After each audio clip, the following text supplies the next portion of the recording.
Oh, sorry about that, guys. I'm sitting here and doing my thing in the background. Good evening, Stranded. Shout out to you. And shout out to everybody else who's tuned in. A little concerning.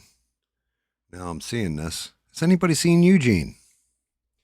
Smurf and I had this discussion last night. I was like, it's weird. We didn't see Eugene tonight. Shout out to Eugene. I hope he's all right. Usually see him by now. I'm just prepping everything up. Being a slacker sometimes sucks, guys. Just going to say that out loud. Make sure my wet palette's actually wet. Yeah, I've not seen Eugene. He wasn't here last night either. We notice when you're missing, Eugene. How's everything going, Stranded? How's everybody doing? Yeah, I mean, I don't know where he is. Special shout out to Ian. Ian actually brought a friend last night. And unfortunately during gaming streams, I said this to Smurf too after the stream was done. It's when I'm doing the painting end of things, I can interact a lot more because I'm watching chat, everything else. He brought a friend in last night. That friend actually subbed. So thank you to Ian. Special thanks to Ian, and thank you. Welcome. I think I was a little welcoming, but could have been more welcoming and more attentive with that. But I appreciate you bringing a friend in and everything else. That was awesome. Thank you, brother. That's how this channel actually does grow organically and, independent minded, but like minded people coming together.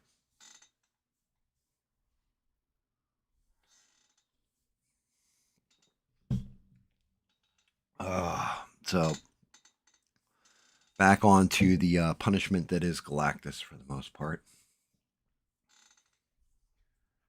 I am actually punishing myself with this one because I'm trying to, being the first model of 2026, I wanted to knock it out of the park. Or at least attempt to. Especially with all the new paints, everything else. I really want it looking sexy. Looks like that isn't moving. Why? There we go. It's all caught up. Yeah, it looks like it's just you and I tonight, Stranded. So that's good. What would you like to discuss? Anything crazy going on? Any fun stuff? going to I'm definitely going to have to go over that head again and do the mix out. But first things first, I am going to start working on blue. Or anything else, I'm going to start painting in these L cars, and I'm not even screwing around this time. I'm getting right to it. Like, oh boy. You listen, I mean, you always do, Stranded. You're awesome. I mean, I'm more excited. I'm probably more excited for your new phone than you are. Because then you can actually be in the Discord, all that kind of stuff, hanging out with people behind the scenes, all that. Yeah, we're going to start with this magic blue and start hitting these L cars, the armor. I had to mix up a new batch of paint thinner, paint brush cleaner, paint thinner, whatever. It was getting funky and empty. Also, paying attention, I'm going to have to take a look at my 3D printer. I think I may have a resin spot that's stuck and not allowing light through in one particular part. So that's going to have to get done here soon too. Just been kind of lazy. But then again, that is my superpower, so you know how it goes, guys.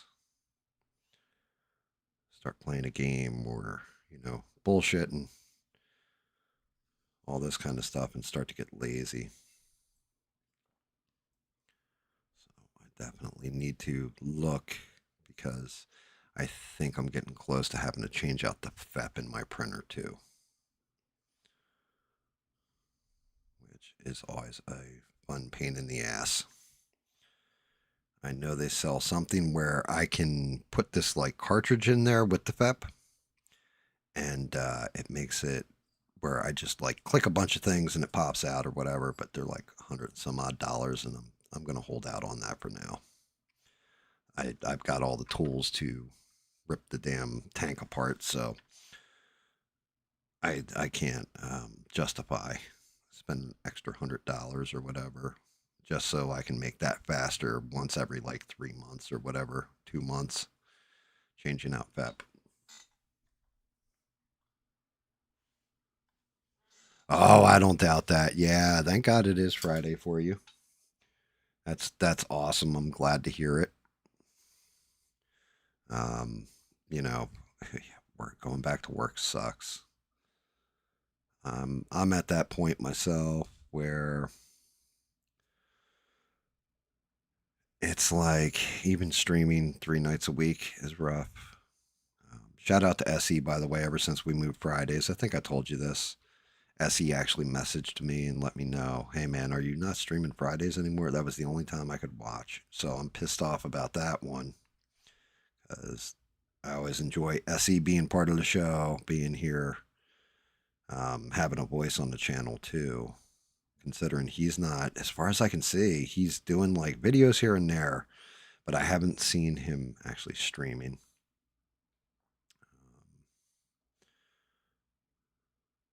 I just watched Megyn Kelly and Tucker Carlson. Well, Megyn Kelly went on Tucker Carlson or whatever, and that was actually a very interesting conversation. A lot of nuance talking about the American empire and all this, and if we're going to be an empire, then we need to do. And like he took an interesting approach to it because it wasn't I'm going to condemn what we did or any of that stuff. He's like, it's too late. Even if I condemn it now, there's nothing we can do.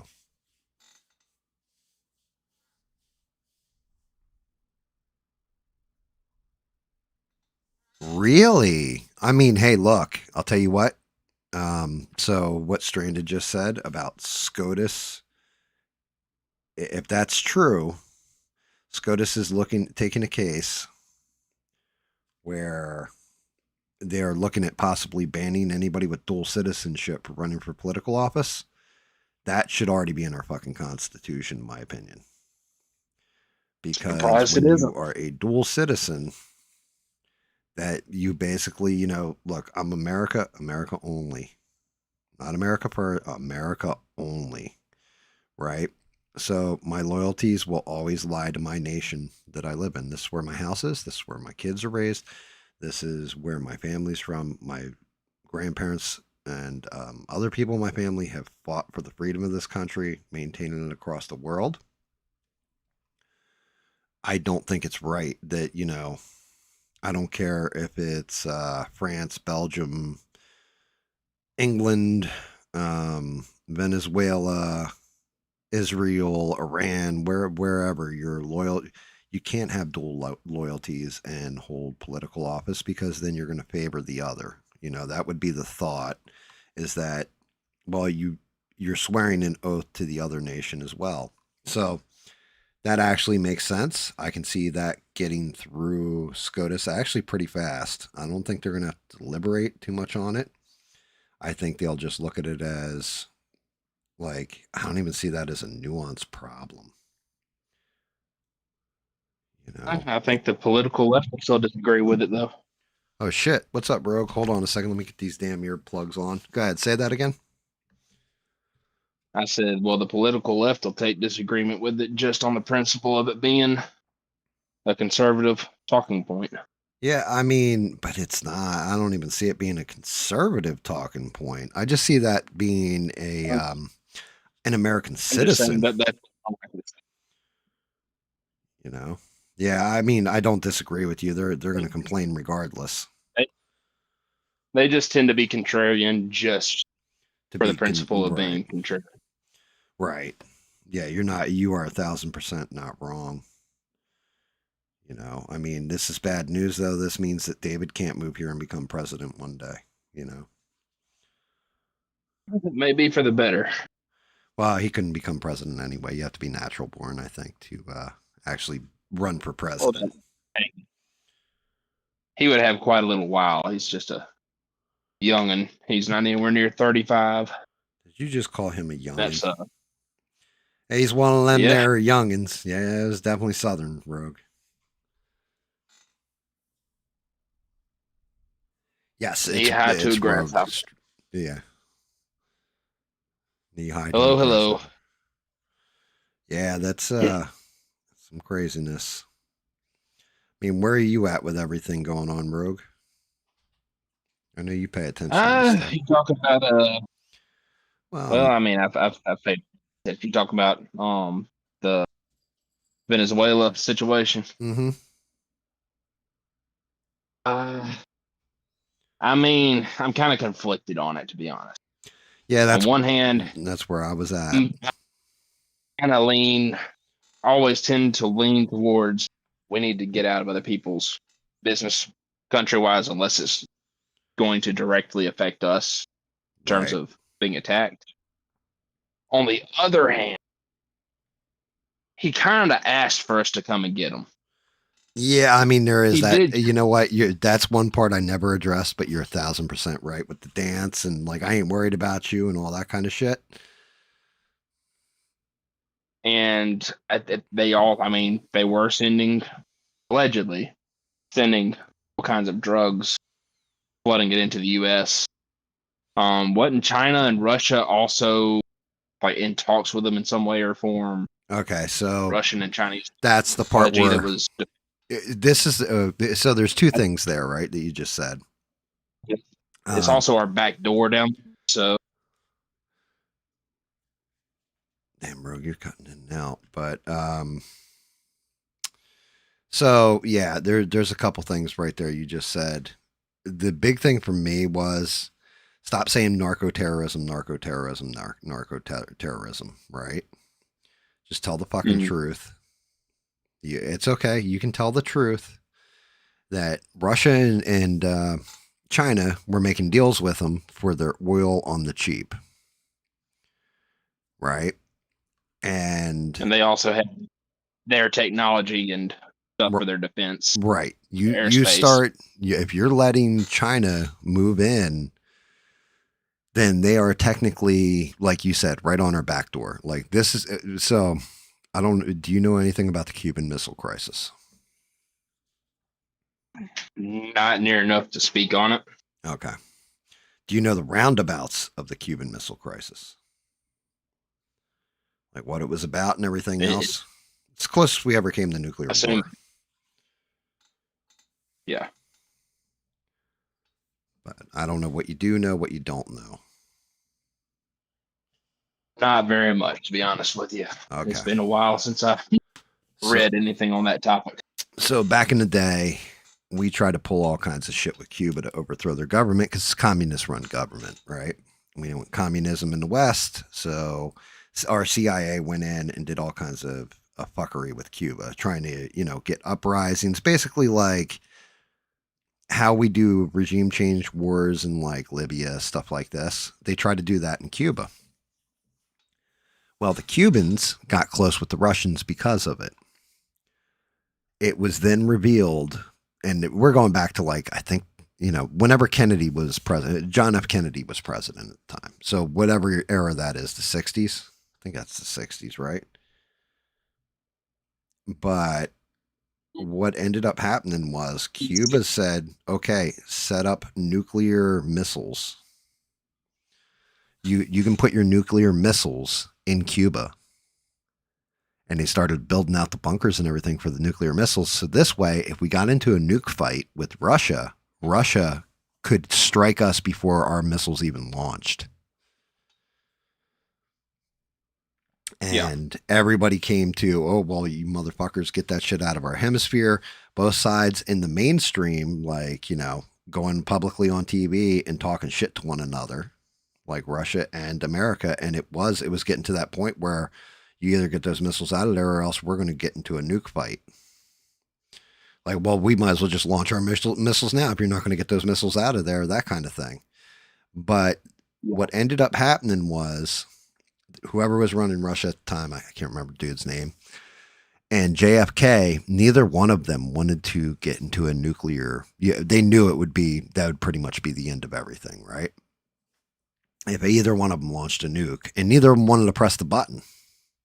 They really didn't want to blow each other up.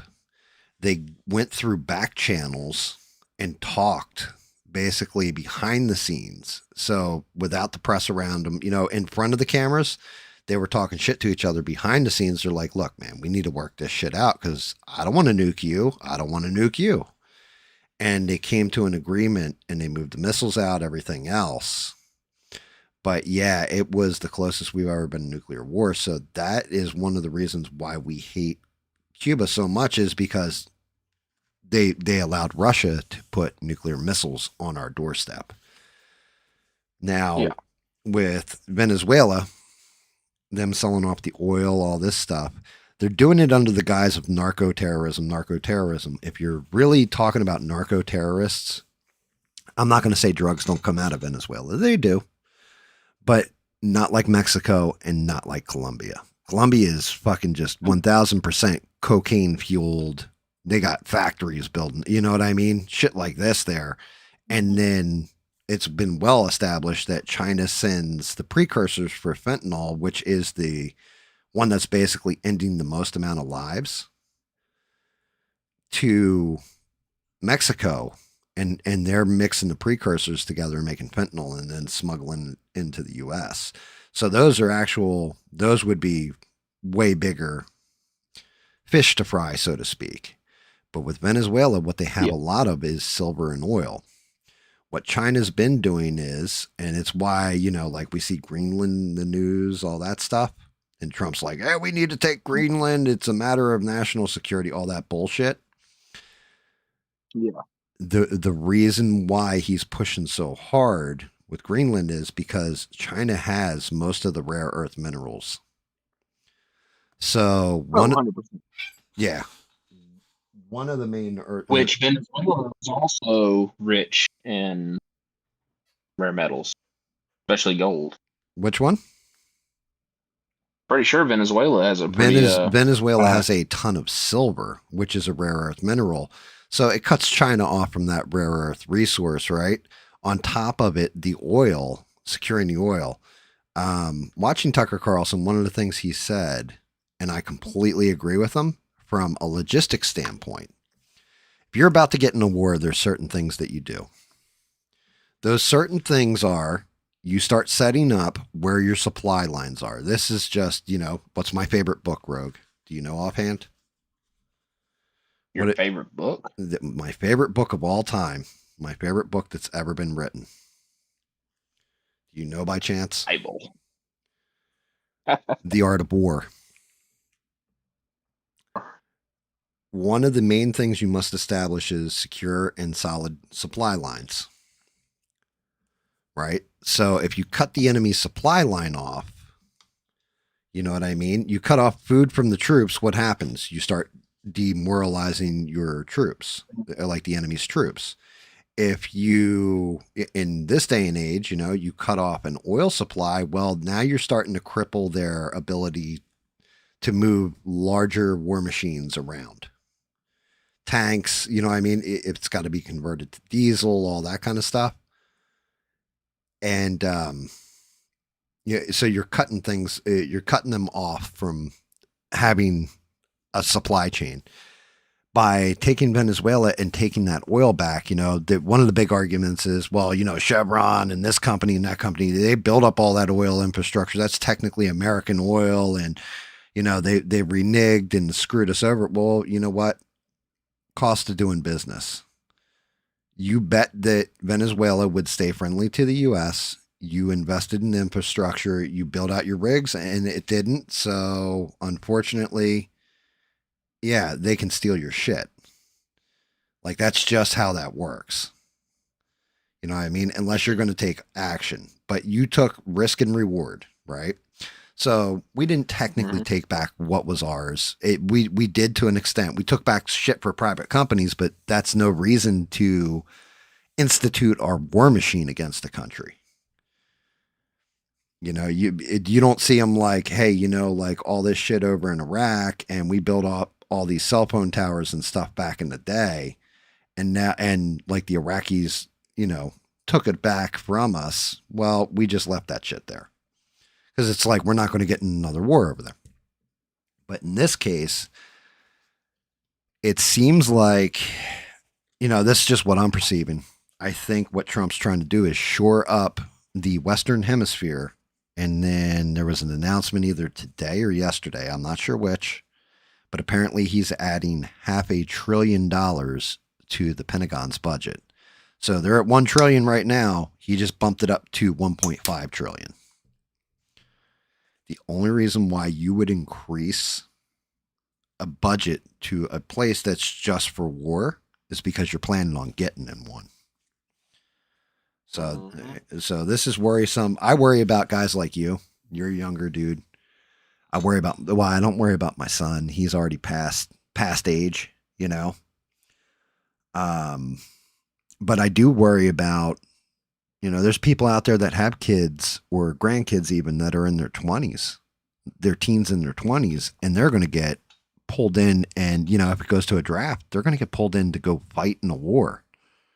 And warfare now isn't like it used to be, where you're looking across the field, and even from like, an 80s perspective, like when I was a kid, it's not like that, where you're shooting at an enemy. You know who your enemy is. They're on the other side of you. That kind of thing. Now you have these fucking drones. You definitely have a chance of there being some kind of either android, you know what I mean? Robot, AI controlled machine that you're going to be almost like Terminator. Like you have shit like that out there. That's worrying to me. That scares me. Because how do you fucking defeat that? Well, unless we got our own bots, we got a problem here. Yeah. Yeah. Like we got a major problem here, and it's worrying. Definitely worrying. So I don't know, Rogue. Like I'm worried. I'm not worried for myself at all. I'm actually worried for you guys, like the youth, because old men in bunkers like Lindsey Graham have a tendency to like, yes, we'll go. Like, dude, this fucking jerk off. I don't know if you saw what Lindsey Graham had to say. He apparently did a hit on Fox News, and I watched like a replay of just highlights of it. He said he was like, and Iran, I'll tell you now, if you do anything with them protesters, our president's already come out and said that he's going to hit you, and that means Ayatollah Khamenei or whatever his name is, we're gonna, our president will kill you dead. Like, motherfucker, like, what are you doing? You're going on the news. You're going to talk this shit. Like, shut the fuck up. Like, you're gleeful for a war that you are not going to be participating in. You're gleeful for the death of people. He doesn't, like, he's an evil, evil dude. Like, I don't want to see any war. I want people to be able to resolve shit. No. I would love for peace. Now, just because I'd love for it, that ain't the way of the world. That isn't the way this shit works. You know, sometimes to what is it? Prima Praca. I can't remember what it is. Basically, the saying is, though, in order to secure peace, prepare for war. Prima Procavera, I want to say it is. I can't remember. But, you know, like this guy, he just wants to see people dead. I don't know if he's got money like funded into some kind of tech giant that just deals in war machines like Lockheed Martin, or you know what I mean? People that make the Abrams tank or what. But Lindsey Graham, he's such a good Christian that he wants everybody dead. He wants to send them all on the express lane to Jesus, and he doesn't care who it is, and he doesn't care how many of our kids or our people need to be sacrificed to get there.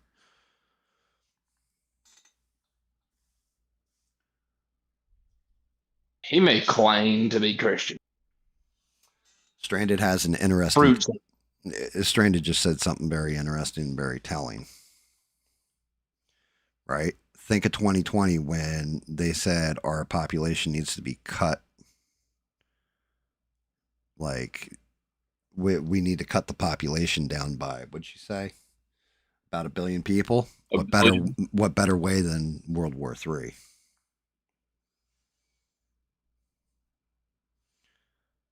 Dark as shit. But, you know, it's not wrong. I mean, how do you kill down the population? War definitely keeps population growth in check. But the difference is we're not. All of a sudden stop hearing from me, you know what happened. It wasn't that they sent me off somewhere. It's missing conveniently. Nah, you need to. That's just it. I mean, if they called my son, then I'd be like, well, boy, you're hiding. Your name is now my name, and my name is now your name. I'm going in under the guise I'm you. You know, I would not let my son serve in a war, unless it's a just war. You know, like it's like, oh shit. I mean, if it's a just war, if it's just some bull crap where they're sending everyone out because somebody's ego got hurt. Right. No. I mean, if it's My dad, his knee is so bad he can hardly walk. He refuses to get them replaced to boot. Yeah, if you you know, like if the country's invaded, you know what I mean? Okay. Somebody's attacking I'm fighting tooth and nail if someone right. has to invade. Right, but I just don't plan on going to fight someone else's war. I don't think anybody's smart or dumb enough, I should say, to try and invade the US. Like even China. It's one of the hardest, if not the most difficult places to actually be able to invade. I mean, you could invade, but you have to do it in a smart way. Right. But logistically speaking, that it is one of the most difficult places on earth too, because you got a bottleneck with Mexico. Gulf is heavily defended. Canada is very uninhabited and not developed at all. And then, I mean, the eastern seaboard, we have a range of mountains on that side. Then we have the Rockies on the west. In terms of getting to the interior of the U.S., that would be a very big prospect for any country. Yeah, I mean, and I've often said this. The other part of it was And every American citizen has basically two-way rights, and even if oh their guns are illegal, like gangbangers and shit like that, I often said this. I was like, they would invade New Jersey with a billion Chinese people, just land right on the shores of New Jersey. They're going to march through a couple of those towns, everything else. The moment they make it to one of the major cities, Newark, Trenton, Camden, something like this, they are in for a firefight that they are not prepared for. Because the well, there's gangbangers that. will just be like, yo, bro, what the fuck you think you doing in my hood? You ain't stepping on my shit. Well, you've got that, and then you got the rural people of America that know the lay of the land and know how to hide out and doing all kinds of crazy stuff. There's no telling how many, not necessarily bunkers, but hideouts there are. Watching happen, for instance. Yeah. Plus, you have stuff like, when it comes to, like I said, the drone warfare or whatever, you have the drone enthusiasts that would be out there, just like put their drone up and be like, all right, here's what I need you to do. Just when that plane comes in the strafe, fly your drone right into the engine. Yeah. Just watch it fall right the hell Well, out then of the sky. you've got the rednecks of the U.S. as well. I mean, shoot, most of my friends already know how to make um, shift claymores and Molotov Allegedly. cocktails. Allegedly, allegedly. Yeah. There's Yeah. other things that allegedly may or may not have recipes that are out there that people know as well. Right. Right. And that's just it. Never underestimate this thing. The American penchant for violence. Americans definitely have a pretty damn high tolerance for violence. I'm pretty sure the Geneva Convention and war crimes in general apply to military, not to civilians. Yeah, but the thing is, if we're attacked, can you cite me everything that's in the Geneva Convention? No, sir. You think the average gangbanger in the inner city knows even what the fuck the Geneva Convention is? Geneva, what? Saying it You doesn't mean apply. some kind of cheese? What It the fuck is that was this? Yeah, that's what I'm saying. Like the average American doesn't even, they can't even cite your own constitution, let alone right. like Geneva Convention norms and stuff like that. If we got invaded, like people would just be like, yo, we are going ham on everybody. Like all bets are off at that point. Like we won't be subjugated. You'd definitely have some weaker people, you know, like Oh, like I hate to even say it. Well, I can't say I hate to say this, but if we're being honest, even the fucking liberal people, the ones that are liberal, the American part of them would come out at that point. I really do believe that they would just be yeah, there's no like greater unifying force. right, Your homeland being attacked.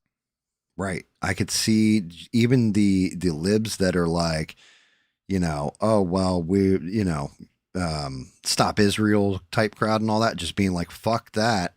I don't care about Israel right now. Like you blew up Miss Carter down the street and killed my dog. Like I think their priorities would switch over to no, we're killing every son of a bitch here. And even, getting troops over here aside, I was Yeah, saying earlier, yeah, that logistically, in would be the terms of hard having part.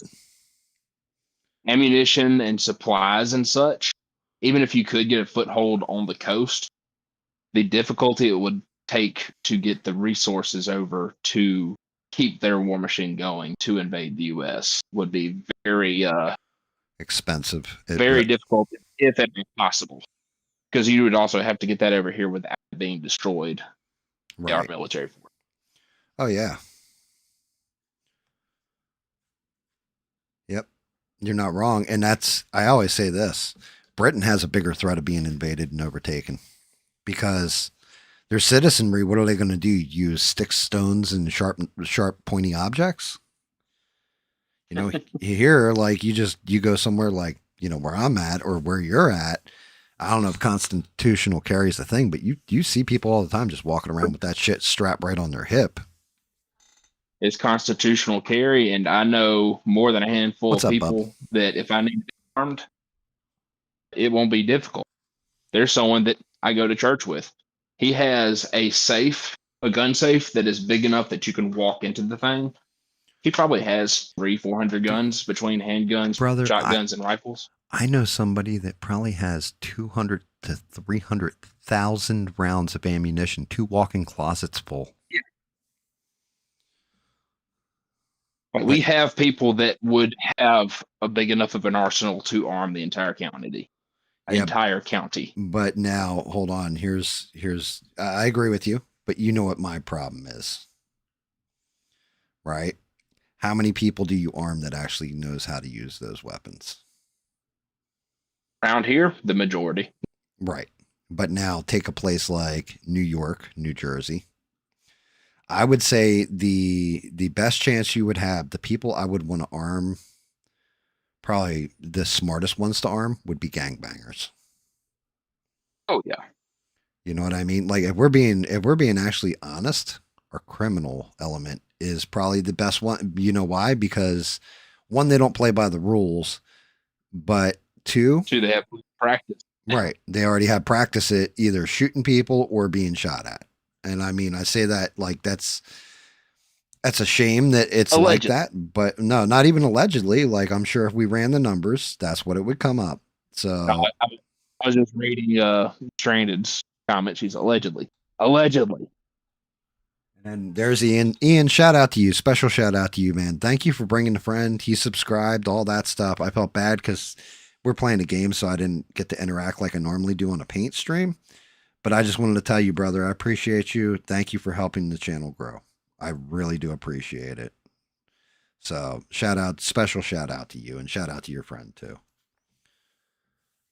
I had mentioned that right off the rip. Same thing. Shout out to Eugene, wherever the hell Eugene is. Nobody's seen Eugene. He disappeared.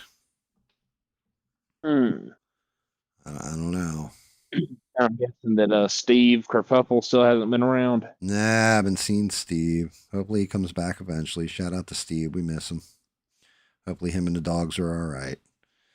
I know. I'm pretty sure I pissed him off though, so may not see him for a while. You know how I do, Rogue. I piss people off. I'm good at it. Oh yeah. Rogue's like, oh yeah, I've played video games with you long enough to know like how good you are at pissing people off. It happened. Yeah, yeah, it definitely did. It definitely did. These L cars, bro, on this model suck. Like I'm gonna have to go back over the purple again in certain cases because I got little blowouts. It's rough. Um. So now tell it. Well, I don't know if the soon to be wife is around. She is not. She is at home currently. Cool, cool. Hopefully, you know, I can't remember who said it. They said, yeah, she sounds very, very nice. But yeah, it's so she said yes, When huh? she wants to. Well, Oh yeah, yeah. I mean that's everybody though. Yeah, but I mean she said yes and like was she shot? Did you catch her off guard? I did. You did I had you to did. change things up a bit. Right. Yeah. Didn't actually happen the day that I was planning on doing it either, because she had something already planned without having it on her calendar. Oh shit. And it was the one day that we were actually both off work. Gotcha. So, like this entire month. So I got her on New Year's Eve. I gotcha. So yeah, I mean, but you caught her off guard with it. Was she like crying? Did she like, Oh, yeah, very much so. so she's just happy about it? Oh, yeah. I mean, you may or may not have seen the video on Facebook. I have not. I stay, man, Facebook's one of them cesspools I try to stay away from. The only thing I have is that group chat with you guys. So that's like the only thing I really see play out most times. every now and again I'll Mhm. drop into Facebook and I don't see anything on my feed other than like ads for like boner gum or some thought from TikTok, like a whole bunch of shorts and shit. Like I don't know what the fuck they did with Facebook, but I don't see posts from people. Like I Oh, see it's a, terrible.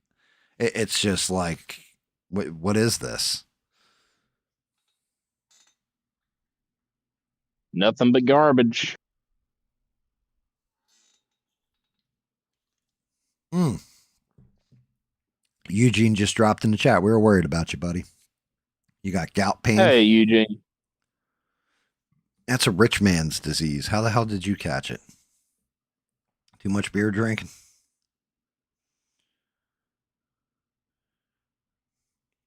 But yeah, I mean, I'm super excited for you guys. You know, I'm actually, Appreciate it. well, I also look at it and I'm just like, fucking Rogue's getting married.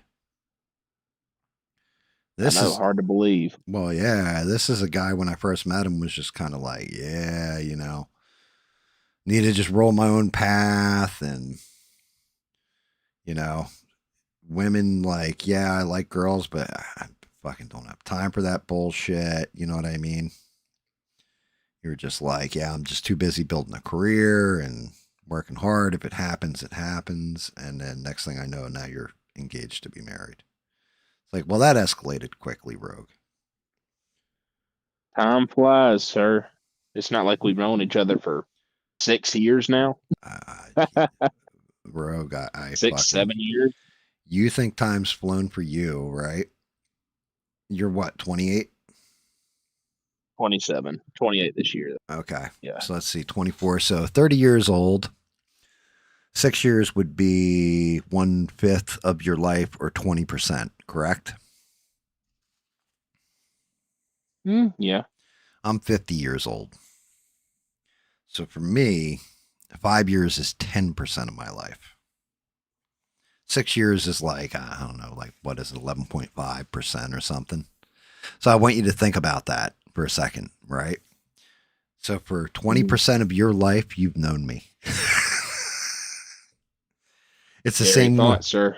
Well, no, I mean, this is why I say, like, you know how teenagers and younger people, and I'm not saying this like that in a derogatory way, but somebody who's like Mhm. 16, 17 years old, and they're like, I want to go, and granted, this is going to be kind of a touchy topic, but like transgender, like I want to change my gender. It's like, how old are you? I'm 16 years old. How long have you felt you wanted to be transgender? Oh, for like 3 years now, right? When you really break it down, it's like, what's the percentage of your life? Well, we can throw out till you're about 9, 10 years old because you're still basically, you don't even have fundamentals Ah, of what that means. well, that, but you also don't even like, hit puberty until you're like your Right. mid-teens anyway. Right. So there you go. It's like, that's the darkness to it is you've been sold on something that you don't even completely understand just yet. You may feel this way now, but that shit's going to change, especially as your hormones do. I'm not saying like, we need to take the Mike Pence approach of shocking the gay out of people or something, but when I say shocking, I mean electro shocking. That's what Mike Pence was all about, FYI. Which is why I was like, yeah, this asshole can never be the president of the United States because you got to let people just live their life. Yeah. It may not be for you, may not be for me, but according to him, Jesus commanded him to shock the gay out of people or support camps that do. Because sinned Well, against God. So that's, hey, I'm all about everybody have their religion, all that stuff, but there's a step too far when you're literally electrocuting somebody to make them not gay. yeah.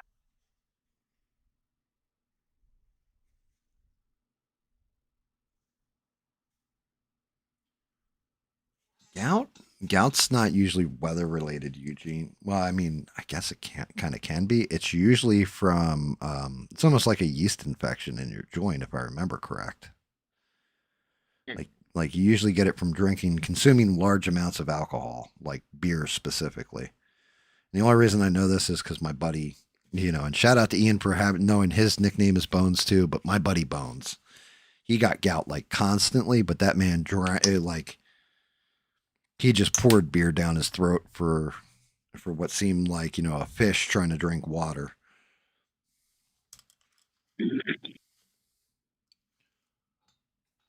But yeah, I guess back on topic, Rogie. So, what do you think happens next? What do you think happens next with the world and us possibly going to war, that kind of thing? Not sure. Not really sure if I'm a fan of speculating over that kind of topic, Keith. I mean, look, Uh, that's just but it. It's speculation. We don't know for sure yet. Like, how do you see it playing out? uh, yes, it would depend on if hostilities between Russia and Ukraine bleeds over continuously into everyone else. It makes it everyone else.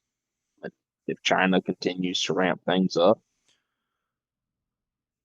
or if they calm down after seeing that we, kidnapped a country's leader within Oh no, I what think it's 3 hours. yeah, for me, I think that's gonna have the exact opposite effect when it comes to China. I think China's like, oh, so you mean like I think China's just gonna go full ham on Taiwan now. Like, oh well, you guys did it, so obviously that's allowed international law, fuck it. Yeah, Same I thing know for because well, that culture you had Russia. needs. Russia came out. One of the generals was like, "You mean we could have just kidnapped Zelensky this whole time?" Shit, if I had known that, we would have done that. Let's do that thing. And then Putin came out and said, even when Zelensky's out of office, because of what just happened in Venezuela, he's like, Zelensky better stay in hiding for the rest of his life. Mm. Like, no joke, they're going to go hard after Zelensky. Um, but that's just it. That's why I'm not a big fan of. You have what's known as setting precedent, and that's pretty much what Trump Yeah. did. Was just he set precedent that it's okay to kidnap other countries' leaders if you're bigger, stronger than them, and they're fucking with your laws on the books. Doesn't matter what their laws on the books are. It matters what your laws are, and that's where I'm not like a huge fan of this. Um, Mm-hmm. I like I said, I can understand it from a logistics. If I'm looking at it from a war aspect, I can see the logistics of it. You're cutting off a supply to enemies. Okay. Because make no mistake about it, Russia and China, we may not be in a shooting war with them, but they are economically our enemies, you Oh, know, 100%. and they will take advantage of anything they can. And if somebody's offering you cheap gas, hey, we're offering you oil for $5 a barrel when it's $80 a barrel on the market, you're going to take that opportunity. You can't even fault Russia or China, but when that shit is something you're starting to rely on and then it gets cut off, that is a pretty big gut punch. It's like Mm-hmm. getting fired from a job, you know, that kind of thing. So I look at it, it's so difficult, but I'm It's great. it's multifaceted where it's hard to have a hard line stance on. Right. Like I'm also looking at it where we did it with minimal loss of life too. That's Oh something yeah, that I was actually kind of happy about. Is like we didn't go in there, bomb them for like 6 months, and then go take out the president. We went in there in like what, couple hours. The president's coming out in handcuffs and some sunglasses on.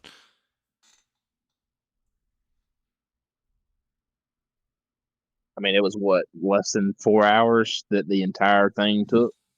I don't Now, know. granted, we had supposedly, I'm pretty sure we had undercover or Oh no, whatever we CIA yeah, we had CIA on on the some. ground the whole time. Yeah, that we still have CIA in there. Oh yeah, Yeah. that's without a doubt. Um, It's just the whole thing's so multifaceted, and it, well, I'm just waiting on time to tell. Like I can't even make Yep. predictions. I gotta wait for time to tell because I don't know what the ripples are. I don't. There's a lot of variables involved. One of the things, one of the things that's happened though today, Rogue. I don't know if it happened today or yesterday, but apparently Bongino came back. Really? Uh huh. Apparently he's got his podcast back up. I have not watched it, and apparently I only saw one guy report on it at all.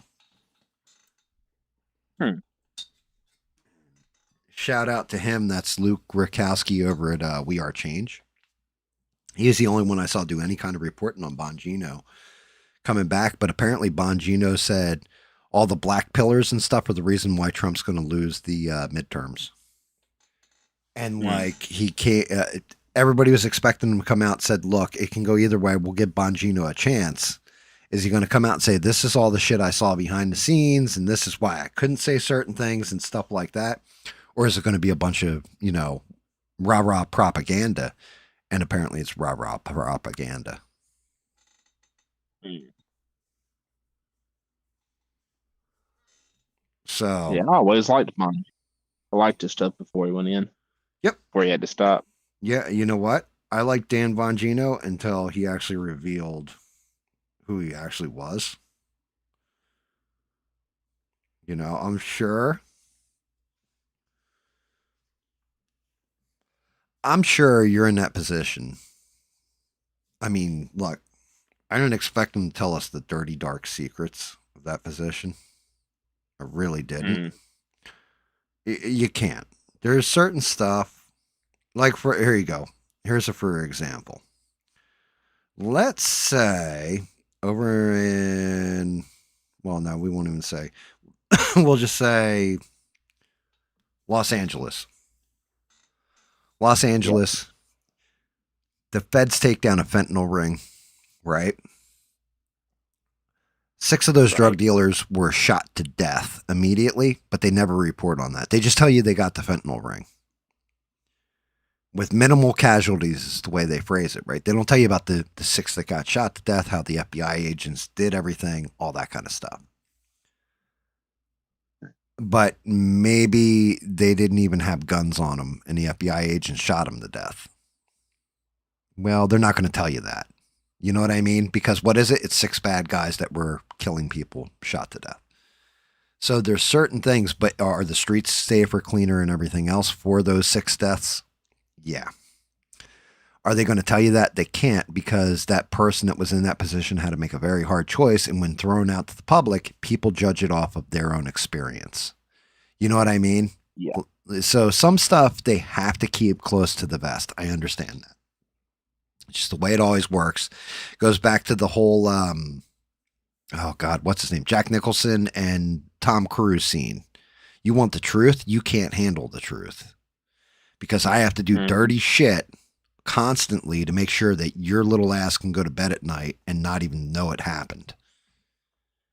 That kind of thing. So I get that part of it. But then you have shit like Epstein. Yep.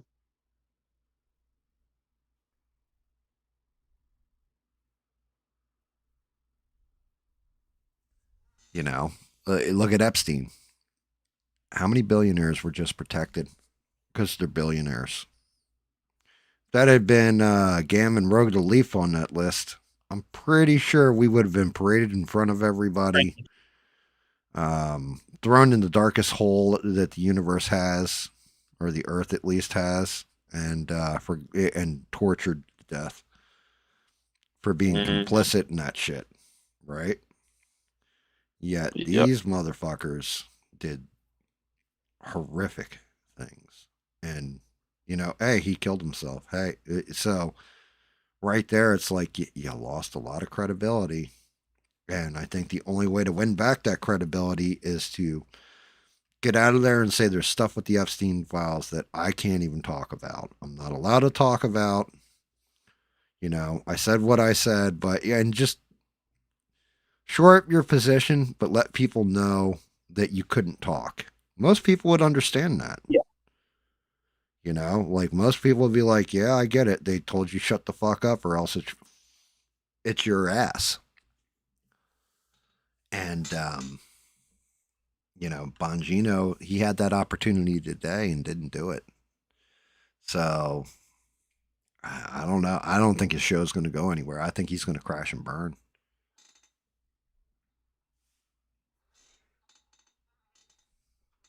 Oh, look at this. Mr. Bob is on the Discord, and you even called it Discord. Nice, nice. Move him in. Yeah, my hand didn't shake good. You know what I'm thinking? I'm thinking maybe I call Bob in here and have him kick you square in the nuts, Brogue. He's only 2 beer. Well, he might only be a beer and a half in at this point. Actually, just opened my first one.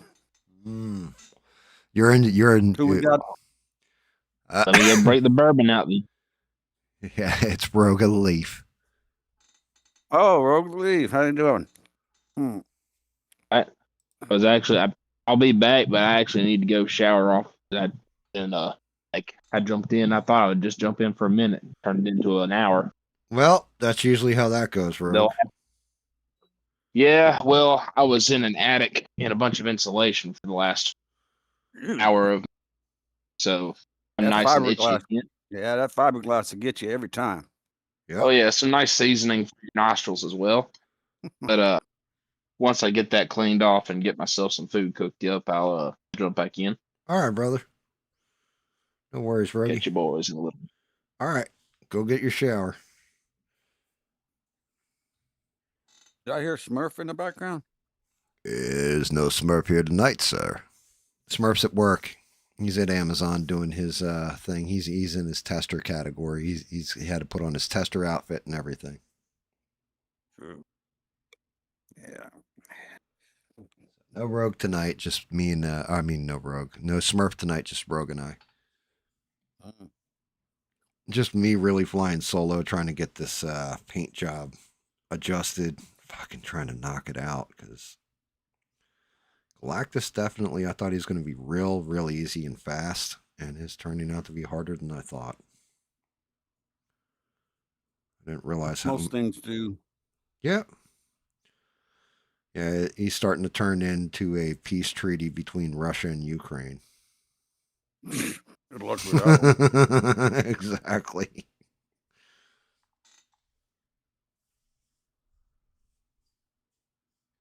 I got to go down tomorrow and run to the drugstore. Oh, really? Yeah, Again? they got me on these prescriptions. You supposed to drink on them prescriptions, Bob? I don't read them that well to know. You might want to read you might want to read them a little better, Bob. They gave me a prescription that says I can't have beer. I'm not taking prescription. Yeah, I don't drink liquor, just beer. I mean, ever since they started putting this Surgeon General's warning on the side of packs of cigarettes, I have to be selective in which cigarette pack I buy. I only get the ones that say it causes low birth weight and birth defects in women. So this way, you know, those are obviously the ones that don't cause cancer. You got to stay away from the ones that say they contain carbon monoxide and cause lung cancer.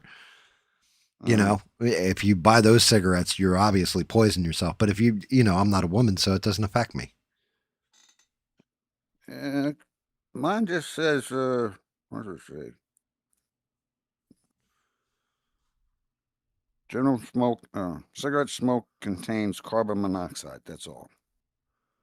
Well, I mean, I guess in small quantities, carbon monoxide won't kill you. We're around it all the time whenever we start the car, right? Oh, yeah. Absolutely. So, you know, that's one way around it. Yeah. What's going on in the world today? I don't really know. I watched Megyn Kelly and Tucker Carlson had a conversation. I watched that. What was that about? Tucker's whole he monologued for like an hour, But he was going through it, and some of the stuff was very pointed and made sense. He was talking about how Trump, and we discussed this a little bit, but Trump, he increased the budget for the Pentagon. You know, the one that keeps failing all the audits. Yeah. Yeah, that same Pentagon. Yeah, he's increasing it from 1 trillion to 1.5 trillion. So he's bringing it up another 50%. And Tucker flat out said, usually you only do that if you're prepping for a bigger war, you know? I thought the legislator controlled the budget, not Trump. Oh, shit. Good night, Ian. Yeah, the Congress is supposed to have the power of the purse. Like, that's their whole big Right. thing. But once they allocate the resources, like the money, They can move it around. you can move it around, right? So, like, if you remember, famously, Trump's first term, they wouldn't give him money for the wall. Then he took it from someplace else in the military budget. Right. He went to the military, said, "Hey, I need 10 billion to build the wall or whatever." And I don't ever.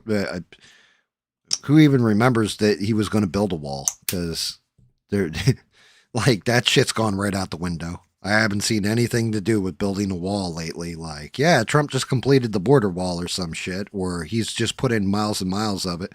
Like, it just kind of the second term, it went out the window. So, but yeah, Yeah, I haven't seen anything like that either. right. Now, granted, illegal immigration is well under control where they've got like nobody even coming across the border right now. Because they're already here. Well, yeah, there's that part of it. But also, I think that with all the ICE raids and all that, something you said last time, Bob, that actually made a lot of sense is they kind of know not to come right now. Yeah, I think that's it. Yeah, I think you were correct in that. Where it's, you know, if you know you're just going to get caught and sent back, why even bother? Like, I'll just save my 10 grand and pay the coyote when we get a Democrat in office. Like, oh shit, we got another Democrat in office. Everybody load up at the border. Yeah. You know, that I kind did of. see where JD had a news conference. Yeah, I didn't see what it was about though. I didn't listen. I saw it on clips. Yeah, see, But, it's kind of fucked up now. I'm thinking about it. None of us, like, he is the vice president of the United States. He does a press conference, and not one of us paid attention to it. I think they're just kind of grooming him to be the front runner. Yeah, I see that too. Matter of fact, I don't even think Marco Rubio at this point wants to be the president. I think he has more power not being the president right now than he would if he was the president. Because Probably so. yeah, think about it. He can tell Trump, you know, because he's in control of what? National defense and apparently Venezuela now, but he's also Secretary of State, all of the foreign affairs. So he can go to Trump and say, yeah, we need to hit Iran and this is why. And then Trump just gives the order. He has Trump's ear. So if you Sometimes it's best to work from behind the scenes. Yeah, I agree.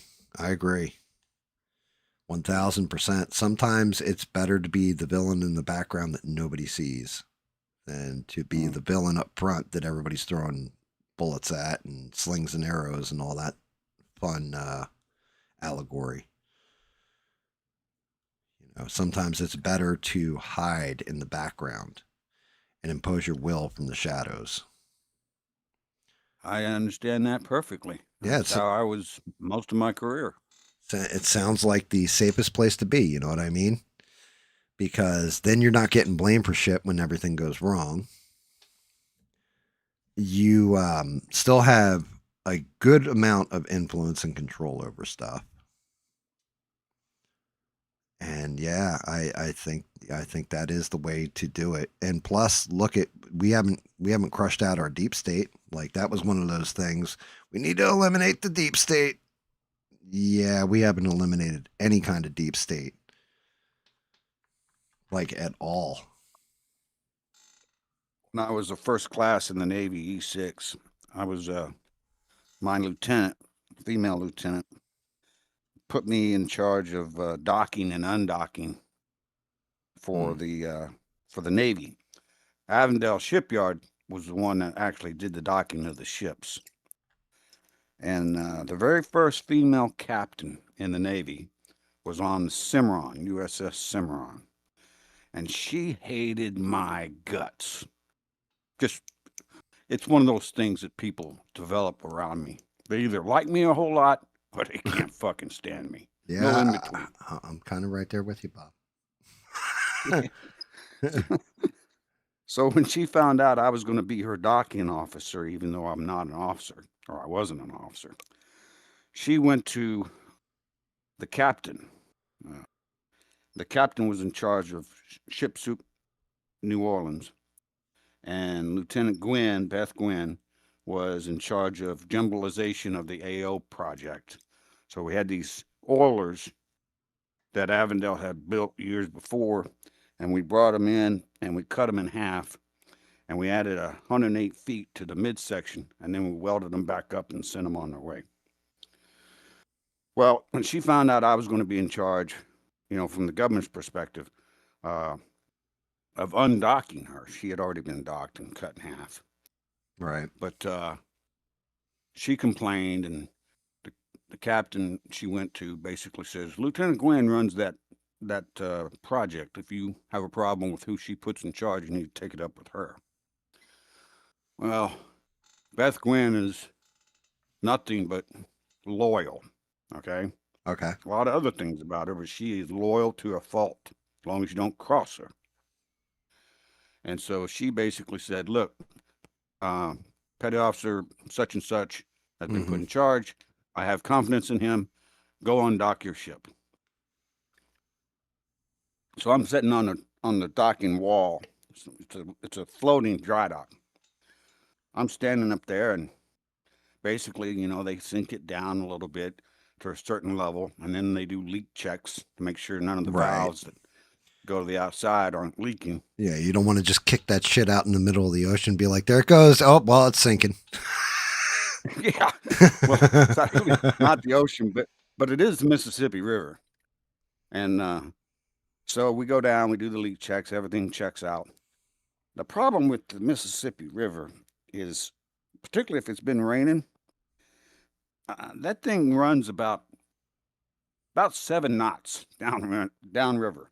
Gotcha. Once you untie from the dry dock, there's not a whole hell of a lot you can do about it. That river's taking you. So Shit. We untied it. They got a tug in the front and they got a tug in the back, and the river starts to move the ship. And she's on the walkie-talkie. We were using walkie-talkies at the time. And she's on the walkie-talkie just yelling her head off because technically she's not in charge of that ship at that time, even though she's the commanding officer. It's the docking officer who is in charge of that ship. So she's yelling in the walkie-talkie, docking officer, talking to me, docking officer, we're out of control, I'm just sitting on the wing wall going, bye. There's nothing I can do about it. I'm not going to lift this fucking dry dock. Come on. So they brought the ship and they swung it out of the dry dock, and they had to turn it a little bit, and it scraped a brand new paint job, just a little. Gotcha. And so they got it tied up, and she was no more tied up. 2 seconds, she was down at the office yelling at Lieutenant Gwynn, and Lieutenant Gwynn calls me in the office, and she's like, what happened? And I told her basically what happened. And she's like, did it do any damage? I said, it scraped the paint a little bit. We'll touch it up. And she's like, all right, get out of here. She had me close the door, which is unusual. And her and the captain had a come to Jesus moment, I guess, because that person never spoke to me again. Wow. There you go, Bob. See, you won friends and influence people.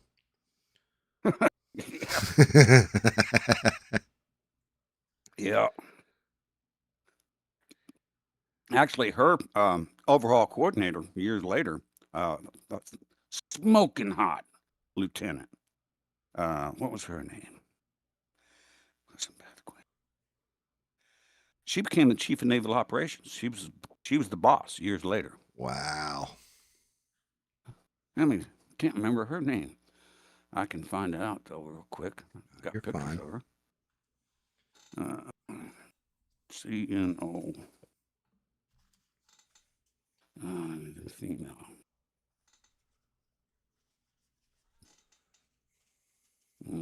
Mm-hmm. Yeah, that's fucking crazy. Franchetti, that's her name. Lisa Franchetti. Gotcha.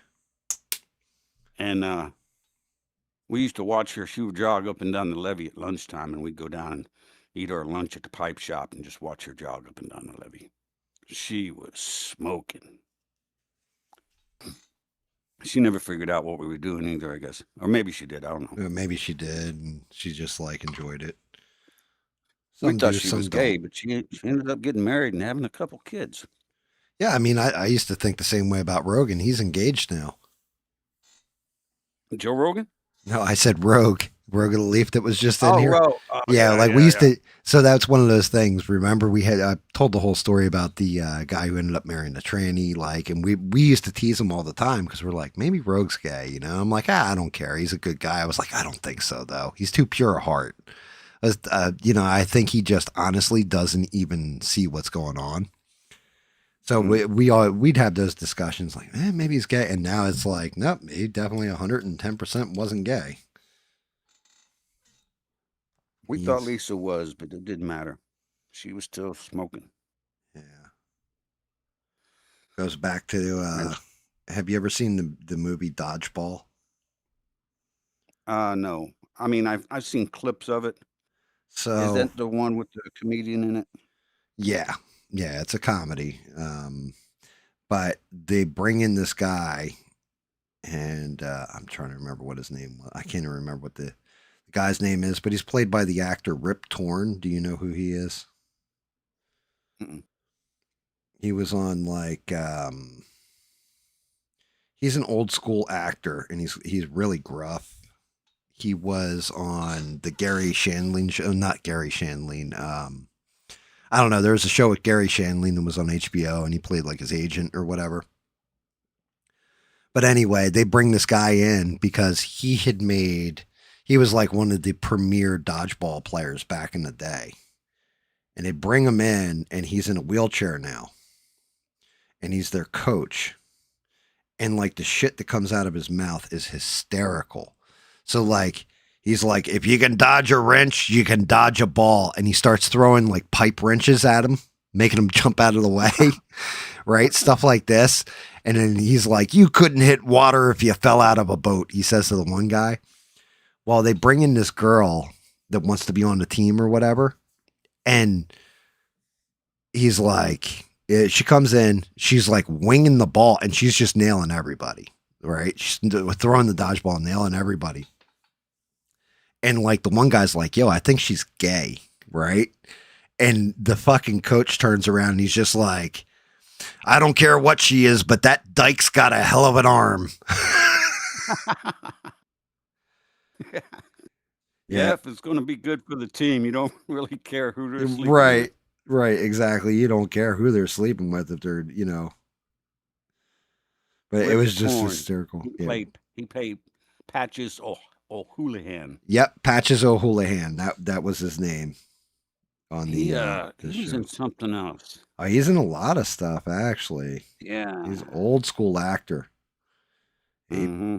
He's passed away now, but yeah, shout out to him. He cracked me up. I mean, some of the lines he had as the coach, he was like, it's just like asking me if I have to drink my own urine. No, but it's sterile and I like the taste.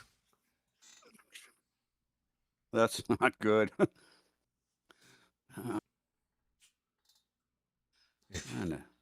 It's There's shit a like particular that. movie, that he was in that I really liked. I can't see it now. Oh, he was in Men in Black. Yeah. Yeah, that's right. He was in Men in Black. How did I Hey, forget he that? was the boss. Yeah. He was the boss. Yep. I'll tell you, like, it's funny because you know how it goes. You fall down certain rabbit holes and you start watching stuff and it just sticks. Let me see if I can find this.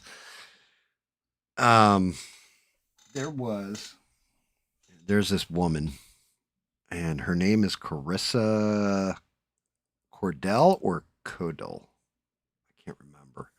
She is a news anchor. I'm looking it up now because I gotta play some of these videos. Like this girl, like she's attractive or whatever. She's heavy set. She's attractive, heavy set. But my God, she is amazing. Like she goes from like a 6 to a 10 immediately because of her attitude. Yeah, Let me see if I can. Let me see if I can find one. Your screen froze. Must have paused it. Your screen or my screen? My screen actually. Oh, okay. But yeah, That one's he only was 6 he was seconds. he was a good actor. He was a good actor. Okay, hold on. Let me hit this and pause it.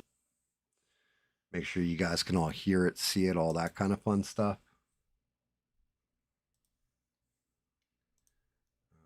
Let's see. Turn this on. Hopefully this works. All right.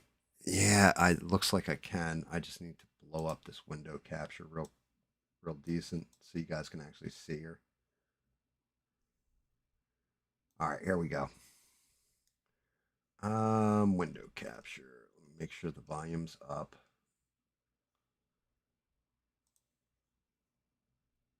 You're thicker than a. All right. So she reads stuff in her newscaster voice too, which makes it extra hysterical.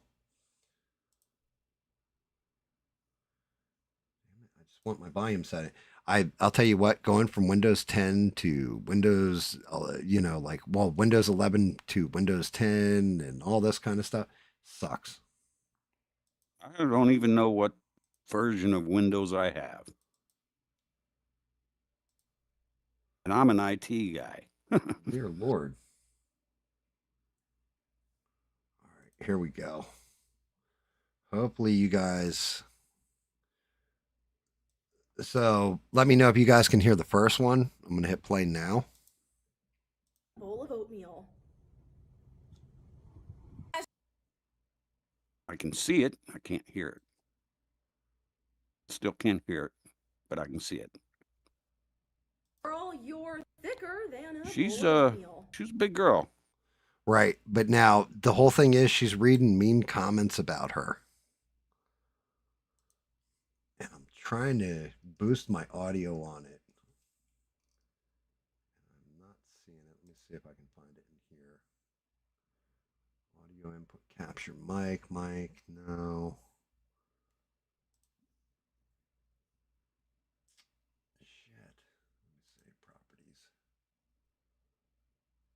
Capture method automatic. No, that ain't working. That ain't working. That's the way you do it. You play the guitar on your MTV. All right. Let's see. The volume is low on it. I agree. So you guys are going to have to, unfortunately, turn up the volume a little bit for this one. Because I can't make it go any higher. Go ahead. Like I'm trying. All right, here we go, guys. She's going to read these comments that people have sent in to her. Girl, you're thicker than a bowl of oatmeal. As you guys can see from this graphic here, pig emoji. She's thicker than zoo glass. Learn how to flex. I can't hear her, but I can read the caption at the top. You know what I mean? Fuck baby. She's like the only fat 9 I've ever seen. Sabrina Contractor. He looks like the third white chick. Oh no! You want to talk about mothers? Sources sources tell us she power slap Thick. Okay, Thickisha, we see you. We're going out to our reporter, Thickisha. Arms don't lie. You look like you can turn a wrench. Wait. Oh. What does it mean? What does it mean? He's the only thing that can stop Cam Scataboo. He's actively trying to get CTE, and I'm the only one that can stop him? Carissa Codell, more like Carissa Waddell, because you know, she's drinking a wagon. Going to get a citation for parking that dump truck on the sidewalk. I got a CDL, baby. Hashtag certified hog, and we do. You still there, Graham? Yep. Yeah, I couldn't hear it, but I could read the So chat. none of you guys can hear this? Train smoke. Yeah, Why volume's all the have way up. fake news when you can have cake news? All right, hold on. Let me see if I can find a better one. You do that, and I'll get a beer.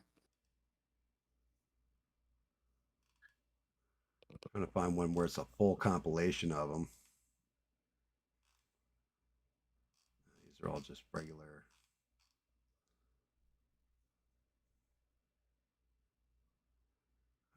Looks like they get into it here. Let's try this one. Oh, look. Yay, sponsored content. Yeah, everybody go to apartments.com. Yay them for paying for this. In her best news anchor voice, Carissa Codell is reading the meanest comments. As you guys can see from this graphic here, pig emoji. Built for breeding. Tonight at 5. And she's doing it with a So, is this any louder for you guys? No. What the fuck, man? Well, maybe I can't hear it because I've got my mute on YouTube. Okay. If I Well, don't mute YouTube, then I get a feedback, remember? yeah, I'm waiting to see if anybody else can, if somebody else is weighing in. Yeah, you need to turn it up, though, Bob. See, like my audio input captures fine. Why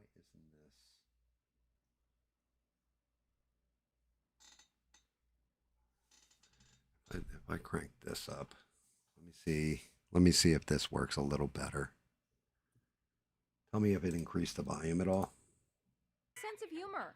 I ain't never worked as hard as them ankles. She just can't stop laughing over this rude comment. She's like the only fat 9 I've ever seen. What happened to just, you look nice? I spoke to the anchor with So yeah, but I'm going to stop because I'm probably going to get cracked for copyright for one. But I just wanted to show like she 1000% like she goes from like a 7 to a 10 because of her sense of humor about herself. Like she doesn't let that shit bother her or nothing. Well, that's actually it's a good quality, you know. Yeah, but I mean, like she's like you said, she is a bigger girl, right? But she reads off these comments and she does it in her news reporting voice. And she just has fun with it. And like one guy's like, she's built like a brick house or something. And she comes and she goes, tonight, learn how to brick your house to keep Brendan out of it.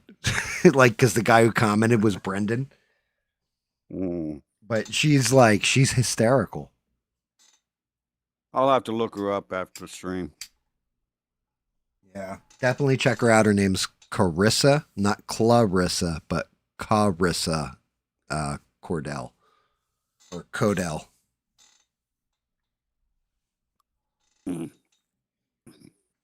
But that's just it. Like everybody always gets into this. Like if that had been Lizzo, she'd been like body shaming and you scumbag and you know my fat is beautiful. That is one. You know, like that is one ugly person. Yeah, it is.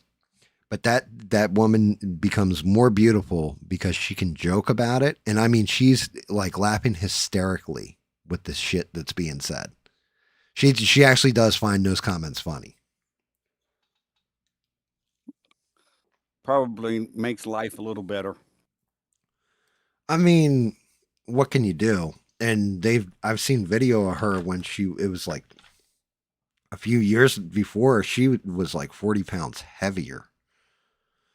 Oh, Yeah. And she was doing the news. I think it's best in life if you just don't give a fuck what other people think. Most times, yeah. I mean, sometimes it's a good quality. Sometimes it can be a detrimental quality. You got to be careful.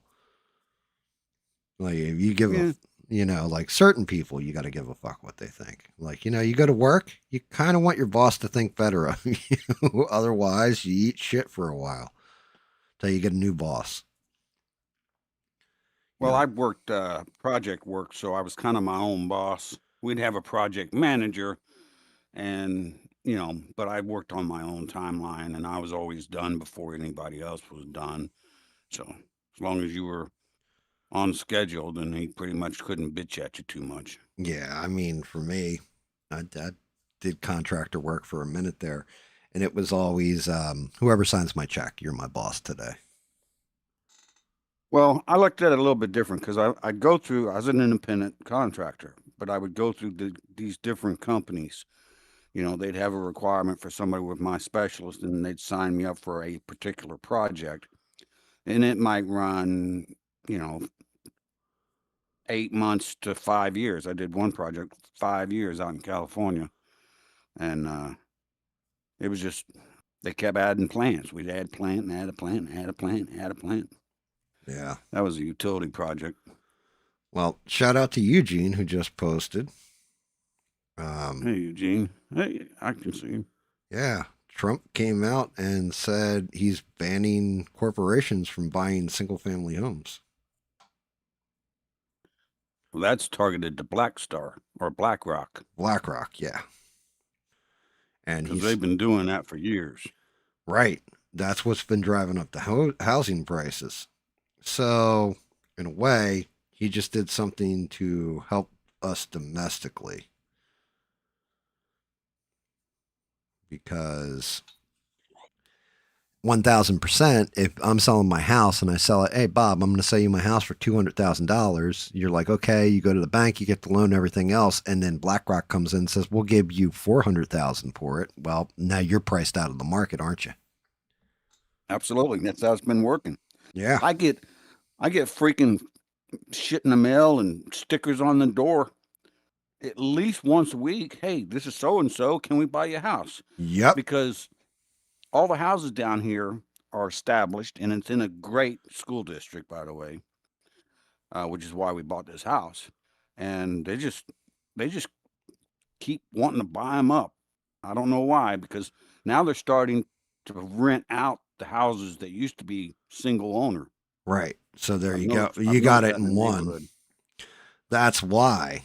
Because you make more, like they're landlords.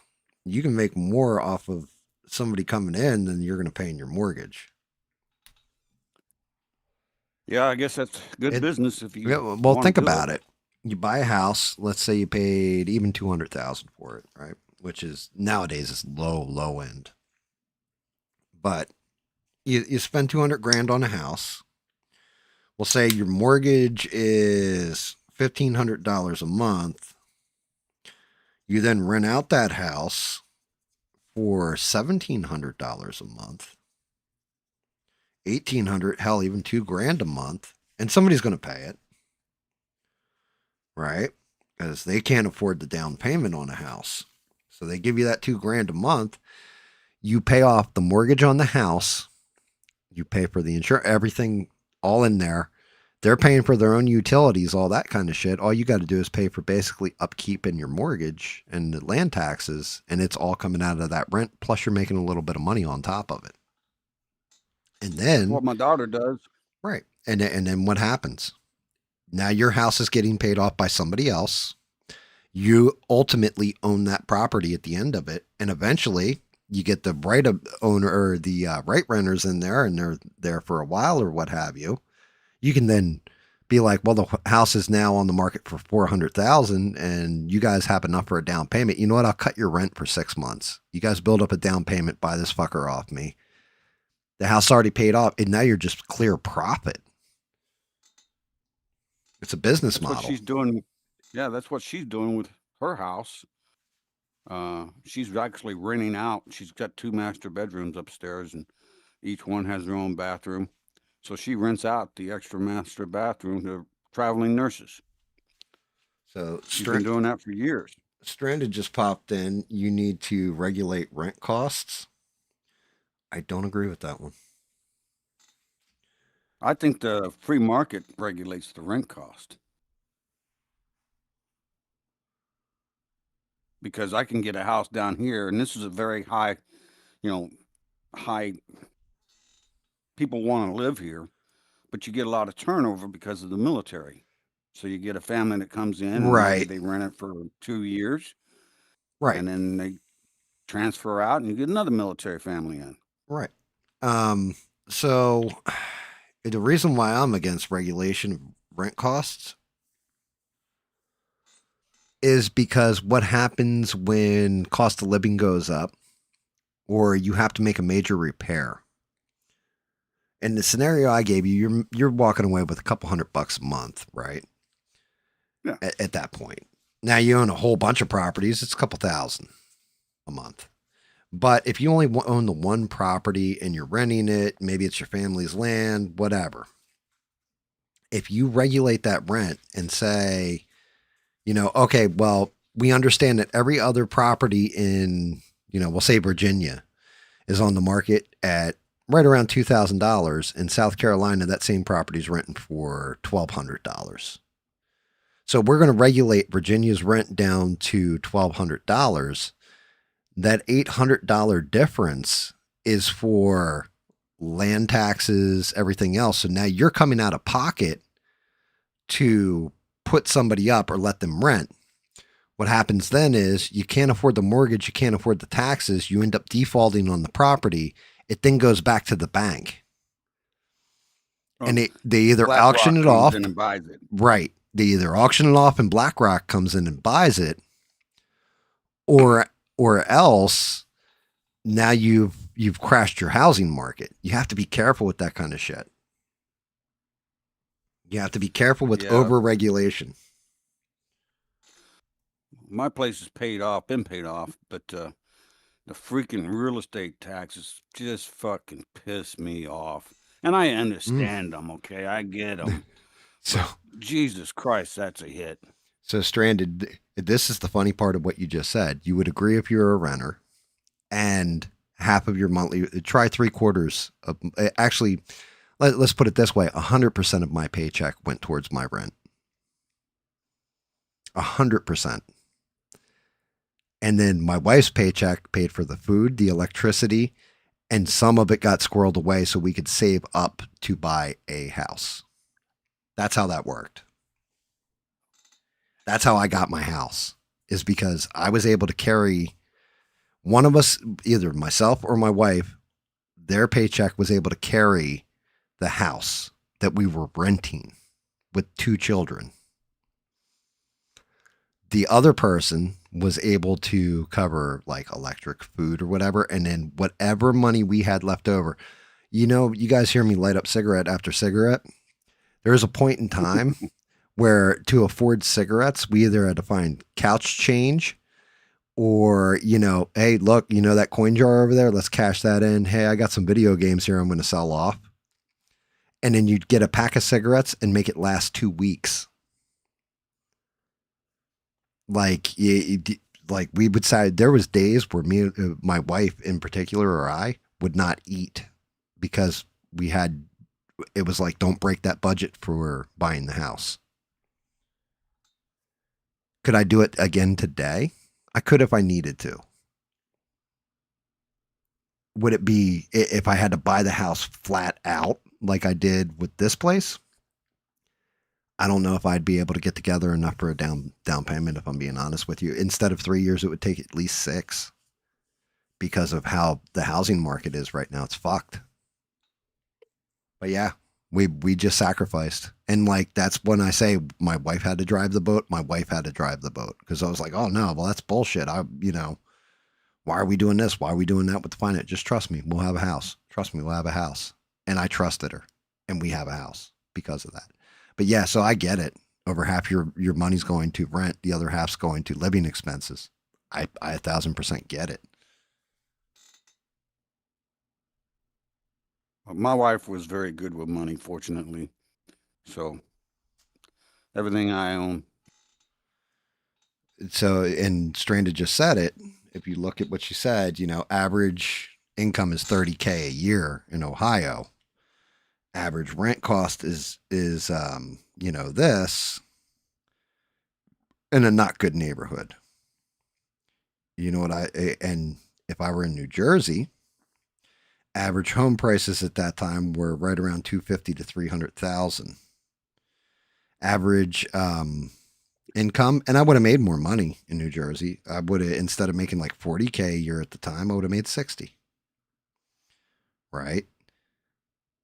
But it's Jersey. But exactly. But then the land Who wants to live taxes, in Jersey?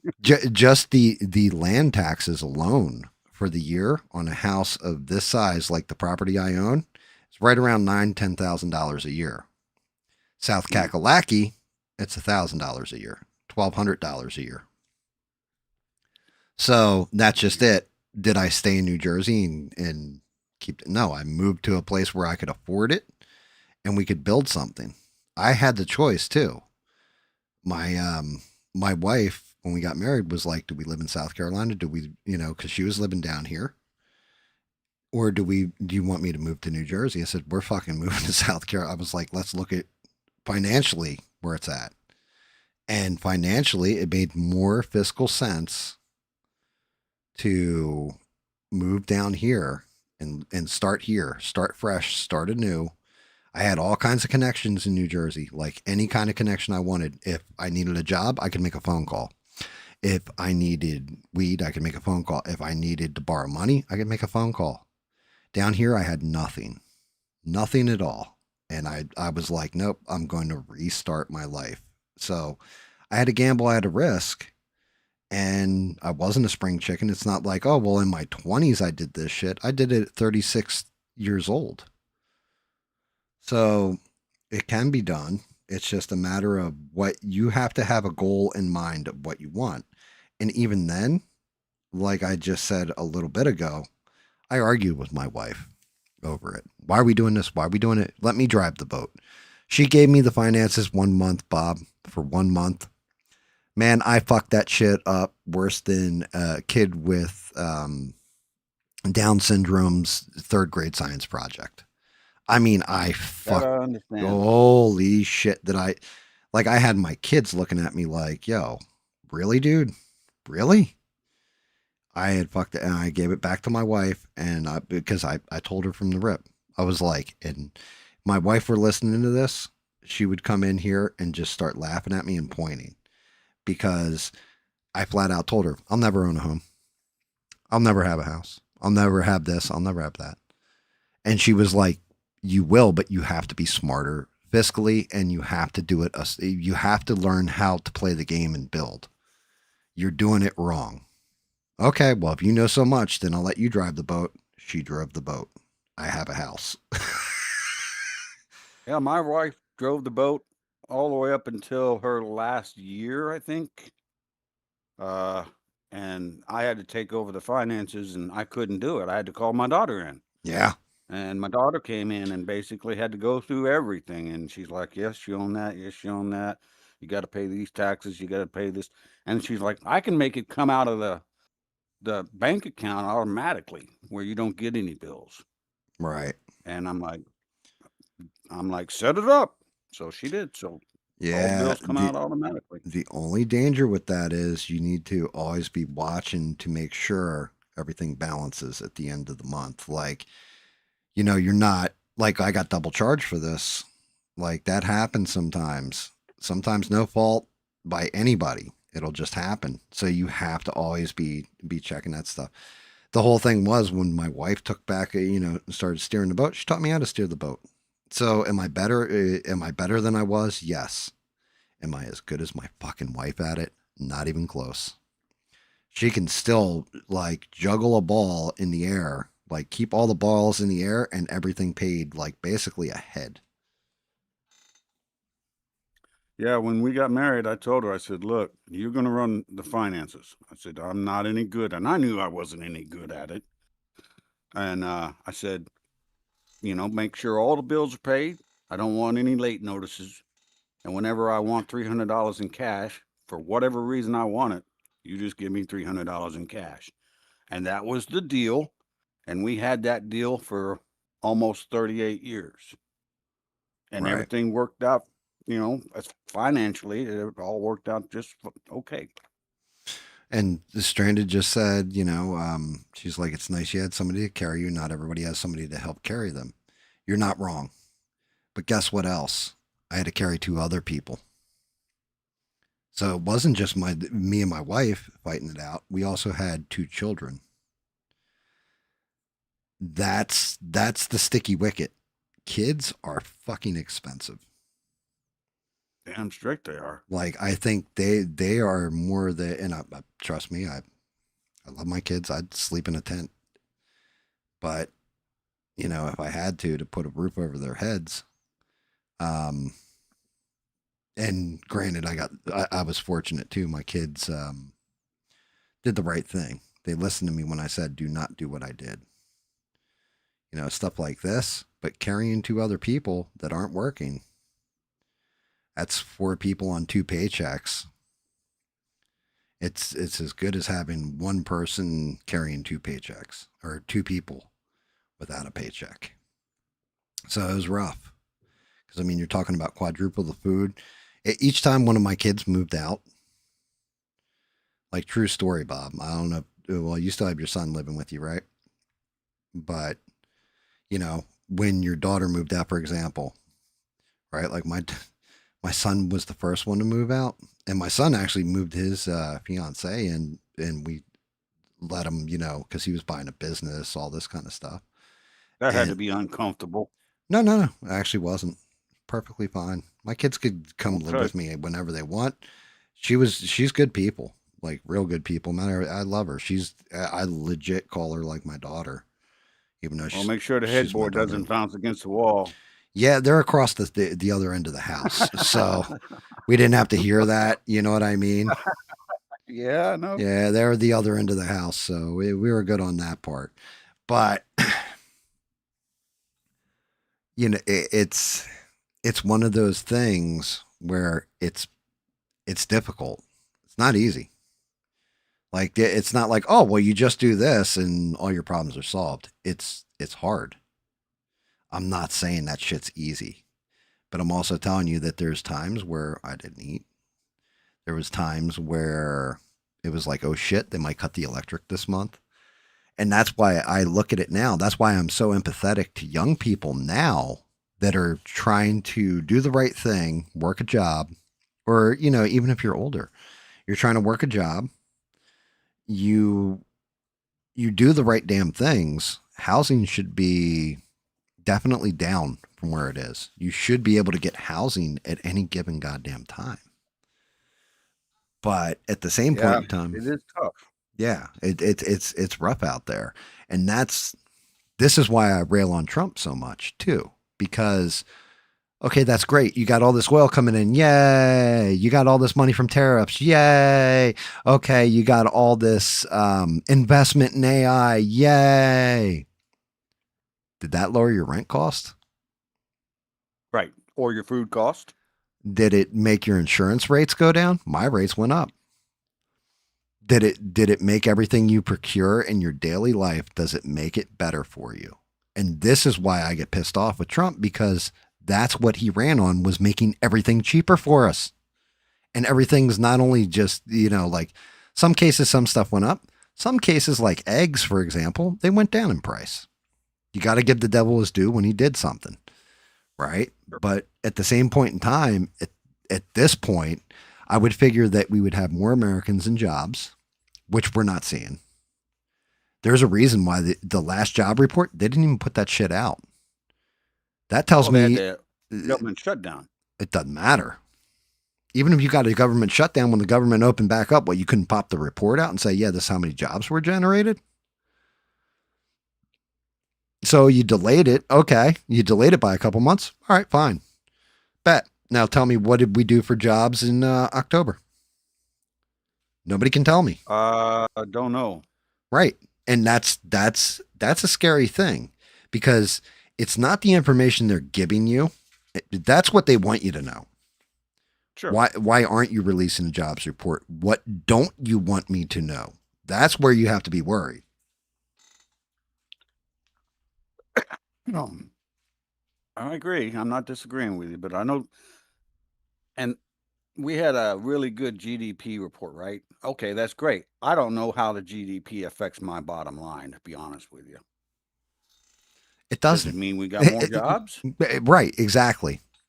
Does that mean that, like, you want to go shopping next week from $300, on your food cost? Did that drop it down to $200? Did it drop it down to 50 bucks? It didn't help any. Like, people are like, oh, gas price. What the fuck are you talking about? Like, gas is still like $2.50, I think, all over the place. Is it as bad as the previous administration? No. Flat out no. Interest rates, no, they're actually down. Are you feeling it though? You're not. Why? But like, it's Hang on, I'll be right back.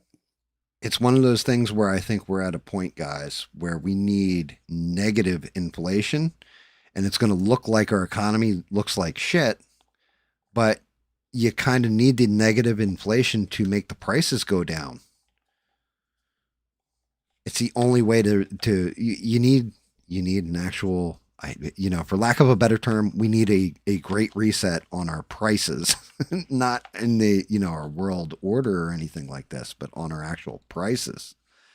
We need a great reset because people can't afford it. Like, I'm super sympathetic to people, but I also like to tell people, look, it can be done.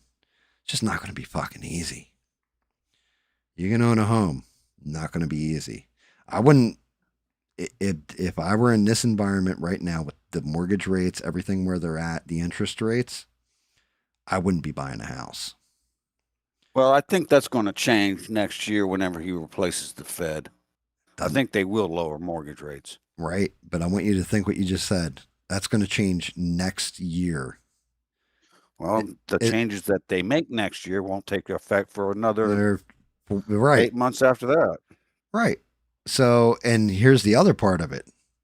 He's going to get shellacked in the midterms. Like, you can see that coming like 2 miles out.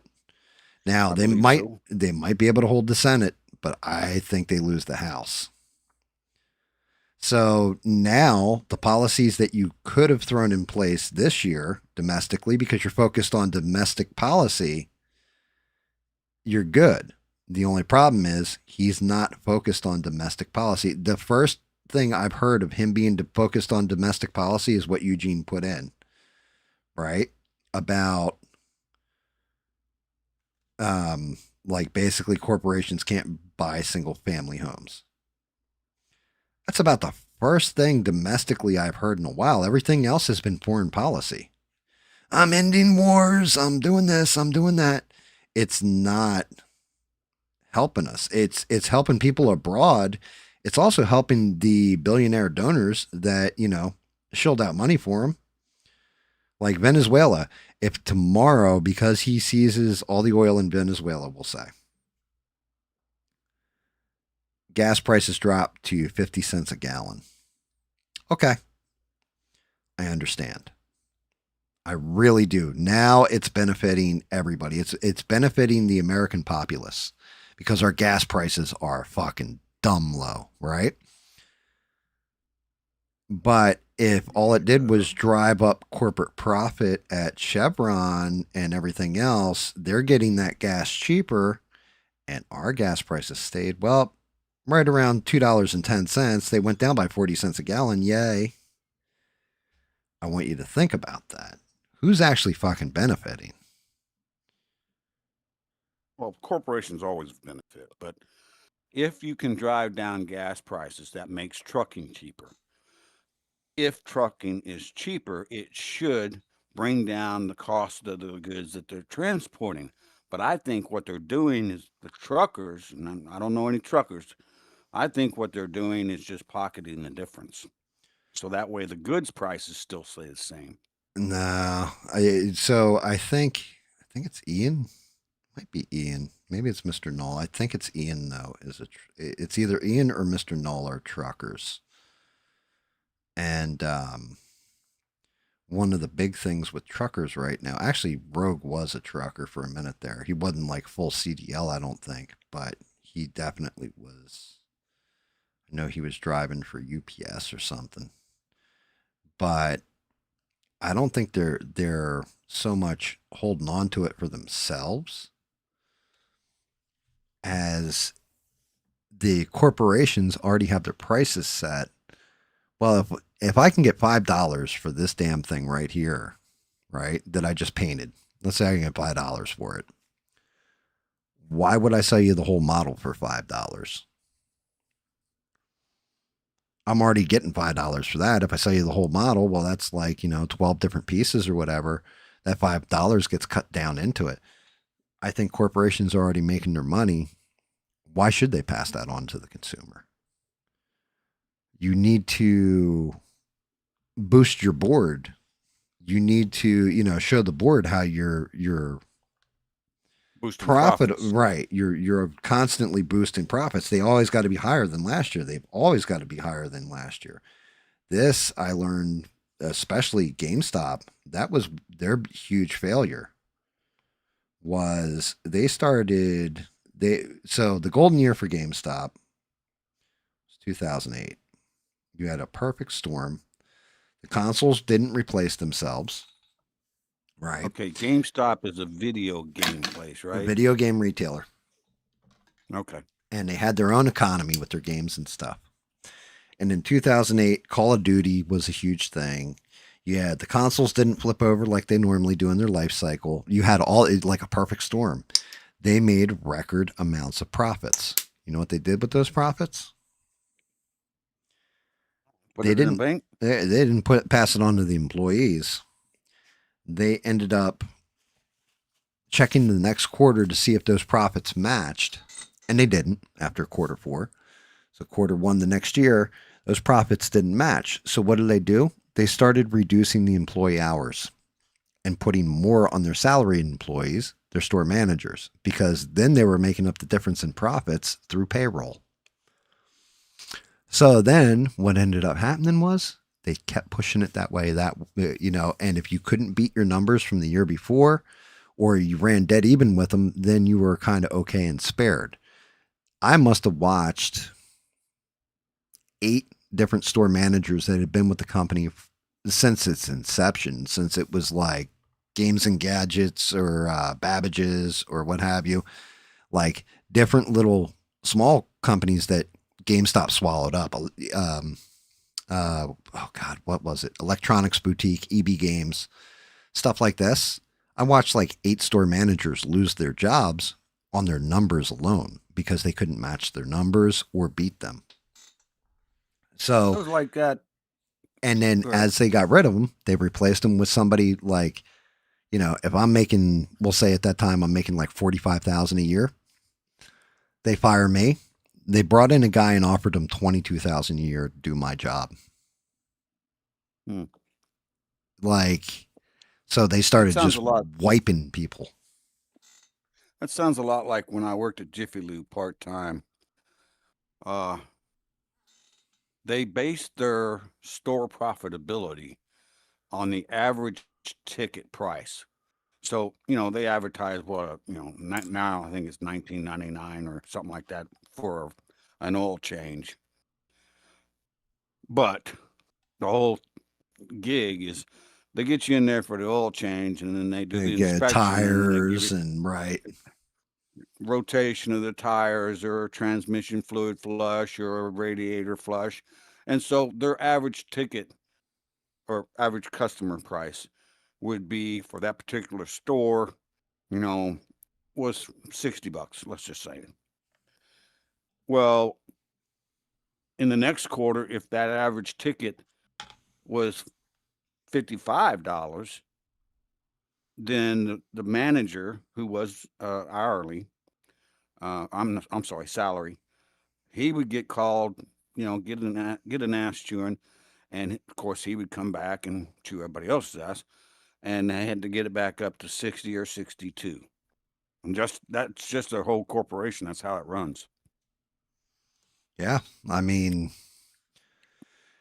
it's corporate greed is definitely a thing. And then don't even look at like, oh well, you get bonuses and all this kind of shit.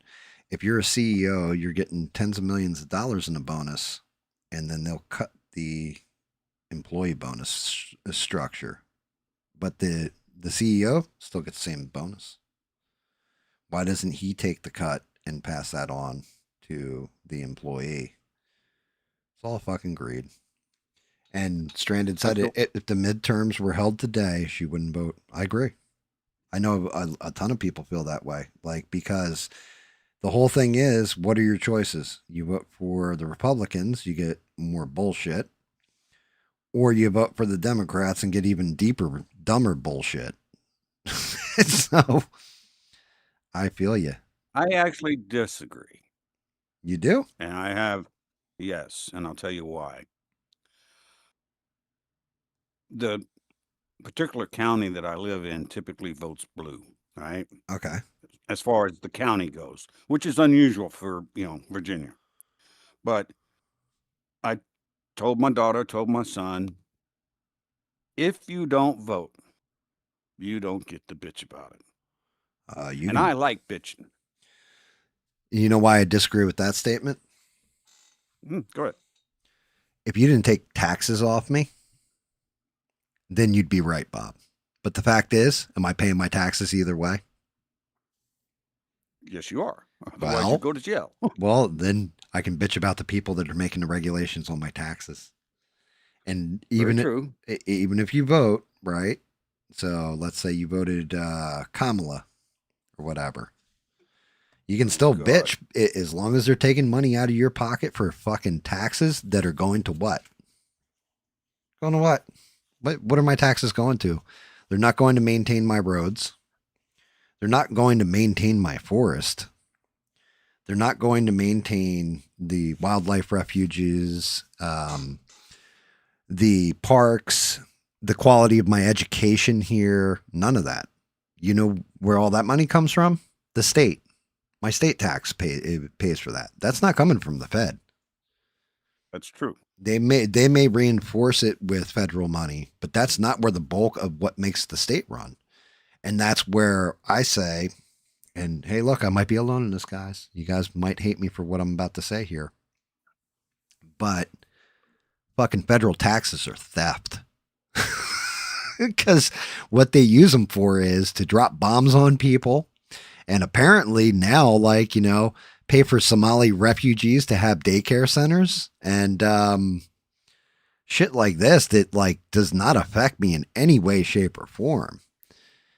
Shout out. One of the good things about South Kakalaki here is for your property taxes. I have no school-aged children. My tax rate goes down to, I think it's 3 or 4% because of that. If I had school-aged children, then it goes up to 6% or 6.5%, I believe. But you have to fill out a form because if you actually have school-aged children, you have to pay an extra amount of tax towards their education to keep the schools up. But if you don't have it, so why am I going to get penalized because Joe Schmuckatelli down the street has kids that are in school? It's not my fucking problem. I understand that, and I kind of agree with you a little bit there, but my kids went to the school system here, and I'm still paying my taxes into the city. I believe it's a city in this case, and they still, fund the school, even though I don't have any school-aged children. But I disagree a little bit on the federal side, but it's for a personal reason. Because fair enough. Yeah. You know what, though, Bob? Okay. But I can accept that answer. You know why I can accept that answer? Because you're honest about it. Yeah. If you're not fucking honest about things and you're not right on board, if you're not telling the truth, and like I said, again, that's that's kind of where my, like, damn it, Trump, just tell us the fucking truth about Venezuela. Well, we wanted to cut Russia and China's knees off from the oil and the silver, and we kind of needed it for ourselves for the AI and to lower gas prices here. All right, man, at least you're honest about it. I may not like what you did, but you're honest about it. Don't tell me it's because they're smuggling drugs into the country when, why aren't you hitting Mexico then? Like, it makes no sense to me. Like, You just know what else he wants out of Venezuela that nobody's talking about? hot Venezuelan women to stock his Mar-a-Lago with? I don't know about that. But Venezuela has a ton of gold. Mm. I mean, a huge amount of gold. Well, I mean, And there you I go. think he might be looking at that. Hey, look, you know what? You may not be wrong, but just on that point, Bob. So you're saying basically we went and did all this for resources, right? That's correct. We didn't do this for drugs. And yet, why are you trying to tell me it's about drugs? Stop, shut the fuck up with your drug thing. Like, okay, you're going to use that in America to prosecute Maduro, saying he's a drug lord, right? What about him just being a communist dictator that killed like 1 million of his own people and putting them on trial, for crimes against humanity? Okay, I can accept that. That's just a switch and bait. The whole thing's a switch and bait. Yeah, I agree. I say we put Eugene in there, and then Eugene could be our president. He'd be president of the President Eugene. That's what I think should happen. We should make Eugene the president. Only if we can tell Eugene what to do and do it from behind the scenes. Yeah, and make a lot of money off him too. Mm. Yeah, I think that's my big problem is I think that truly is at the heart of it. One of my big problem with everything is like, just tell us the fucking truth. It's all about the oil. We're just here for the oil. Like he did that with, I can't remember where the hell it was. I don't know if it was Iraq or whatever, but he said he pulled one of those moves during his first term. And I was like, honestly, I don't like it, but I can't argue with it because he was just completely flat out honest about, like, we went in there and we just did it for the oil. And I was like, oh, okay. I can deal with that. You're telling me the truth. I can deal with it. Don't lie to me. Yeah, my daughter's always on my ass about, I think part of the problem is he's doing stuff and I don't get any of the money. I don't get any extra money for the stuff that he's doing. Now his friends, they get money. Right. Okay. But it doesn't come to me. Yeah, you're That's not wrong. one of the issues. That's one of the issues I have. Not But wrong. my daughter's on my ass all the time because there's a lot of monies that people take advantage of because my son has autism. Okay. It's Okay. not severe. Okay. But she's like, you got to sign him up for this and you got to get money for that. And you got to do that. I don't want to do that. But she says as soon as I die, she's going to do that. Yeah, well, I mean, you might want to do that because you may want to do it just to get your hands on that extra. That extra money may not matter much to you, but I would rather give my tax money to you and your son than to somebody down the street who is just sitting around eating bonbons. You know what I mean? And living off my tax dollar. I'd much rather it went to a good person than, and that's why I say if taxes were actually legitimate, there's plenty of people that would be like, okay, where's my tax dollar going? I want it to go towards our military. There's plenty of people that would be like, I want it to go in defense of Israel. There's plenty of people that would be like, I want my tax dollar to go here, there, and just name whatever your cause is. I will say that But I think that's the way we should have done taxes was like, yeah, I want my money to go towards, like with my money, I want it to go to stop deforestation or something, or maintenance of state forest, right? Take my money out of my paycheck and put it here. Then I can actually go look and be like, well, shit, my forest just got cut down. You guys aren't maintaining it and anything else. Now I can hold whoever's in charge to account and get rid of them. But then I know exactly where my tax dollars went and everything else. Well, then the politicians couldn't put it in their pockets. And we can't be having that. Oh, yeah. What the hell was I thinking, Bob? You're right. I fucking missed a whole step there where how does this, how does this help, how does this help like Swalwell afford another house or Nancy Pelosi afford another house? Shit. Yeah, I always find it amazing that these people go into politics, and you watch them on the stump or you watch them and they come around, they give the speech, and they're all just looking to put money in their pockets because they go into Congress and yeah, maybe they're a local business guy who owns a couple of dry cleaning companies, but he has enough money to run for Congress. And he does Congress for 4 or 6 or some cases 40. And he comes out and they're all multi-millionaires. I'm like, where do you get all this money? Yeah, Out of my pocket. That's the one criticism I can't argue when people lay that out about MTG. I think MTG actually is America first and wants the best for America and everything. But goddamn, didn't she get rich doing it? Yes, she did.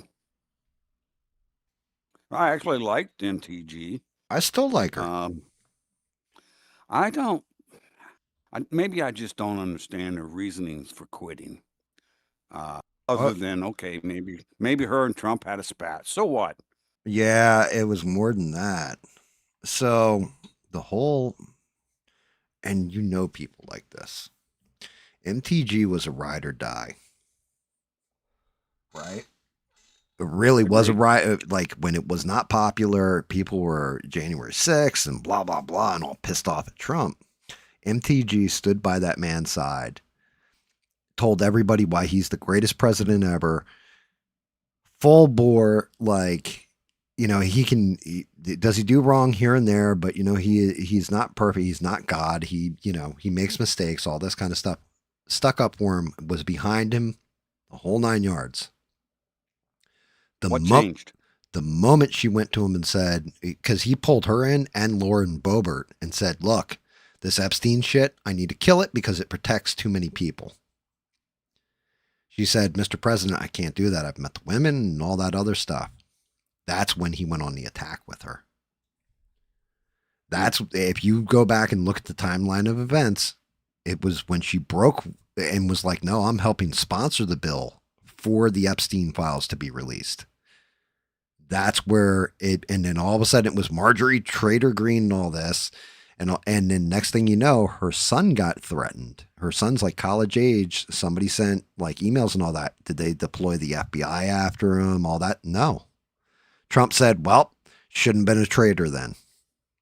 At that point in time, if I was completely supportive of somebody and they pulled that shit, like I don't even give a fuck about your kids, I kind of would have flipped too.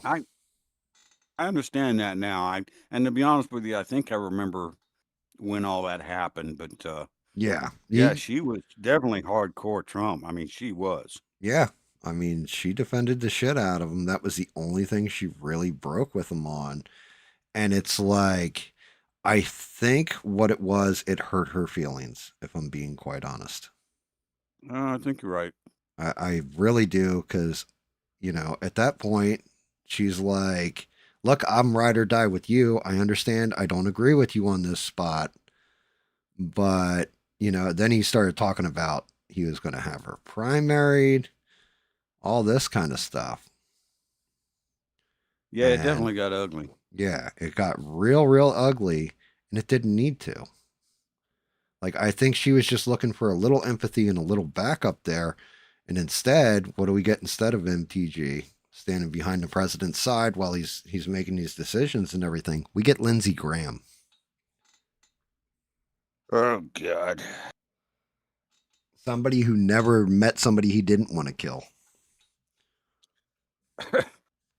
Well, we get shit like Lindsay's that. been in the pockets of the military-industrial complex forever and always will be. And I'm not saying he's wrong, okay, but sometimes the military doesn't get stuff right. Sometimes they can screw it up too. But Yeah. Lindsay will not back off of them. Yeah, I mean, with Lindsey Graham, I get it. Like, do I support our troops? 1000%. Some of the commanding officers I definitely don't support. Like, everything under the Biden administration, for example. Like, a lot of their decisions there were just asinine. Maybe it really was Biden overriding it, but I have this weird feeling that it was the generals too on top of it. So Absolutely. I'll bitch about them, but the average soldier, average military person, man, every one of them I've met, they don't aim to fuck up. Some of them do fuck up, it happens, but everybody fucks up. Nobody's perfect, but at the same point in time, it is a lot of, well, I'm just doing what I was ordered to do, sir.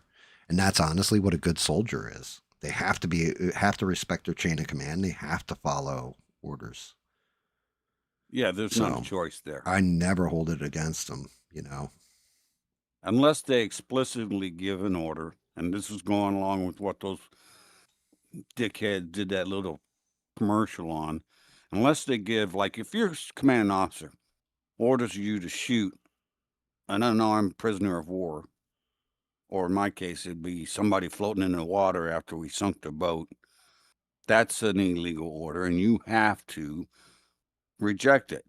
Now, here's the problem with that. You're going to pay a price for that stance. Right. But that's the right way to go, in my opinion. Yeah, I don't think you're wrong at all, Bob. I definitely see that. You know what I mean? Do the right thing for the right reasons, and like I said, God bless our troops. Like, I don't blame them. I don't blame them for the decisions handed down to them. If you're being actually honest about things, you're a soldier. You signed up. That's your job, is to take orders and deliver. Some of those orders are going to be ugly and shit you don't agree with, but you should have signed up for the Peace Corps or something. Then at that point, like sometimes you got to do stuff you don't want to do. Sometimes, and sometimes they're going to take out bad people. Sometimes innocent people are going to get hurt in the process too. That's just nature. That's collateral damage. Now you try to minimize that collateral damage, but that really should be the CEO's call, not the average guy on the ground. Yeah, I've managed to piss off a couple of CEOs once or twice in my life. Somehow I could believe that, Bob. I don't know why. I just feel that that's an accurate statement. That's good. Actually, one time it was off Mogadishu. Oh shit. Yeah. We had an LCAC or LCU. It's kind of like this old World War II boat where they drop the gate down and the guys charge out on the beach in Normandy. Mm-hmm. Well, we carried two of them on the Trenton, and we were off Mogadishu. Actually, we're the ones who landed the Marines that went into Mogadishu and the whole Black Hawk Down thing. Gave the boys a ride, huh? Yeah. So anyhow, we had this one chief in charge of one of the LCUs, and we had a nickname for him. We called him Crash Gordon. Because if there was a rock between us and the beach, that motherfucker hit it. Excuse my language, people. No apologies necessary there, Bob. So sure enough, he crashes into the damn rock, and we got to bring him back into the well deck and flood it down and lift it up. And he's got this hole, probably it was good 8-9 inches wide or long. And I had to send my guys, and I had just gotten on board the boat. I hadn't been on the boat very long. I had to send my guys down there, and I had one guy on the inside and one guy on the outside, and they cut a plate out and welded a new plate in from both sides. And I'm on the wing wall, and the CO comes down and says, and I'm just kind of leaning, on the railing, and the CO comes down because he wanted to get the boat back quickly. And he's like, well, why didn't you just weld a plate over the top of it and send it back out? I said, well, I could have done it. You were allowed to smoke on the boat back then. And I said, well, I could have done that, sir, but it would have looked like shit and wouldn't have been done right. So we cut a hole out there and we inserted the plate and we're welding it on both sides. It's going to be watertight, good to go. And he just walked off.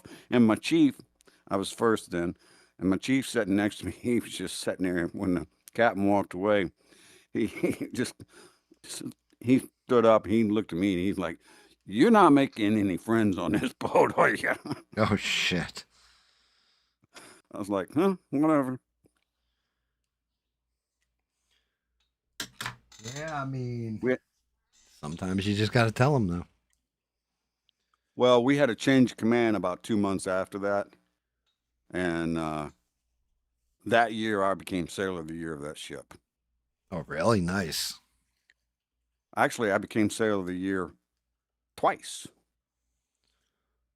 And I got plaques right up here on my wall that show me that. That's awesome. I didn't make Sailor of the Year of the Navy. Let me clarify. Each command had their own Sailor of the Year, and we all I competed gotcha. at the end of the year. Gotcha, So gotcha. then, become Sailor of the Year for the Navy. That would have been cool. But I don't think they like me too much. I wonder why. Mm. It's not like you caused any problems or anything. No, it's a mystery to me. I should have been picked twice. I should have been Sailor of the Year for the Navy twice, but they make their own decisions. Yeah. I'm reading. Eugene was going off about the dude who shot Ashley Babbitt. That motherfucker got away with murder. He did. Yeah. Yeah, that's somebody who should never have been issued a pistol. That was, he fucking panicked. I had to do it. I had to shoot through a door. Like, well, did you know who was on the other side? Well, no. Say that was like Secret Service on the other side. How would that have worked out? Say, like, the Capitol Police were on the other side of that door and had secured the area. And he just fired through the door. Could you imagine? Would have worked out so well. What'd you say, Rogue? Would have worked out so well. It would have worked out. It would have been one of them there good uns. By the way, Sure enough. I need to apologize to your members. Sometimes my language gets a little salty. I'll try to watch it. You do not know GAM? Bob, have you never listened to the show? You can talk I about have, but I think Bob. mine's a little on edge. No, you're good. I mean, I want you to think about it. We talk about Smurf going off to Amazon to work at the butt plug factory end of it, right? Like True. you're not Rightly saying so. anything worse than that. Jeez. Holy shit. So what's going on, Rogue? Welcome back. How was your shower? Everything come out all right? Oh, yeah. So Less itchy and have a full belly now. just to give you a heads up, we got to go full disclosure here, Bob. And just to warn you, Rogue is actually a ginger. So, like, This is common. like when you don't have enough beer in you, you kick someone's nuts. If Rogue doesn't like you, he just eats your soul and turns you into a freckle on his body somewhere. Okay, that's a little dark. Yeah, I mean, tell me about it. But, this is a power that all gingers have. So that's why we're always a little careful and cautious around Rogue, because we don't want him pulling our souls out. Oh, I thought a ginger was somebody with red hair. It is. it is. Yeah. How do you think they get all those freckles on them and stuff? Well, my daughter's a ginger, No shit. and if she gets Oh, mad well, at you you, don't have soul already, anyways. Yep. what? You already took your soul, Bob. Already lost your soul. Hate to break it to you. Yeah, well, she took my soul the day she was born. Yep. See, there you go. Bob proved it. Sounds like it. Stranded said, Bob, no cussing you, fucker. I saw that. Dude, Stranded's great. I mean, look, there's stuff I can say about this community, right? Like Stranded didn't agree with my take on like rent and all that, rent control and everything else. Went back and forth. Stranded's still here and having a conversation, enjoying the show. Not insulted, not fuck this place, I'm out. Not I'm just gonna wipe my dick on the doorknob and leave. You know, is still here hanging out. I love that about the people that are watching. Everybody like can have their own opinion or pop in their 2 cents or whatever, and it's just like, okay, cool. Don't always have to see it the same way. Isn't it? You know, like it's crazy. It almost feels like that's how America was originally supposed to work or something. It'd be quite the boring life if everyone was the same, sir. Yeah, I mean, I guess. I don't know. I trust the same opinion. It'd be pretty bland. Trust me, next time I get invited to like a casino or something, I'm definitely looking around. If I see a dude in there that's like right around 5'7" and looks like he might have like 3-4 beers in, I am not fucking with him because That's probably a good idea. I definitely I'm staying the hell away from that guy. I don't want my nuts kicked up into my throat. I was probably about 11 beers in by that time. Oh shit, man! Then you It didn't. was over a period of about 7 hours. Fair enough, but still, that means when you kick that guy, you didn't even register how hard you kicked him. You just kicked the kick. I knew how hard it was whenever he fell down and puked all over the carpet. I was like, damn, that was pretty good. That And was the next thing I know, good shot. they're taking my ass out of there. Yeah, it happens. It definitely happens that way sometimes. I'm right there with you, Stranded. I was wondering about that comment too. Which comment? He says, I can't wipe my dingus on the doorbell or the doorknob. Why am I just finding this out? I don't know. It sounded good on paper. Sometimes shit just pops out of my mouth. I don't even know what I said. Sometimes, sir. All right, a lot of the time. A lot of the time. But I think that's what makes the show good, is because it's spontaneous. That's what Smurf always is like. Smurf will start laughing out of nowhere, and I'm like, "What?" And he's like, well, "How the fuck do you come up with some of this shit, Gam?" I'm like, "I don't know, Smurf." Like it just comes out. It's why I've had to delete go back into different live streams and edit certain things out, because I'll say something and not even realize what I said.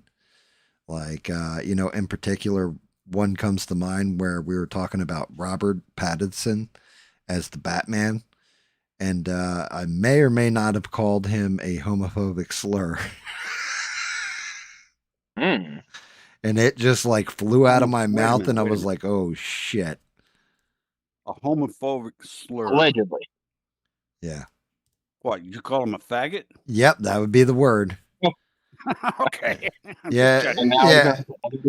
Yeah, now I got to edit this one. Thanks, Bob. I'm sorry. Yeah, YouTube will kill your channel for it. Well, I mean, honestly, you've said it before, and like Smurf and I were laughing when you said that before, because if you remember, Smurf started giggling, and he goes, "Well, you better mark exactly where he said it, bud, because you're gonna have to go edit it." Yeah, YouTube, like you, if I sit there and go off about it, get you in trouble. But we got away with it last time. I'll let it stand. We'll see if I get nailed for it. But yeah, there's because I think I don't know. The word doesn't bother me, but YouTube censors kind of bothers them. Because I mean, how many times have you used that slur towards a gay person, Bob, in your life? Personally? Yeah.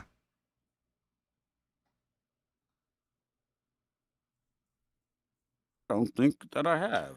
Exactly. You've just said it to your buddies that are all straight. You've never like walked up on a gay person like you're a whatchamacallit, right? You've never done that. I have had an ex-friend who did use that word to another friend of mine who was gay, and we had to have some words after he sobered up because I was like, dude, that was not cool. Yeah, I got you. And we still Right. got along. Right, because you're using it in the funny, friendly way. He I was saw. not. He was not. Right, he was actually saying it in this Sheree. Shout out to Sheree when Sheree was still around.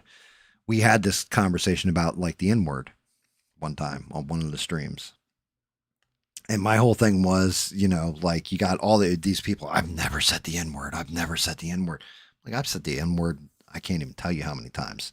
Have I ever said it directly to a black person to, like tell them, Inflict harm? right, to say this is who you are as a person? Never. Not once in my life have I ever done that. You know what I mean? It's like, and then Sheree agreed. She's like, yeah, it's all about context. It's all about the context in which you're using the word. Mm-hmm. So that's where I get like, because I'm 1,000% free speech absolutist. Like, say whatever's on your mind, but know that if you use it in certain ways, like if you're just saying that word to say that word, then okay, whatever. But if you're actually using it directly at a person because you know the response it's going to get and you're saying it in a hateful context, that's a different story. That's when it's like you can call somebody a fool. Rogue, you're a fool, right?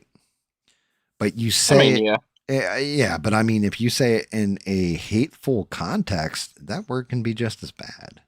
Like technically, it's all in the context in which you say things and the meaning you had behind delivering it, I'd say.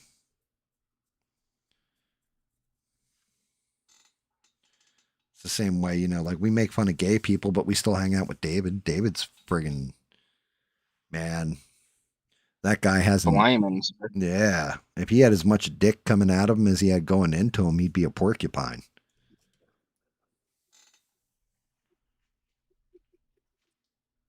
Oh, TMI. No, I'm kidding. David's straight. No. but there you go. Like there you go. I just joked on David, right? There's no harm in it because David's actually not. He's not catching for the wrong team that we know of. I mean, he hangs out with a couple people that definitely are catching for the wrong team, but hey, that's their prerogative. More power to them. You know what they're not doing? They're not taking my tax dollars. That's David and his friends because they're all British. Yep. And good old Stranded just fired out like, yep, here's the marker where Bob dropped an F slur in case you got to edit it. So yeah, I got to look 2.5 hours in. So this way I know to go look that up if I do have to edit it. But I don't think I'm going to have to go edit it because you didn't use it in the context to derogatorily, and you no harm, no foul. You didn't know. You know what I mean, Bob? Yeah, I agree with you 100%, of course. Well, I mean, you don't have to. It's just like one of the funniest ones I've ever seen, meltdowns. Did you ever see the B. Tatum didn't know he was being filmed and went off on the dude? No. Holy shit. I know it's out there somewhere. I'd have to look it up. But you know how B. Tatum always talks about, you know, if you use the N-word, then that's, you know, some inferior shit, and like always rails on it like you're a person of low intellect and all that kind of thing. Like, you know, and he's not even talking about white people. He's talking about young black people from like inner city that use it on a constant, right? Like it just shows how unintellectual you are, all this other stuff. Man, he goes off on this guy, and I don't full disclosure, I don't even know what he's going off about, but he thought he was off camera and somebody was filming and they caught it. He must have dropped the N-bomb and called this dude the N-bomb, like I'm going to say 20 times.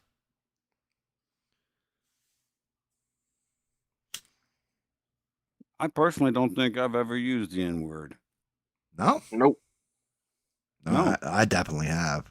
I worked on the edge of Camden, New Jersey, inner city or whatever. Like it was just part of the vernacular. Like you're having a conversation that's thrown out there so much that you don't even realize you said it.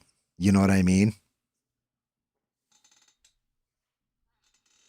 Like, you know, and you wouldn't use it at people either. Like I said, it would be about like the games on your shelf could be disorganized and you would call them the N-word. Like while you're fixing them. These N-words right here, man, they is so messed up. But you're having a conversation and it comes out of you.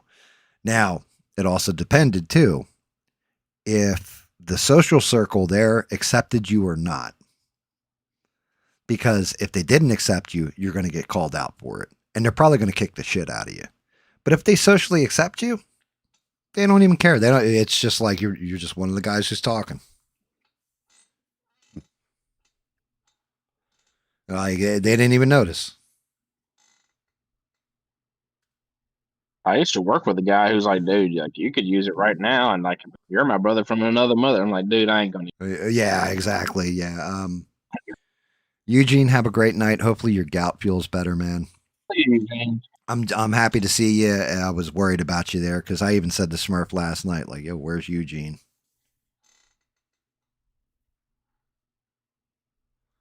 And Eugene, just remember the difference between toilet paper and drapes, okay? And if you don't know the difference, then I know exactly who's been using my drapes.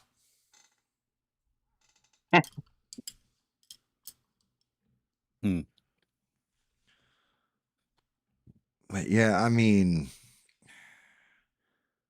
it's just a fucking, it's like a lot of things. It's just a word.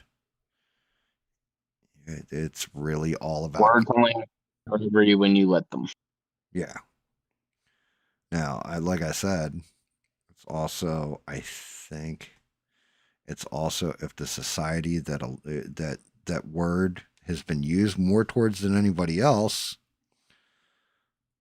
if they accept you and they don't have a problem with you using it, you shouldn't go using it just willy-nilly, you know what I mean? Nah. But at the same point in time, like I said, we'd have conversations and that word, nothing like hanging out with my buddy D, my buddy Umar, my buddy Walt. You know, Walt and Umar are straight born in Camden, lived in Camden. Hell, Umar died in Camden. You know, and like the three of them are having a conversation, the words bandied about, and you walk in the middle of the conversation, you just jump in and you don't even realize you said the word. But it's the people that clutch their pearls and are like, yeah, I've never said this word. And it's usually the white liberal type. You know, you guys know who I'm talking about. That are the ones that have to go around and tell you how they have voted for Obama twice. Like those guys, those are the guys that use the N-word and make sure you can't hear them using it. But use it in the worst context.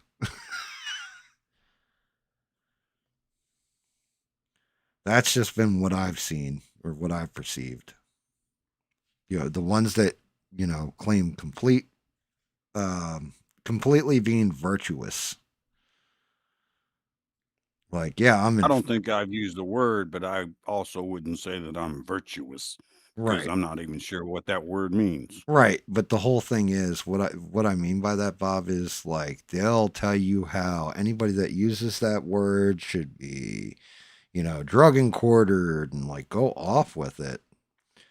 And it's like, bro, I've personally heard like, and I mean, yeah, I am kind of being specific about some people that I know. I've personally heard them have conversations where I've been like, yo, really? You're talking about a whole group of people there. We know, we don't care. But in public, they think that it's okay to use you know what I mean? Like in public, oh my God, how dare you?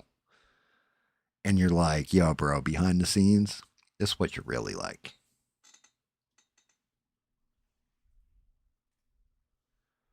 Just say terrible, terrible shit. I've always thought that if you want to get to know what somebody's really like,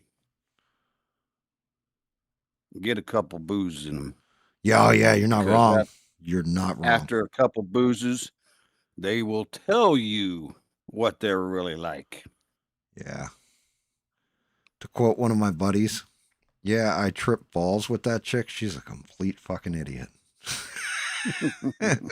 Like he did it with LSD. Like they were tripping balls, and he's like, she is one of the dumbest human beings I've ever met. Because that's just like alcohol, weed, whatever your choice is. Those inhibitions lower, and stuff that you normally wouldn't say will come flying out of your mouth because you may be thinking it, but you're more likely to say it at that point.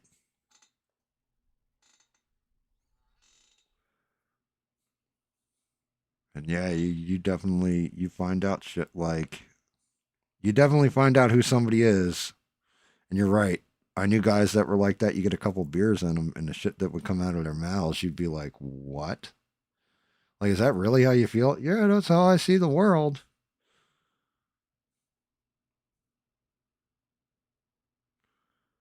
Like, I mean, look at Rogue. Rogue had his drinking face. I don't know much about Rogue. Really? No. I should know about him. Go ahead, tell him about you. Tell him about you, Rogue. Tell me a story. Tell me a story. Yeah, make it a good one. Tell him about your upbringings. Ain't much to tell about that. It was all sheltered and in the dark. Well, yeah, but you got to explain it. Born and raised going to church, homeschooled my entire school life. Didn't go to college, went straight to working. And GAM, or for worse. Here you go, Rogue. Tell them about the extent of your pop culture knowledge. When I say pop culture, Bob, I mean movies, TV, stuff like that. I got you. When you were a kid, what were you allowed to watch? Mostly older stuff. Didn't really watch a whole lot of stuff. Still House have on the Prairie. It gets Alfred Hitchcock. Get specific, Rogue. So, Well, in terms of so when you were a kid, right? Let's say the movie Aliens came on TV. Nope. Okay. Let's say I'm trying to think of something else. Let's say the movie Legend came on TV with Tom Cruise. Nope. How about Star Wars? Yep. How about Star Trek? It was allowed, but I didn't care for it. Okay. How about Lord of the Rings? Oh, most definitely. Okay. Once I was 13. So once he turned 13, notice that, Bob? Actually, I've never seen Lord of the Rings. Oh, you're missing out. Oh, holy shit, Bob. Really? I've never seen any of them. Bob,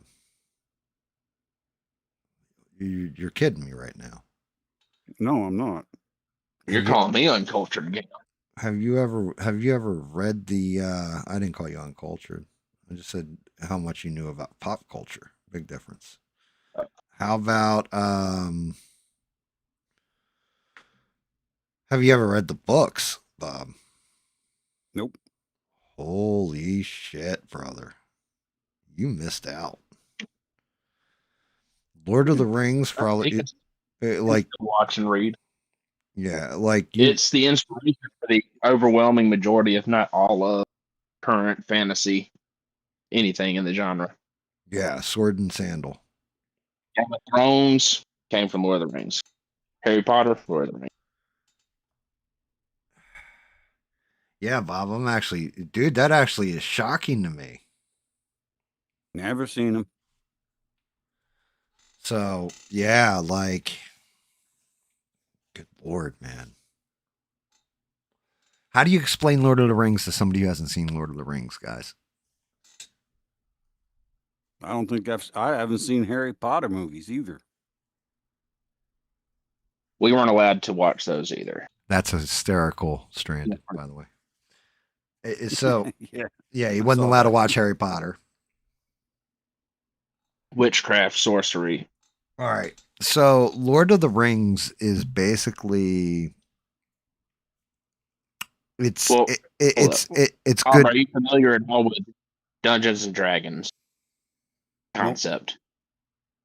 Okay, well, As a matter of fact, I had to kick out there was a dude worked in my shop, and after hours on Trenton, they would go in there and play Dungeons and D&D. Dragons until like 4:00 in the freaking morning. And I had to kick them out of the shop. I'm like, y'all ain't playing here no more. So well, never mind. What it was about. all right. So Lord of the Rings, right, at his essence, it's kind of a two-part thing. The main part is good versus evil. Flat out. It's the journey of good versus evil. You have an evil force that had emerged in the world. Think of it like basically Lucifer, right? Like God and Lucifer, right? God is like nowhere to really be seen. You just have Lucifer. And Lucifer had control of all the evil in the world. And he crafted this ring. And the ring was an all-powerful thing. Like it was just ultimate power. And like a genie lamp or something? Kind of, except for it was like his constant, when he formed the ring, the One Ring, it's called, he put all his malice and all of his hatred into it. And he was going to use it to control the world of man, of elves, of dwarves, like all the fantasy creatures. And then like, the orcs, the goblins, all that stuff. Like all the evil in the world was on his side. And he was destroying everybody. Like whooping the shit out of them, Bob. Like giant armies fighting back and forth, right? And his armies he comes out onto the battlefield and just starts, it's like almost like somebody using a reaper, an actual reaper in a cornfield, just mowing people down. And there's one guy, a human, who had his sword broken, was just about to get crushed, and struck out and cut his finger off, and cuts the ring off his finger, which he was bound to the ring. So it destroys him, right? Destroys the ultimate evil. And then takes the ring and takes it up to a volcano, right? The one place destroyed. Right, because it's the only place that can destroy this all-powerful ring. And instead of throwing it in the volcano, he decides, no, the power is mine. The ring corrupts his mind, corrupts his soul, and he carries it. And then meets a terrible death, ends up losing the ring, and it gets lost, and time goes on. And so, how do they say it in the movie, Rogue? They say it like, legend becomes myth.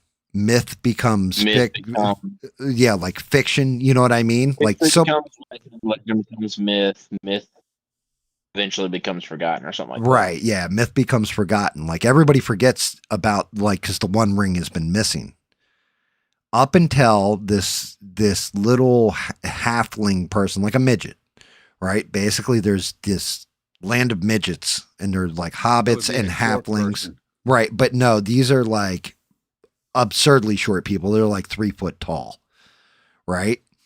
And they're like pure of heart, you know, like happy-go-lucky, don't really care about the world and all this. One of them finds the ring in the bottom of this creek where the guy dies. And he takes the ring, and the ring corrupts him and extends his life for like hundreds of years. So he gets corrupted by this ring, and his name's Gollum. Like he becomes his brain, like he gets bipolar, like, you know what I mean? Like his personality and all this. And he becomes a thing called Gollum. And the ring sticks with Gollum for a while, but it has a will of its own because its ultimate goal, it has the evil in it. So this dude who sunk his, you know, the Lucifer dude, Sauron is his name, sunk so much of his hatred and his malice in this ring that the ring has a will of its own. And if it goes back to Sauron, who is now disembodied, his body is destroyed, but his soul is still embodied. You know what I mean? He's in between worlds for the most part. If the ring makes it back to him, he comes back in the Force and he'll destroy everything.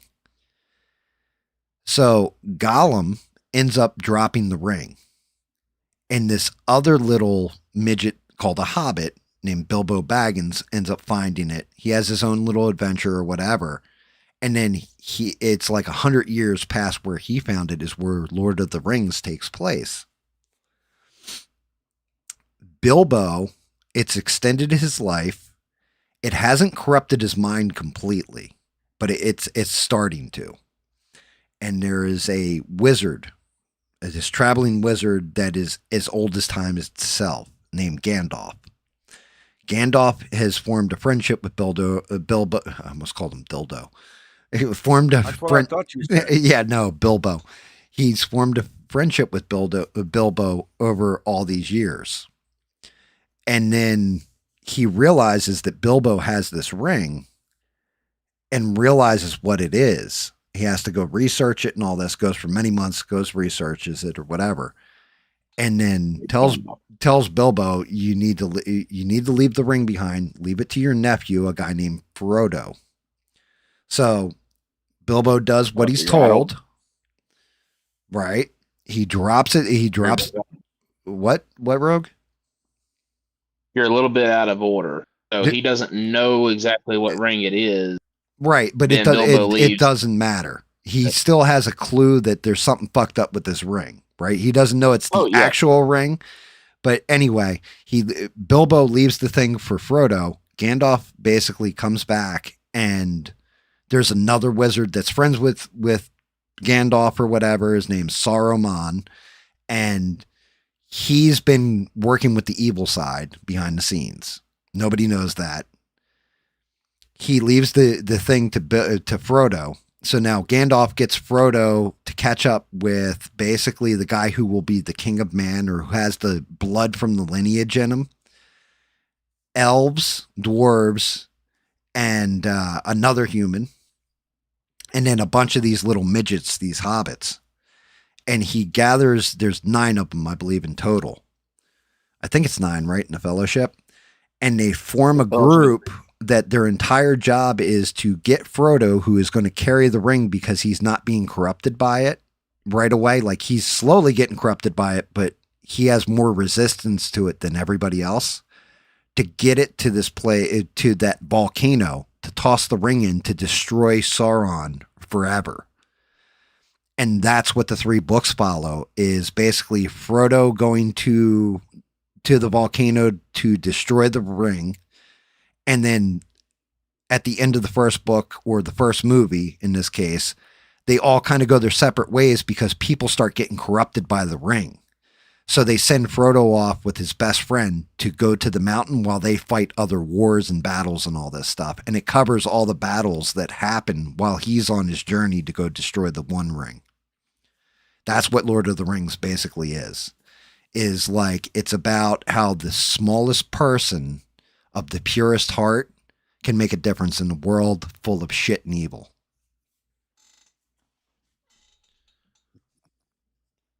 So, I'll be honest There's with you. also undertones of right, anti Rogue, but you're missing it. Bob only caught about a third of what I said. I Bob? didn't even catch that. Yeah, okay. Bob, It watch. gave me a headache. Right. Bob, watch the fucking movies. This is all I'm going to tell you is watch the movies. If you're a guy and you like movies, you will love this shit. Oh, speaking of, I finally got my girlfriend, well, fiance, to watch the first of the 3 movies, the extended edition, no less. She only fell asleep once for a couple minutes. What's up, mister? How are you?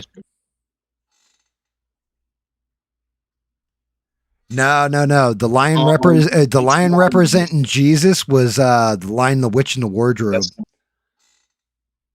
the Chronicles of Narnia, the Witch and the Wardrobe. Great to see you guys. Thanks for coming in, smashing a like and all that fun stuff. Yeah, I appreciate you guys being here. I've never heard anybody say I've never seen Lord of the Rings or know nothing about it.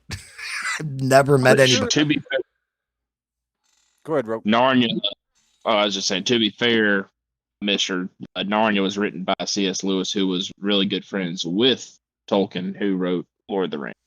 And not just that, C.S. Lewis was originally a complete atheist. And then Tolkien. And then, yeah, he met Tolkien, and Tolkien, like, converted him over to total Christianity. Okay. And then C.S. Lewis went on to write a whole lot of very theological. This conversation that you guys are having is why I threw the guys that were playing D&D out of my freaking shop. Right. Because See? it gives me a headache. Right. And that's why I'm saying, Bob, watch the movies. You watch the movies. If you're a guy who likes movies, I'm telling you now, when you see some of these battles, some of the fights and all that kind of stuff, it's a movie for guys who like movies. Like, it gets brutal. Like, I mean, you get people getting their heads taken off, arms, legs, people getting cut in half. Like, it gets brutal because it's old school fighting from the dick, sword and sorcery stuff. There is a scene in the first movie, Lord of the Rings. You have these monsters, right? These half-bred monsters that are like, picture like Arnold Schwarzenegger's Predator coming at you, right? And they're fighting like a guy who's just normal ass dude named Aragorn.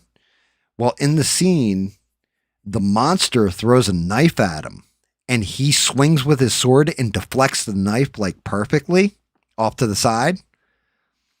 Apparently, it wasn't just staged like that. The guy accidentally threw the knife at the actual actor. It was supposed to be CG after the fact. Threw the knife at the actor, and the actor actually deflected it with the sword.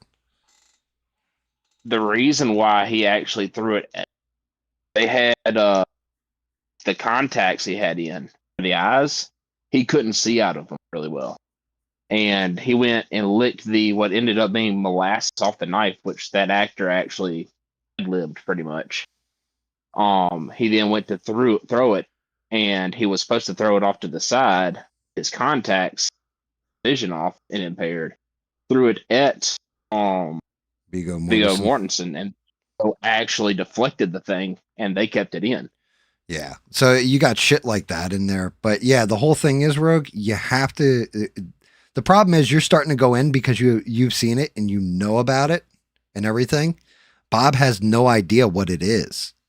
So you got to remember, you can overwhelm somebody because, like he just said, how it gave him a headache. It's because you had like nerds that are like, oh my God, and then this, and then that, and then this leads to that, which is why I left it all open, like how they all go on their own journeys. There's so much to those journeys, Bob, in the movie, but it's fun to watch. You're watching somebody, you're on the adventure with them. Well, it sounds like you got to watch this movie like 4 or 5 times just to catch all the undercurrents. No, you can watch through it once. It's just that sometimes people like myself get way into the lore. Right. Yeah, it's got a rich history behind it if you want it, or you can just watch it like entertainment. And you'd probably watch it like entertainment, and because it's very well done. You would enjoy.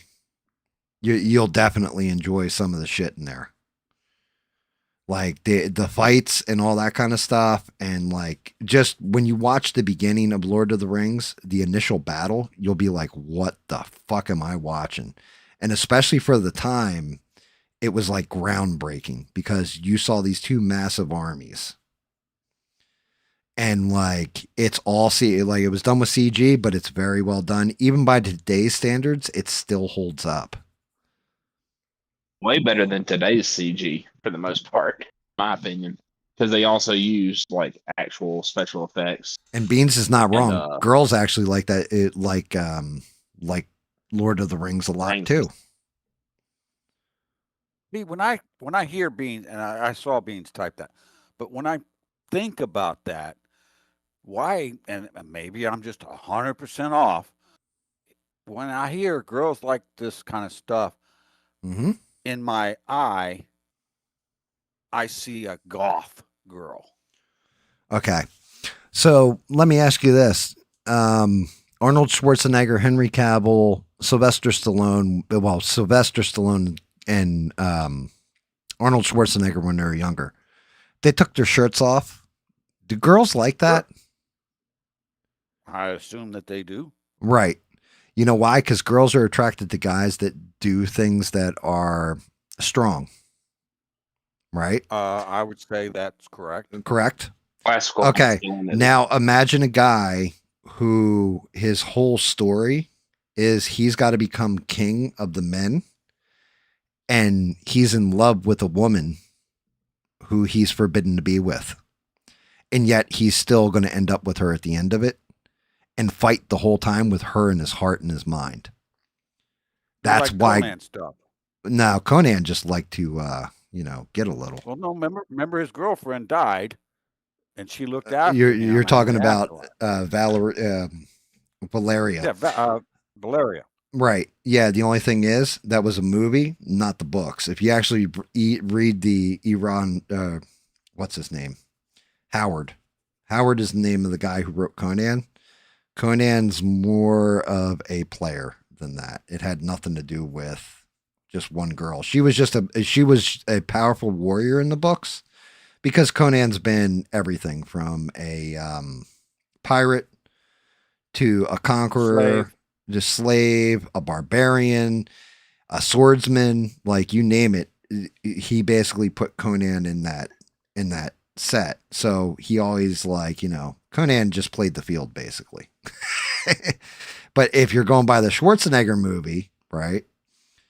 From the 80s, well, I think it was late 70s. I think it was 79 that came out. But if you're going by that, then yes. Yeah, like how she was the most important thing. She fought to bring him back, all that kind of stuff. Girls like that aspect of it. But yeah, like Aragorn, that's part of his story is he's in love with this one girl and they're basically like forbidden and he's about to lose her forever. And he has a chance to go off with a different girl and he still is like, no, my heart belongs to her. And that stew is what did it. Yep. Yeah, you're not wrong. But yeah, it's stuff like that, Bob, where girls like it because I mean, it's like Superman. Ask Beans why she likes Superman. She likes Superman the character, but if I say, yeah, well, you like the Brandon Routh version, she'll slap me in my mouth and call me a see you next Tuesday, right? She likes the Henry Cavill version. Why? Because it's fucking Henry Cavill, dude. Like, you can't look at Henry Cavill and go, damn, dude, if I was built like that, it would be over.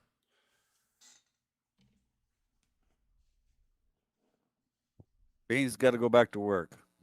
And like she said, she appreciates good books, movies. That's 100% too. Like, Lord of the Rings, the books, I definitely, unless you're an avid reader, Bob, which I don't think you are, I tell you to read the book. The book's got a lot of stuff that's not in the movies. There's characters that aren't in the movies too in the book. Tom Bombadil comes to mind. Yeah.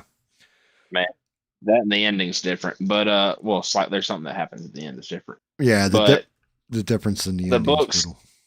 there's a lot. For a book to movie adaptation, it is about as faithful as it gets. Yeah, There is a like lot. you can't like it's a fantastic book to movie transition, and like you said with Dungeons and Dragons, for example, a lot of Dungeons and Dragons is specifically based. Like he got a lot of the ideas off the archetypes that you have. Like most of your fantasy stuff is based on Tolkien's works. So like you have a ranger, right, who's good with a bow and works in nature and stuff like this in Dungeons and Dragons. Well, that's kind of the ranger that's in Lord of the Rings. He's the archetype for it. Wizard Gandalf. Yeah. Gimli, Aragorn would be a fighter and a ranger. Right. Legolas would be more of a ranger. Gimli, maybe a mixture of fighter and maybe barbarian. But yeah, I mean, definitely, Bob, watch it just for entertainment's sake. You'll enjoy it. I'm pretty sure you'll enjoy it. Like, just know that it's 3 movies, and the tale gets darker as it goes, much darker as it goes. Right. They are long movies. They're theatricals 3 hours. The extended is 4 hours. Well, That sounds like a commitment, guys. it's like 2.5 hours for the regular ones, which is normal movie length. The extendeds are long as shit. But yeah, like you don't have to watch all 3 of them back to back to back, but most people do that are into them. You'll yeah, I mean the extended versions in particular. I always watch the extended because they add in some really cool shit, but it's also if you get into the nerd end of the lore, right? Yep. So if you're not into the nerd end of the lore, just watch the regular movie, watch it as a movie. Because when it ends, it leaves you on a cliffhanger, but know that there's a second movie and then, it's going to end on the third movie.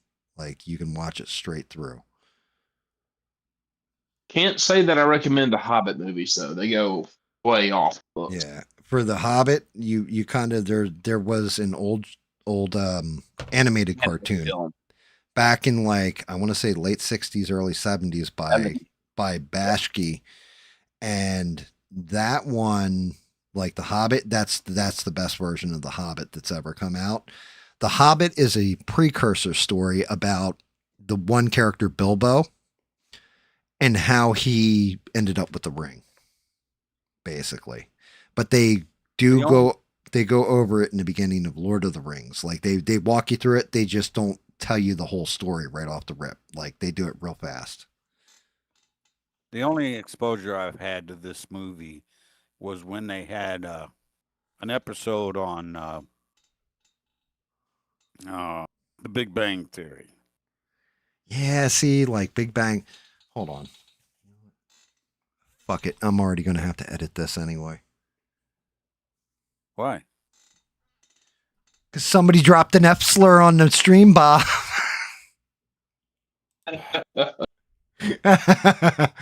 You're good. I'm teasing you right there. But hold on.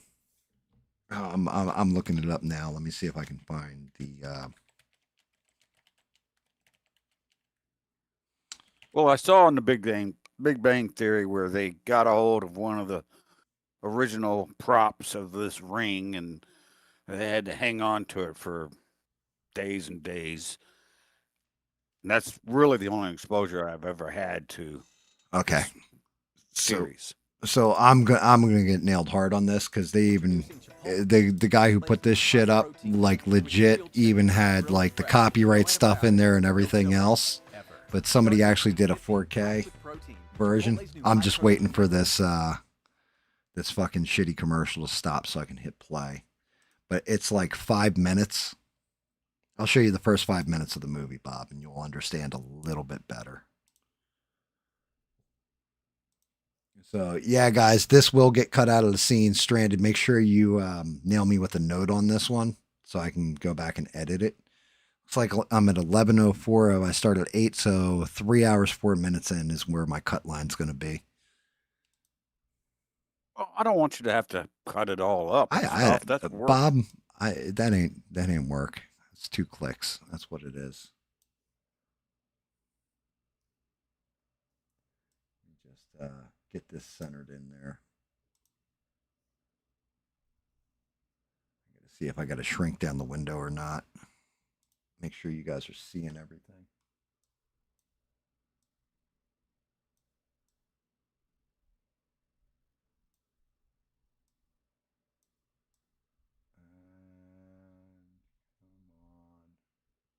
All right, here we go, Bob. Let's flip her over. This is for you, Bob. I will eat a copyright just for you, brother.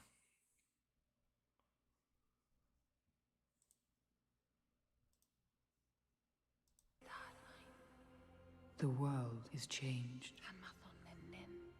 Hold on a second before we even play this. Bob, unmute your YouTube. Unmute my YouTube. Yeah, if Okay, you then is I it get a unmuted? feedback. Okay, that's fine. I'm not going to be talking. Just watch. It's 5 minutes. Just watch this. Sex. I said it. All right, Bob. As soon as that's done, you can mute YouTube again.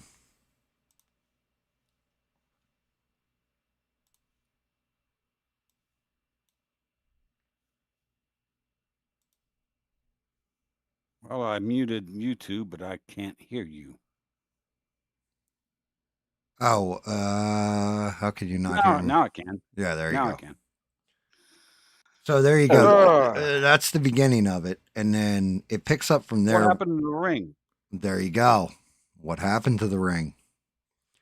So what I was saying before, Bob, the ring stays in that riverbed for a long time until everybody kind of forgets about it. And then a little dude finds it and it corrupts him. And this is what I'm saying. Like, the movie's great.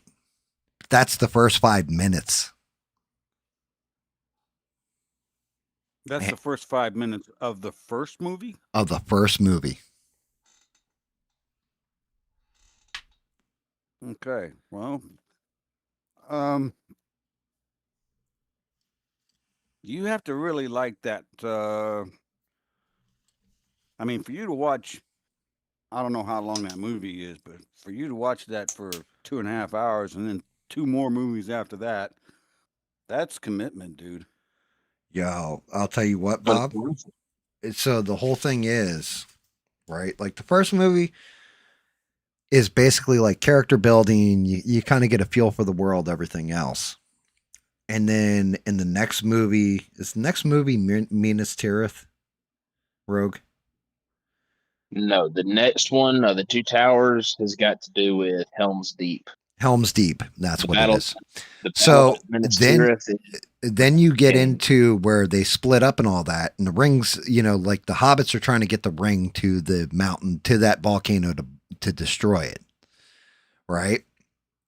The warriors that are, supposed to be guarding him and everything else, they go off to different battles to fight them. The second movie, I'm going to say like half the movie is them in this keep, and it's kind of like the Alamo is the best way I can put it to you. They are holding down the Alamo against like all these enemies.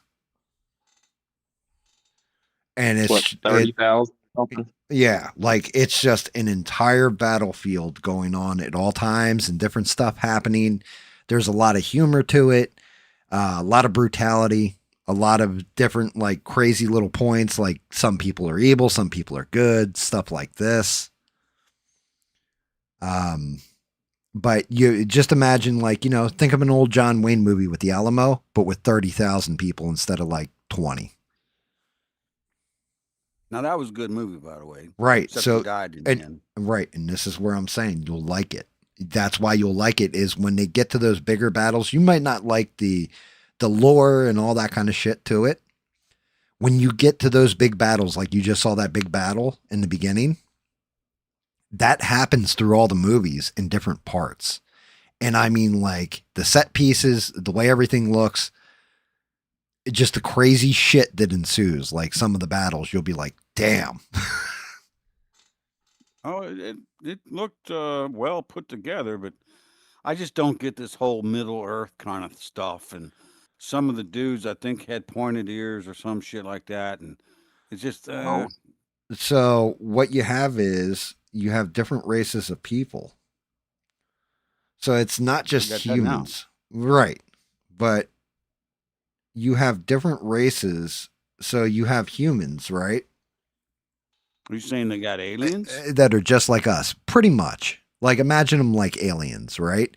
Except for then you have something called elves. And elves are like humans, except for they live hundreds of times longer than a human being. They have been around forever. Like an elf's age at like 100 years old, they're like a teenager. So, you know what I mean? Like you have these people on the battlefield that, and then you have dwarves, which are basically like these little midgets. And they're really good at mining and gold, hunting for gold, like digging in the hills and all that kind of stuff. And then you have another race called hobbits, and hobbits are midgets just like the dwarves, except for they live a carefree, they don't give a shit about the world kind of life. And smaller than dwarves. Not by much though. Dwarves are around the 4-foot range, and then the hobbits are like 3. But it's definitely one of those things, Bob. I recommend you watch it at least once all the way through, even if just for the battle scenes, because people get fucked up. Well, I saw that. I mean, dude got his finger cut off. Well, that was nothing. Like, when you start seeing like things like monsters, basically that are like humanoid monsters, but you start seeing them get their heads cut off, or there's a scene in the second movie where two of them get into an argument and one of them like kills the other one. And they're like, looks like meat's back on the menu, boys. And all of the monsters start tearing their guts out. Like you see like the intestines go flying up in the air and they're just eating the guy. Okay, you can stop right there because I had dinner and it was pretty good, and I really don't want to. As long as it wasn't sausage, you're good. No, it wasn't. It was shrimp tempura. Oh well, there you go. Not even close. But yeah, stuff like this. I mean, it's just, it's crazy. Like, it's one of those movies. Again, you got to watch it at least one time. All of them. Even if you never watch it again, just watch it once and you'll be like, okay, I can see what people are kind of talking about. If you get into it, then the lore is a whole different thing. It's basically like the Odyssey or any other story, like adventure story. And, girls like it because the guys in there are they're actual guys. You know what I mean? You got men behaving like men and being chivalrous and all that stuff, right? Then guys like it because, man, that's some badass shit. I got to take the dog out. Nice. I'll be back. Poor Rogue. Rogue, you started going off into like lore land, and I'm like, oh no, you're going to lose Bob on this. I think he was lost from the start, sir. To be honest with you. I mean, but after watching it, like you watch that intro, he's like, what happened to the ring? That was the first thing he said. So what happens to the ring? Exactly. That's why you watch. That's what will get you to watch the movie is what happened to the ring. Battle of Helm's Deep would keep him going, and so would the Battle of Pelennor Field.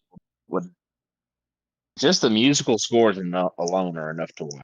Yeah, the musical scores will definitely make your nuts stand up at attention.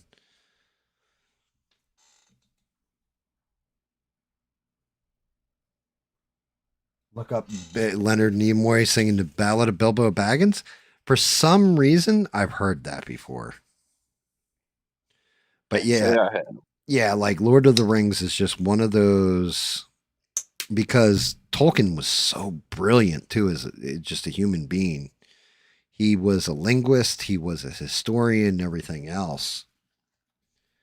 Man, he just he was on fire with that one. And Christopher Lee, who plays Chillin, was actually the only cast member that had met in person. That what? Really? Yeah. I mean, I could believe that. Christopher Lee is amazing too. He's great as Saruman. He is, well, but he was quite an individual in general, both in terms of acting and in real life. I mean, he was might as well have been the inspiration for James Bond. Yeah.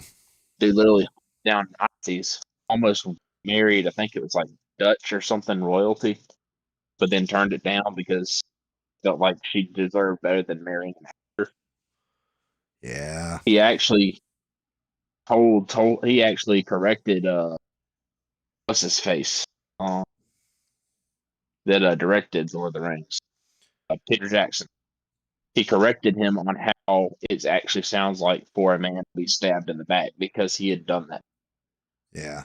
Well, I mean, I heard that your pal Vane stabbed many a man in the back. Wouldn't be surprised, sir. I mean, he's married to one that he stabs in the back, I'm sure, or gets stabbed in the back. Yep. Yep. Exactly. Yeah. He uses his meat sword. Makes a squishy noise.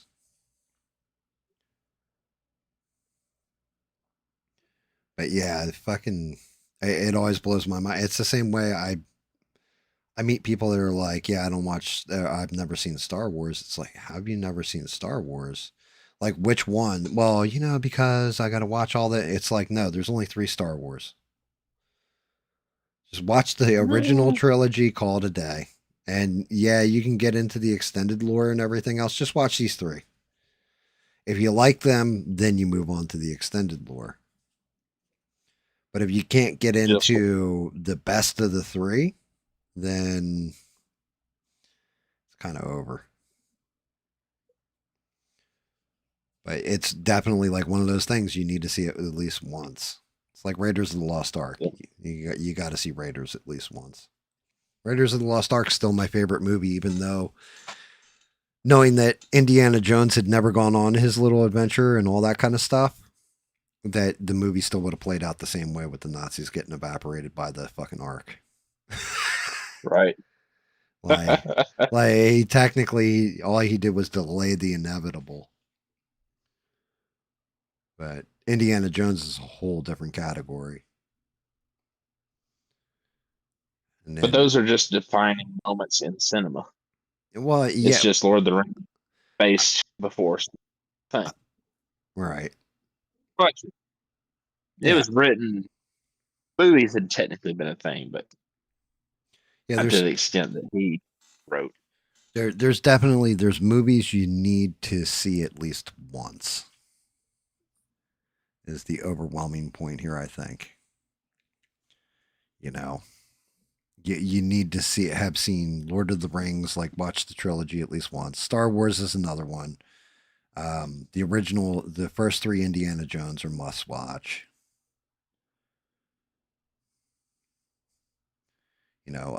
Casablanca is another one. You have to watch that at least once in your life. I'm back. Welcome back. I'm going to say another movie that you have to at least watch once in your life. And granted, if you're American, more than likely you've seen the knockoff version of it, which is called The Magnificent Seven. But the original movie is called Seven Samurai. Which I don't know if you've ever seen that, Rogue. I have not, sir. Dude. Oh my God. So, have you ever seen The Magnificent Seven? Don't think I have. That's actually made that twice. One was Yul Brynner. Right. And I can't remember the other one, but Oh, other- it was the black actor. Yeah, well, that narrows it down, Bob. Oh yeah, so much. Yeah. Hang Yeah. on. We talking about Samuel Jackson. So, yeah, they remade it and they did. Chris Pratt was in there. I know that. Yeah. Seen the But- great. But yeah, so it's Seven Samurai. It's basically these 7 samurai that are just badasses, and this town's being invaded by like these evil fucktards, and the town hires the 7 samurai to defend the town. And each one's like kind of like fucked up in one way or another. Like each of the 7 samurai. It's the same thing for the Magnificent Seven. They're except for they're gunslingers, and the town hires them to defend the town.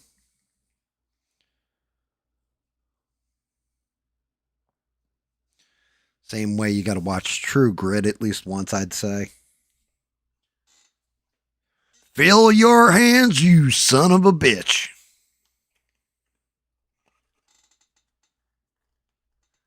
Stranded said when you said black actor, she's thinking Denzel Washington.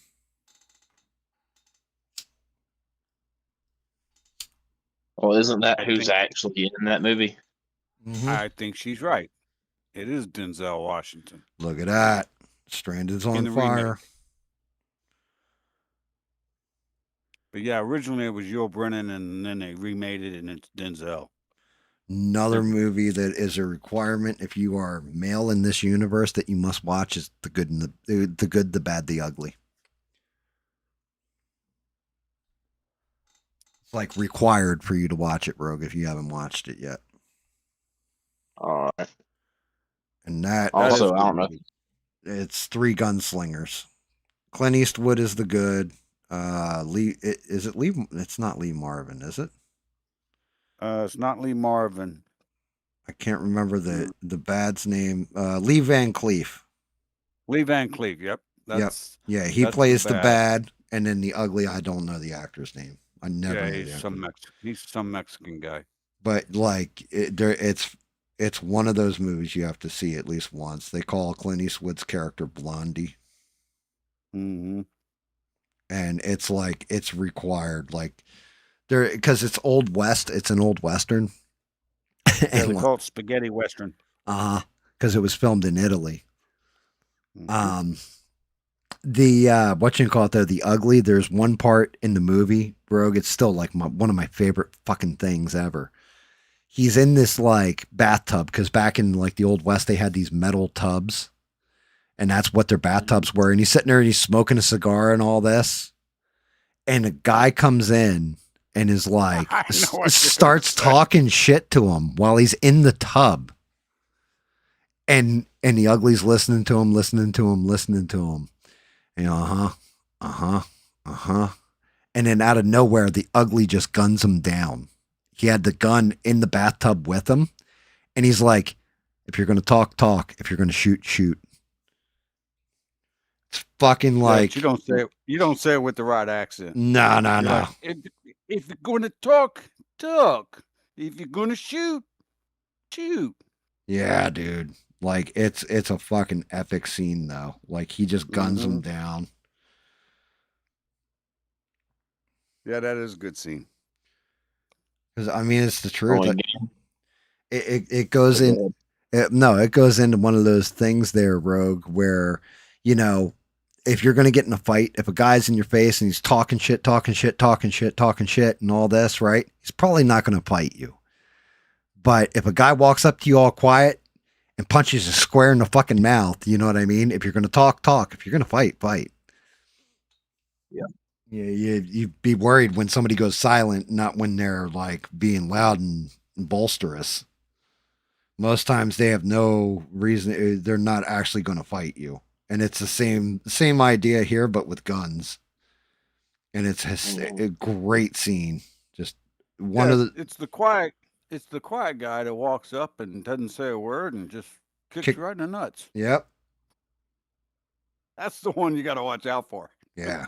And that's why you don't go drinking with Bob on Tuesdays. I drink alone. Yeah, see, there's a reason for that. Nobody could afford the cup it would take to cover their nuts hanging out with Bob. No, if you're with me, you're good. It's just if you're not with me and I don't know who the fuck you are and you want to fuck with me, now we got a problem. Yeah, fair enough. GAM, I don't know if you saw earlier. I actually found the actual quote for what it was. For what? Ring. History became legend. Legend became myth. For 2,500 years, the ring passed out of knowledge until when Chance came in and stared in a bear. Yeah. Then something happened that the ring So we didn't were close. expect. It was found by a hobbit.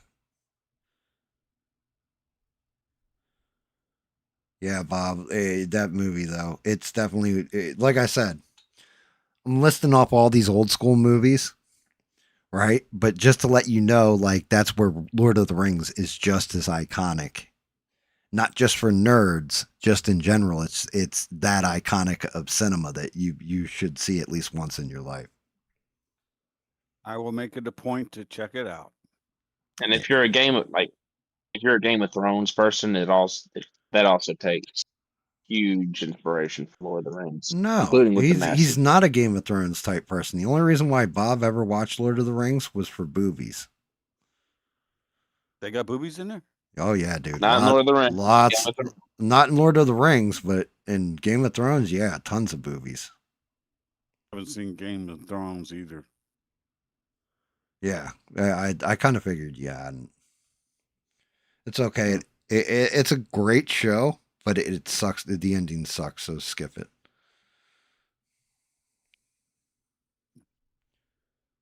But yeah, like Dude, they Lord, just had Christy Nome on the boob tube. And man, I don't care what you say. That woman's smoking. dude, there's something about her. I'm telling you. She did this commercial where she's up on a saddle or up on a horse. And she's got the chaps on. And I was thinking, yeah, she could ride me anytime. Jesus Christ, Bob. It's not that kind of show, Bob. It was a commercial. Yeah, I hear you. I don't know what it is about Christy Nome. Something about her off puts me. Something wrong with her. I don't know what it is. There's something not right with that woman. I get the same feeling about Erica Kirk. Yeah, you said that there's something with her you don't like. Yeah, I don't know what it is, but there's just something like you said with Christy. I just yeah, something's like something tells me stay the fuck away. yeah. It's like don't walk around that corner at the mall in Charleston. Right. Yeah, your spider sense tingles a little bit. It's Yep. Nope. I'm trying to think. What other movies were you allowed to watch as a kid, Rogue? Completely, spaced out on the original conversation was your lack of childhood exposure to pop culture, and just like we went on a tangent because Lord of the Rings and Bob had never seen it, and now he's at least saw the first 5 minutes,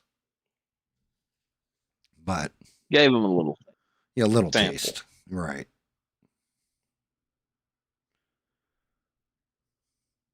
But yeah, what else were you allowed to watch as a kid, Rogue?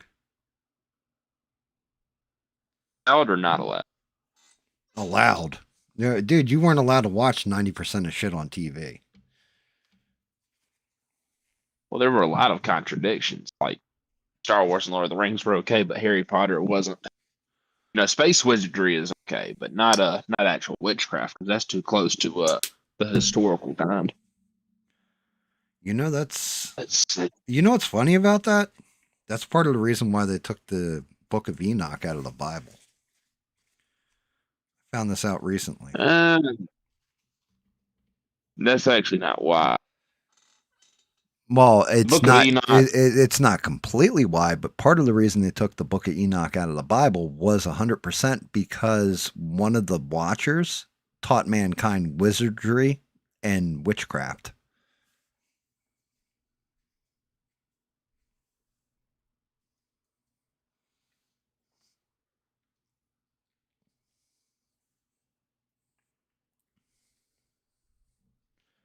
But yeah, it wasn't like the main reason was it just didn't gel. Well, it's not actually part of the canon. Yeah, but it was at one point. It was written. Well, it was written during the period of time when there were no prophets. There was no one actually speaking from God. It wasn't Moses or anyone who actually wrote the Book of Enoch. Came later on. Well, yeah, but what about the latest prophet? His name was Muhammad. Oh, there's not a prophet. How do you know? Not a. There's way too many contradictions. Starters. Oh, I actually watched this one Ironman. He was on Patrick Bet David, and it was probably one of the most interesting conversations I've seen when it came to it, because Patrick Bet David asked him, like, how do you square with him sleeping with a young girl or whatever, and he's like he was completely pushing back against it, like that isn't how that went down or whatever. And he said, if I found out that were the case, I wouldn't be an Ayman anymore. I wouldn't follow Islam. It was interesting because his whole view on religion was like, yeah, no. So, yeah, I mean, first Enoch, it's an interesting story. But why did they take it out of the Bible?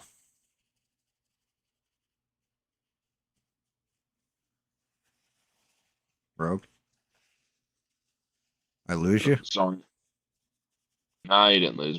Well, fully yet. Um, like I said, it was written. As far as what I'm aware, I've seen it was written in a time period where there were no more prophets. The last prophet in the Old Testament between that time and Jesus, it wasn't written. But that's just it. Then why do they have it in different versions of the Bible? There aren't, I mean, the different translations. There's only one version that, It just, no.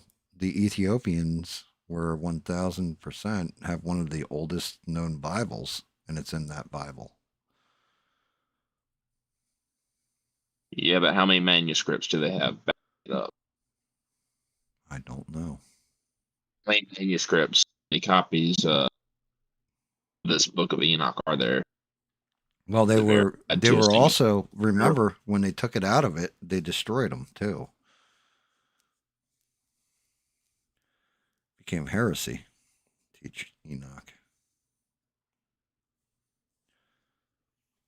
So they censored it.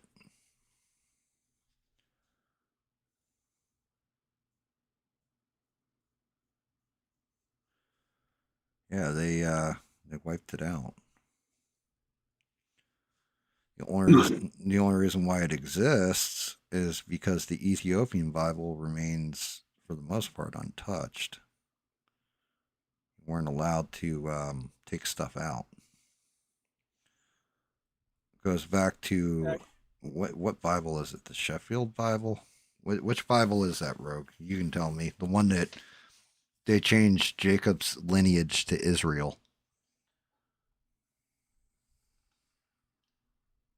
Jacob's lineage to Israel. Yeah. Jacob renamed as Israel. Right. But there is one that talks about Israel being blessed that what's his nuts cited when he was arguing with Tucker Carlson, Ted Cruz. And then looking it up. Screw that guy. Which one? Tucker Carlson or Ted Cruz? Cruz. Yeah, oh yeah. But just as you know what's fucked up about Ted Cruz? When he ran against Trump, I fucking hated him, right? And then he started to grow on me like a fungus. Like he was like, I'd listen to some of the shit he'd say. I'd be like, he's making sense. All right, he's not bad. And then he did that interview with Tucker Carlson. And I was like, yeah, straight fuck this guy again with a chainsaw. I don't know what it was. It was something, but the way he was arguing, I was like, dude, you just took a bitch argument. Like you really did. Like you could have just argued from your perspective and I would have appreciated it. But you argued like, well, that makes you anti-Semitic, Tucker. Like what? How? He's not questioning Jewish people. He's questioning the actions of a government. I don't understand. Yeah. A government, government actions that its own people in part are protesting against. So I don't get it. Same way Bob protests whenever he doesn't get enough beer nuts when he's getting his beer in the bar. I actually don't go to a bar and drink beer. That's because you're smart. Well, no, because I don't drive when I've had a beer. That's even Because smarter. you're smart. Yeah. That, and plus I tend to get into fights at bars. You don't Or say. I used to. Long time back. I mean, you never met a window that you couldn't be thrown through. Just one or twice. Just once or twice, yeah. It happens. I can honestly say, out of all the times I've partied in bars and stuff, I've never been thrown through a window. Well, I was disappointed because he didn't actually just throw me out the window. He threw my chair out with me. Well, I mean, he needed a place to sit when you were out there, so in a way, he kind of did you a service. Well, good thing there was another bar just down the street. Yeah, So there you go. I just went in there.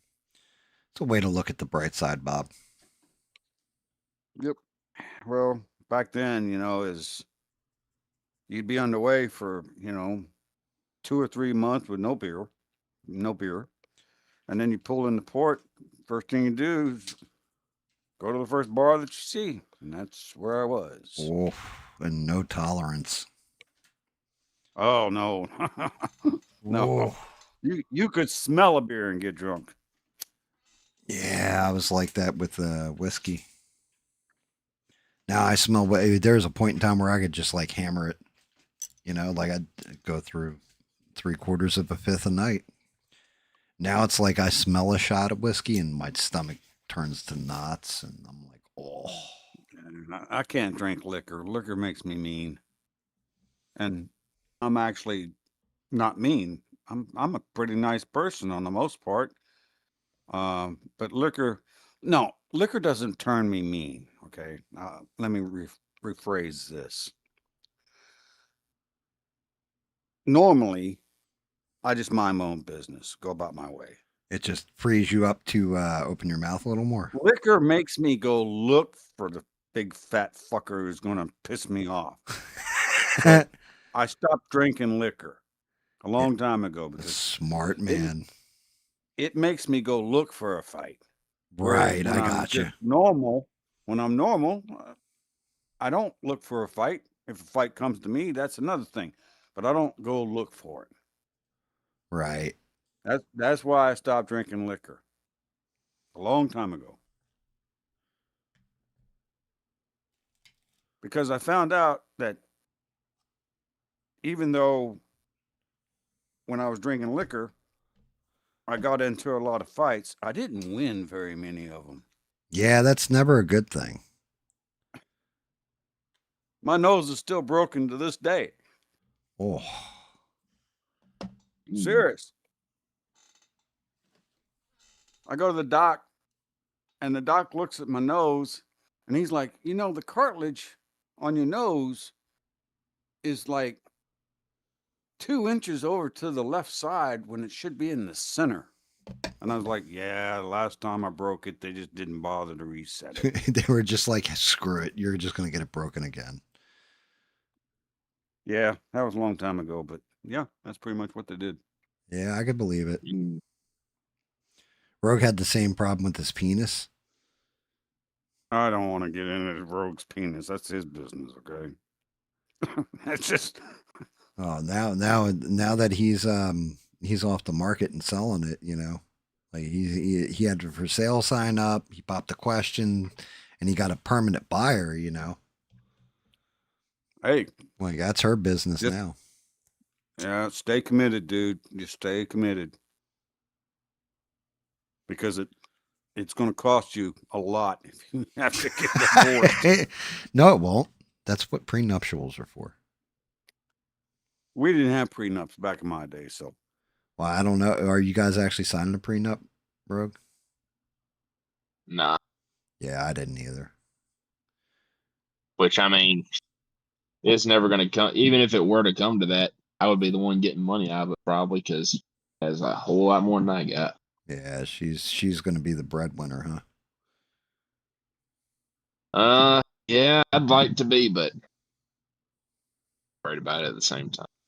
Nah. As long as we make it. As long as you guys balance. Yeah. You know, that's the key is the balance. Let's see. I got the right color here. I don't think it's quite the balance, GAM, okay? Because me and my wife didn't always agree on stuff, but we never argued. We never argued. Well, I fight with my Somebody wife, like it's cool.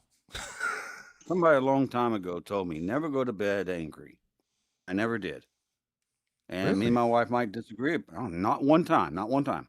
Wow. And we might have disagreed on something, but we never went to bed angry. Ever. That's good. It wasn't like she's gonna give me the silent treatment. Hell, I enjoyed it when she gave me the silent treatment. Oh, that's good. But just this is gonna come out ugly. Have you ever been afraid of your own temper? Yes. Absolutely. Oh, yeah. Hell yeah, dude. You have to be afraid of your own temper. You have to know exactly what your anger will destroy and what you can do with it to actually know your limitations. I don't remember how old I was, but me and my younger brother, John, got into a fight, which was not all that unusual. Right. But there was a point in which he was bigger than me, but I got the upper hand and I pushed my thumbs into his eye sockets. Ooh. I mean, down to the first knuckle. Oh, you're lucky you didn't pop both And his eyes. well, I didn't at that point, and this is years later. I'm assessing this, but at that point, in that second, I knew what was going to happen, and I didn't care. Yeah. Now, fortunately for me, my older brother Mike was over here to the left, and Mike's got a hell of a right cross, and he knocked me right in my jaw, knocked me right the fuck out. And it wasn't for a couple minutes till I woke up. And it wasn't until I reflected on that fight later, and we all slept in the garage together, different beds, but we were in the garage. And I was like, man, I could have really fucked up my brother. Oh yeah. That's the point in which I realized you got to control this. Right. And that's the last time I've ever actually lost my temper. Oh, I've lost my temper a lot. But I always I'll punch a wall. I'll and granted I haven't done it in, my adult life because I got to repair that damn wall. But I've always kept it where I've always kept control of my anger because I trained to keep control of my anger. I keep control of my anger because I'm afraid of it. I keep control of my anger, not so much, not just because I'm afraid of it, because that's how you lose. If you've ever, and I mean, I had a habit of doing this when I was a kid, you make somebody so angry, they, I would do something where I would run my mouth and make you so angry that you would take your shot at me.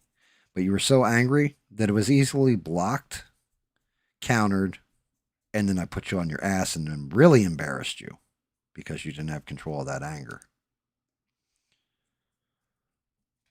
It was almost like baiting a trap. But it wasn't always like that. There was a point. You ever lose your temper, Rogue? No, not yet. I've had people express their concern if that were to happen, that I've never actually lost one. Let me tell you, it's a scary thought. It's a scary feeling. To me, it was a scary feeling. Yeah, you've never been mad enough where you're like, you don't think you could stop yourself, Rogue? No, I've never snapped on anyone. That's why I had more than one person tell me that they don't wish to be around when that day comes. Yeah. I don't necessarily understand why. I definitely have. I've definitely learned the like it's not good. Like with me, it's not good. Things break, like bones break. Stuff like that, because when you get out of control, and it's only ever happened, it's happened a couple times, but after when I was younger, that was one of the reasons why my buddy Bubba forced me to start training martial arts with him and this other dude he was actually learning from, because my temper was getting out of control. He could see it and he didn't want me going down a dark road. Famously, I mean, I've told this story ad nauseum. My best friend Guido saved my life when I was a kid, basically, because somebody could look at me sideways and be like, fuck you. We'd be in the middle of playing pool or something in the local bowling alley. Somebody would be like, fuck you. I'd be like, what do you mean, fuck me? And then just break a cue stick over their skull. You know what I mean? And he sat me down. Guido actually was one of the ones who started teaching me diplomacy and tact. One, because the man was 6'3", and probably at that point in his life, probably about 350 pounds. So he could squash me like a grape, and he was gentle. He never hurt anybody. And the reason why is because he learned when he was young that when you're that size and that big, you have a certain strength just carrying your own body around. That other people, their strength means like he can crush you at any time, but that means you're going to hurt a lot of people if you lose your temper. So he always kept his temper in check. He always kept restraint and always reasoned everything out in his head. And he sat me down. He had tears in his eyes and he said, look, man, I love you. You're like my brother. And I will tell you now that one day I may not be there to drag you off. Maybe one day I'm not there. You get into one of these fights for stupid shit for no reason at all. And then what happens? They come back with a gun and they shoot you. They come back with 5 of their friends. They beat you to death. They get a hold of you in some kind of way, and I'm not there to save you, and I don't want to bury my brother. So from going here forward, I'm going to start teaching you tact and diplomacy. And he did. And it stuck. But yeah, there was definitely times where I hurt people pretty damn bad. And it wasn't like I got some kind of sick pleasure out of it. I was never like a sadist. I just didn't give a fuck. Like I was just not afraid of it. But it goes to what Bob's saying. You have to know what happens when you do snap, because you have to be able to regain your head. I've just never had anyone set me off that way. No, you give me time, dude. I'm working on it. I'm working on it, Rogue. I'm going to set you off one day. Get you so mad that you want to kill 3 kittens. Already had a buddy of mine It's actually going to. We got to actually talk to him about it. But he's going to be at my wedding. Actually, his best man when he got married. He has flat out told me that he hopes around so he can put a cap on my knee, so that he can actually stop me from killing somebody doing. Kind of dark. Yeah, But I don't know about that. Like, there's other ways to stop somebody. Doesn't have to go to that extent either. Crap with this damn thing. Yeah, it doesn't have to go to that extent either. You don't have to go. You just. So, I mean, the whole point to this was Bob was explaining, like, not going to bed angry. My wife's got the scarier temper out of the two of us, you know, to be honest with you. she's got to put up with you, doesn't she? Yeah. Not it, but yeah, she, my wife does this thing when she loses her shit, she blacks out. Everything fades to black for her. Like, she sees bright red and then she sees black. Me, I've learned how not to do that, where all of a sudden everything becomes a joke and I talk shit to you while I'm beating your ass, and it pisses you off worse and worse as it goes. So this way you start throwing harder and missing more. It makes you, it breaks you down. And to be honest with you, you know where I took that inspiration from? One of my friends, it was actually comic books. You know who does that shit? Spider-Man. You ever notice Spider-Man always talks shit while he's fighting the villains? Because he knows it throws them off their game.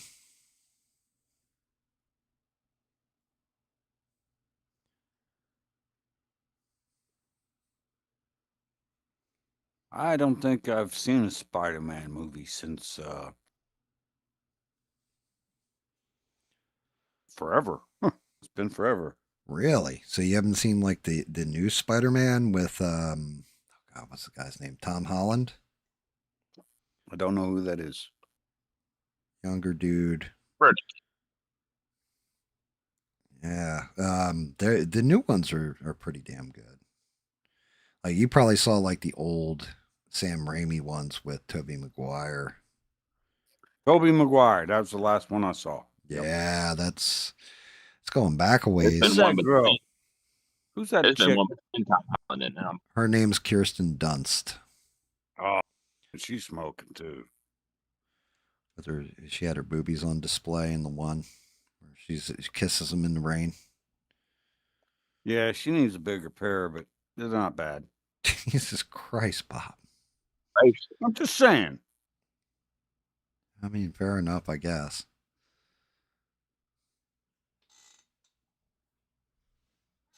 Yeah, the Spider-Man, the newer movies they're pretty good. Like, the actor's pretty good. The shit that happens in them is pretty good. Dude, this fucking hand sucks. Holy shit. I just prefer women that have larger size. I mean, hey, to each their own.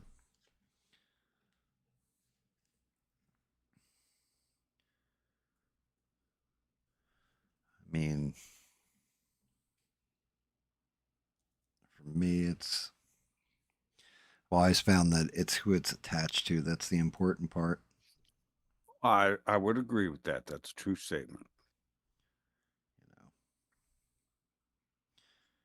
I don't know. My outlook on beauty has changed over the course of my life. That's normal. When my wife, when I first met her, she was smoking hot. And as she got a little bit older, she got a little bit bigger. Mm-hmm. And I still saw her in my mind. You still see her the same way as when you met. Same way. Exactly. Yeah, my outlook on beauty definitely changed over the years. But I found, like, I've met some girls and dated some girls that were just outwardly they're nines. Like, they were out of my league. and then I look at them as people though, and they're like some of the ugliest fucking people I've ever met in my life. Well, I told you that everybody thought my wife was out of my league, right? I told Yeah, that you story. did. Yeah, you did. Yeah.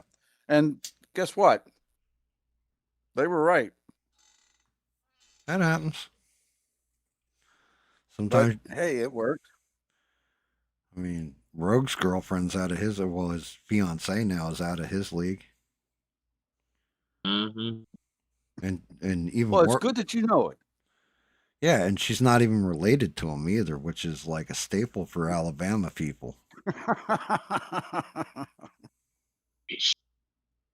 Like, I mean, that's There's just a few inbreds down there. a few. There's more up in Virginia. You're right, Rogue. There are a few up here too. Oh, shit. There's some up in Virginia. Yeah. It's sort of like what's that girl up in Minneapolis?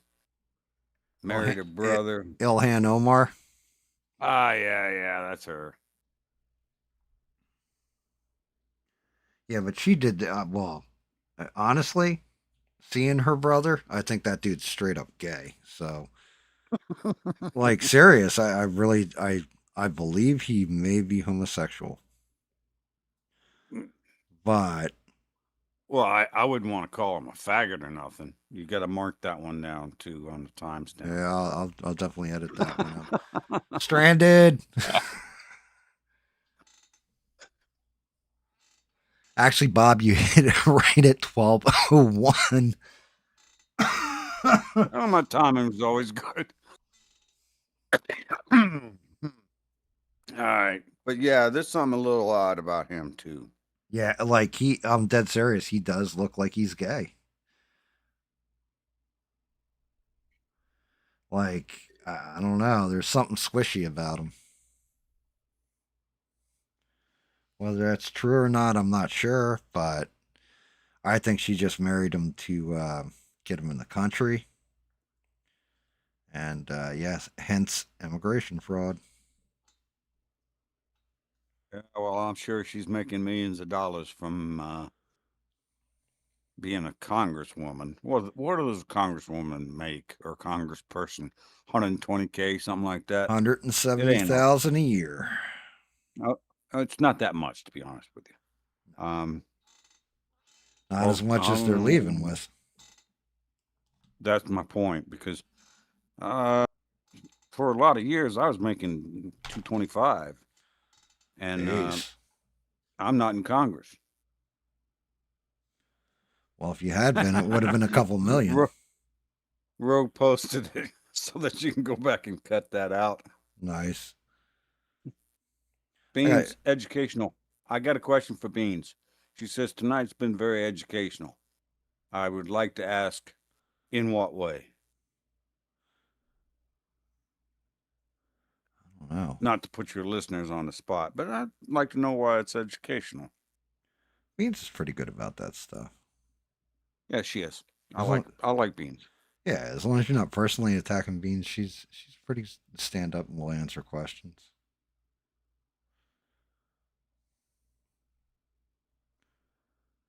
She's been working hard at the tuna factory all night too. The tuna factory? Mm-hmm.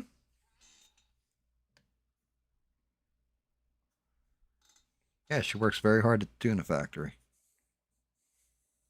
Okay, I don't know if you're joking or not. That's what her job is. She works at a tuna factory. Yellowfin, ahi, you name it. They just do one tuna.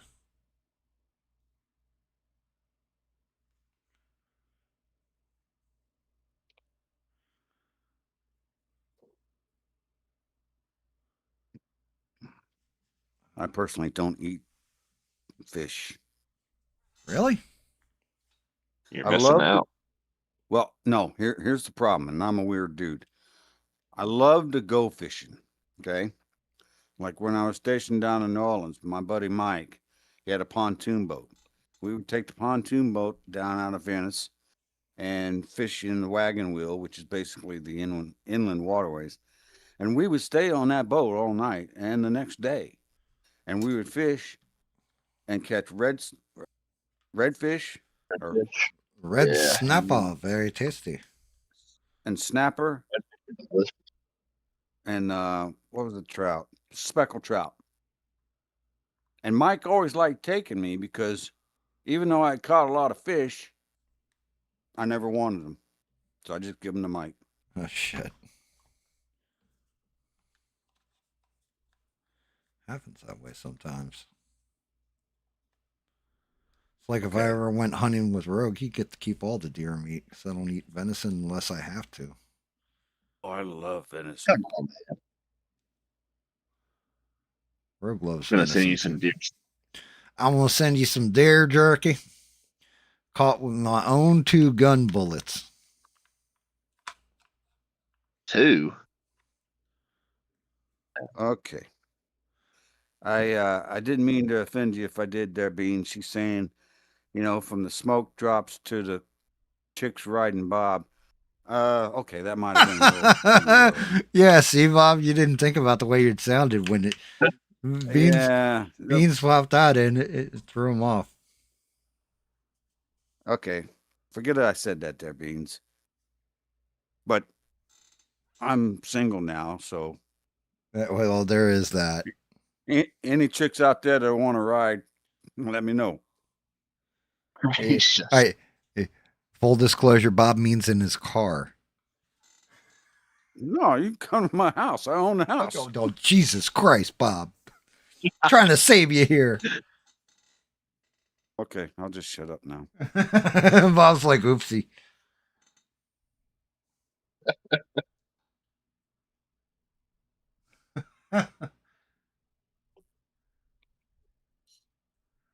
No, I don't think you meant what she. I don't think you get what she was laying down with the smokes drop either.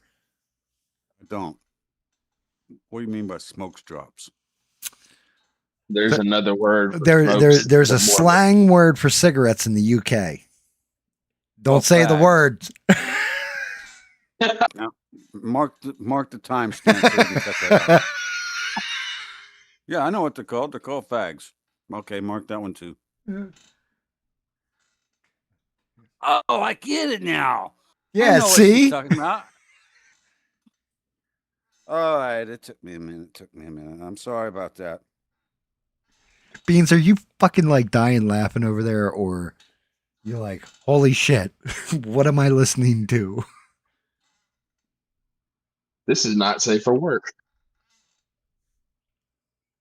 If she's playing this at work, she's gonna get fired.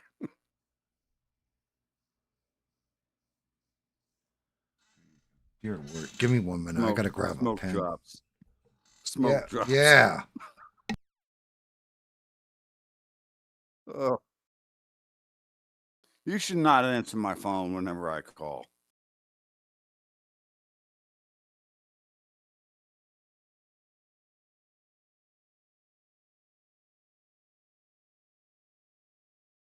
Now he's explaining it to his wife.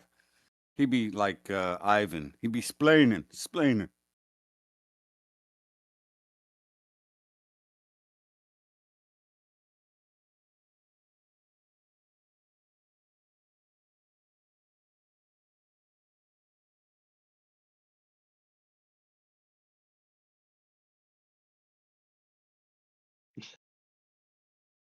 Oh, I saw that dirty delete, Beans.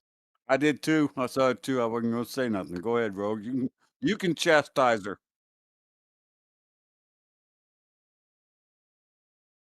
Sneaky delete. I saw that.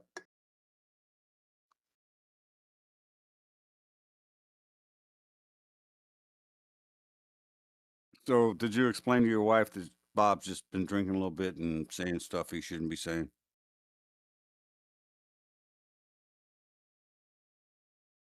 That's for you, Gam.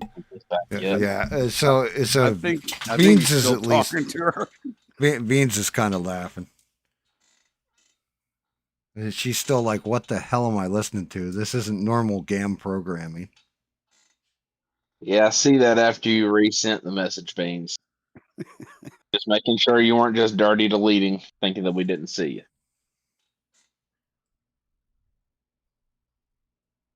Jim, you can apologize to your wife for me because she should not go back and listen to this podcast. My wife doesn't listen to anything I put out. That's a rule. That probably makes her smart. Not just that, but right now I'm painting Galactus, but eventually I'll be painting stuff for my wife. So if she watches it, she'll see what the hell I'm painting for her. Oh, It ruins the surprise.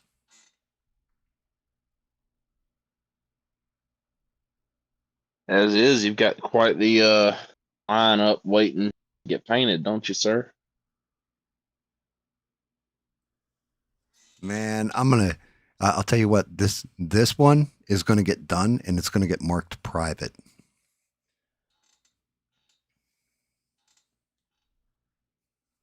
I'm like, I flip back through all the different messages and stuff, and there's so many different timestamps and copyrighted material in there that I'm gonna have to edit out. That, like, yeah.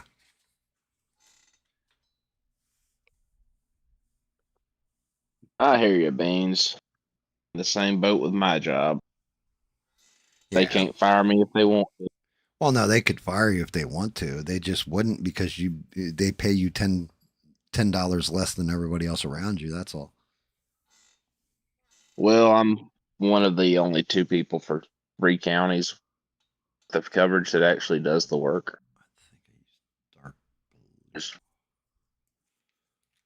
I was 7 o'clock getting home instead of 5 again. Yeah, I hear you. They're definitely something's up with corporate America where they are beating the shit out of their employees lately. Just brutal. I don't know what's going on. I don't know if everybody's afraid of AI or what's up with that, but they definitely seem to be going a lot harder on employees lately from what I've seen in corporate America. It's almost like everybody's afraid of losing their jobs or something. Probably profit margins are all down across the board, so it would make sense to me. It's usually when people panic.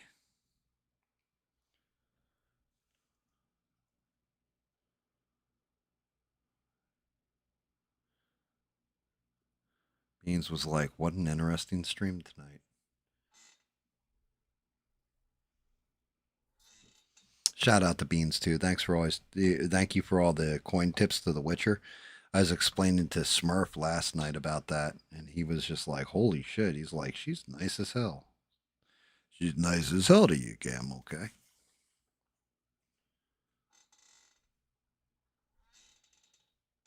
It's been a quiet one tonight too, guys. Like, I mean, super quiet.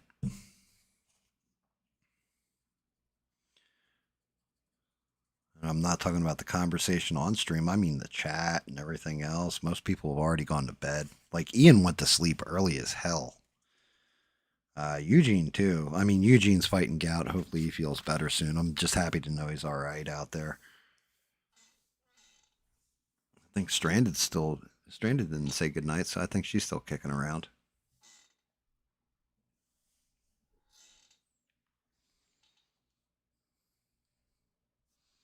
But yeah, this one's definitely getting marked private after it's done airing.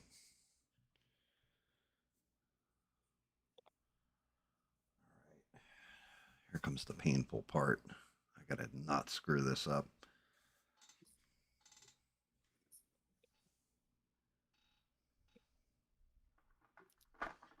Where are my flesh tones? That's metallic. Okay. I got my basic.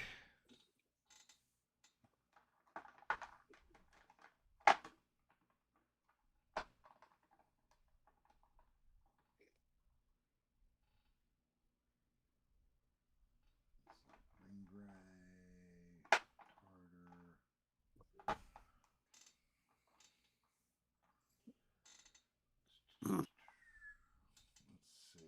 Flat Earth. Going through all these damn paints. I could just go to my main thing and pull them out, but okay, there's a medium flesh. Didn't your tone. wife give you? Didn't your wife? Yeah. Didn't she give you like a little 3-tier tray to put your paints on? Yeah, I've got it off to the left. That's the ones that I've already used. Yeah, she also got me. It's like every paint that they make for the one set of tones and all that. But I've been trying not to dip in there as much as possible. I've been trying to go with the ones that I already have broken out. That's that gold. I got light green. That's a medium skin tone. That's a basic. I swear I had more skin tone than this, though.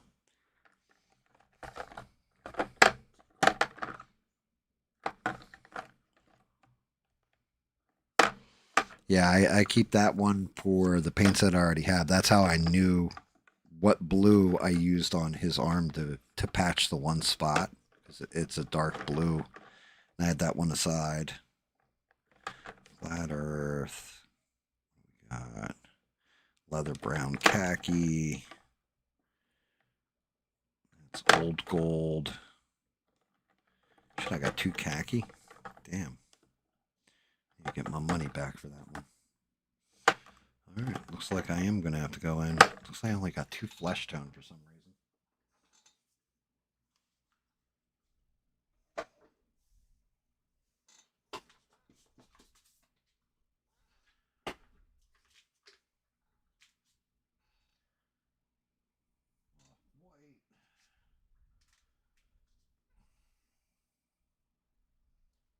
Bone white.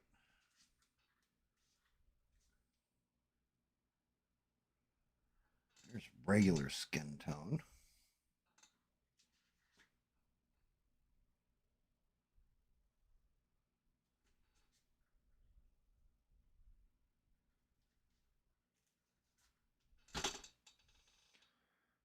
Scarlet blood.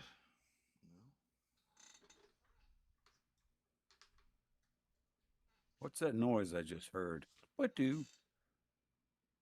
What, me hammering through these? No, it sounds like whenever I get something on Discord, I get that chime. What do? I have no idea.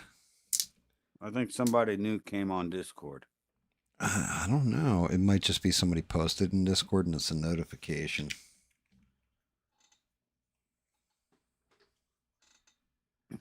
I've got all my notifications like turned off, so I'm not entirely sure. Let me see. Start. I gotta go gentle as hell with this.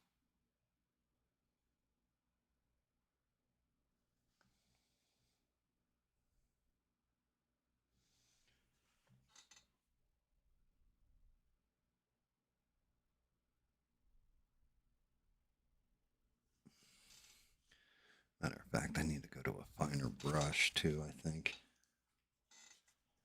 Pens. Oh boy. Yeah, it's quiet tonight, guys. Like after Bob making all his jokes and everything, it all just went quiet. I wasn't making jokes. What are you talking about? I was telling you stories, that's all. Yeah, old sailor stories.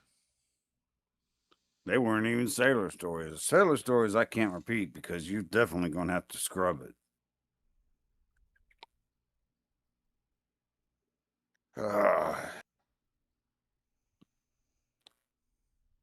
Yeah, don't scar Beans' psyche any further. Yeah. Yeah, I don't know Beans. I've seen her in chat, but I believe she's probably younger than me, and She's I don't want to. She's a little younger. She's not like, young, like 18 or some shit. But you know how guys are when the guys get to talking about guy stuff. Well, as long as you're not talking like, so Beans was ABL's main mod for a long while there before Sheree. As a matter of fact, I do. If it hadn't been for Beans, you wouldn't have had Sheree as a mod. When Beans left, that's how Sheree became a mod, is because Beans recommended her to ABL. By the way, I was looking, and ABL did not have a single mod in his chat the whole time, and I popped in and out, but I didn't not see one mod in ABL's chat tonight. Well, you get what you pay for. He doesn't pay for shit. Right. Yeah. Mm. All right. Now it's getting the dangerous part of the night. I'm debating on whether I should go to bed or get an Uber and go down and play some poker. Shit, dude. You're gonna do What? one. If those are your two choices, then you go to bed, Bob. You know better than gamble when you're drunk or been drinking. Actually, I'm pretty good at it. Yeah, I believe it. It's just the problem is when I try to walk out the casino. Yeah, but the problem isn't for you; it's for that guy's nuts. Well, that only happened one time, but yeah, I think it was after my wife passed away. I used it as a entertainment. I more than got anything you. else. That makes sense. So I'd go down, and the problem with the casino is you go down and you play poker, and it's always the same sharks. You know what a shark is in poker? Oh, absolutely. Yeah, so you sit down and you see the same damn people at the same damn table. And they see you, but they don't know you because you're not there that often. So they all like, okay, here's a fish.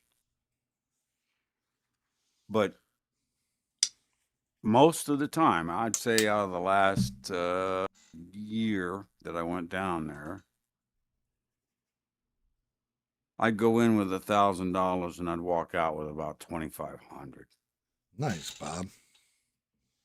Well, I mean, the thing about the sharks is you let them think you're a fish.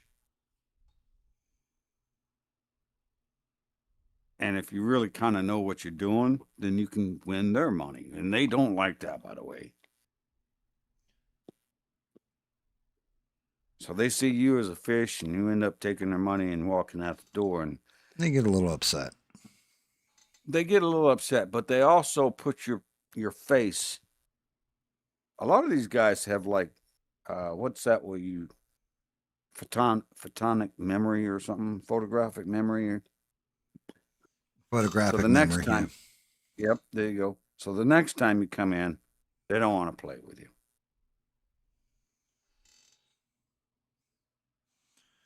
and they all know who you are. They're like, oh, there's that guy who kicks your nuts if he loses. I ain't kick anybody's nuts at the table, dude. But yeah, they do know. That's who only you because they're are sitting down, Bob. They do know who you are after a little while, after a couple trips down there. But I always did tip my Uber driver very well. There you go. Should always tip all your service people well.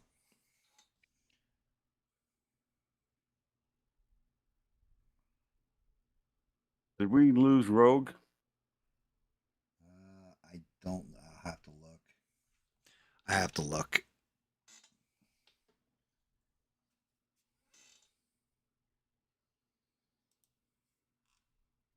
Yes, we lost Rogue.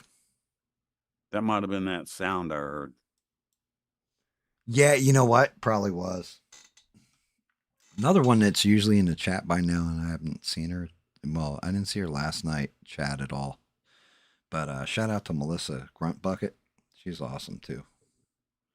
Hopefully she's sitting there just painting like I am. She actually has she's done some stuff. She does D&D though, Bob. That stuff you don't like. She does those kind of minis and all that kind of bit. Mister was in here for a while. He's in here for a minute. He drops. Mr. drops through, says hi and all that, and kind of drops right back out. He's usually on the road. He's usually beat up. I love the fact that Mr. even drops in just to say hello to me anymore. Because he has been busier than three-peckered billy goat. He's just everywhere. That man works his ass off. He always has the entire time I've known him. He's always been working.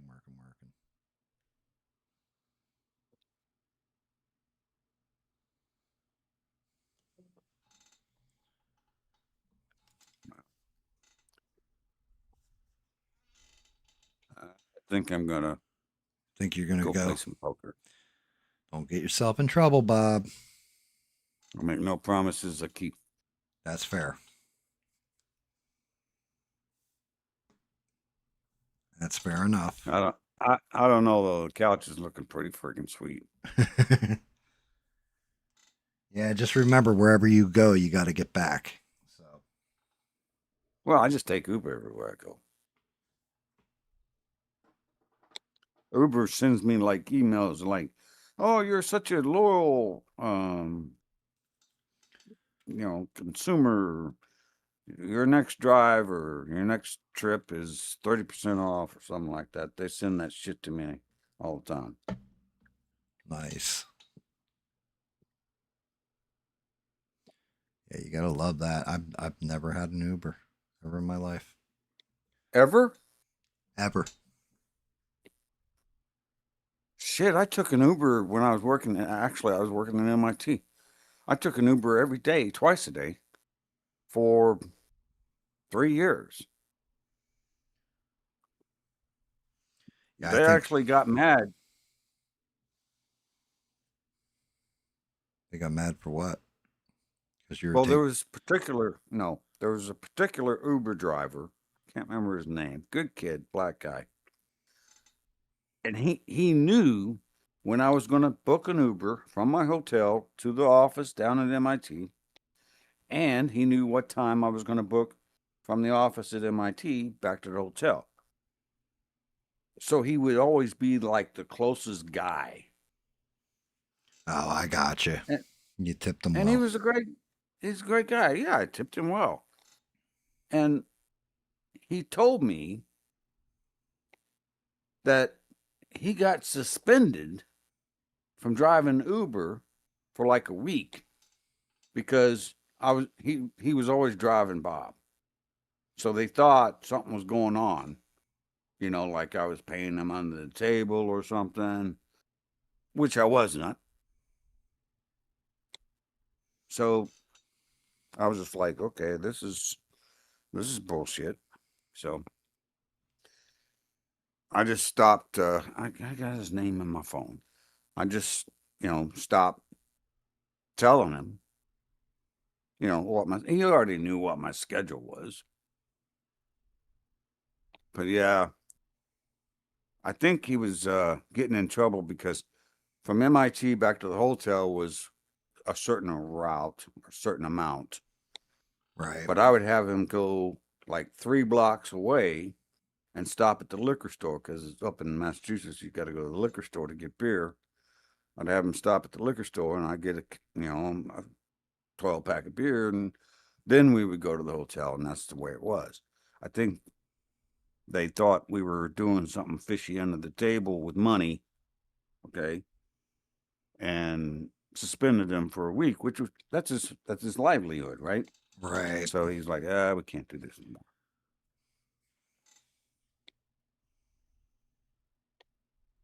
Fortunately, or unfortunately, I finished my project at MIT about a month later.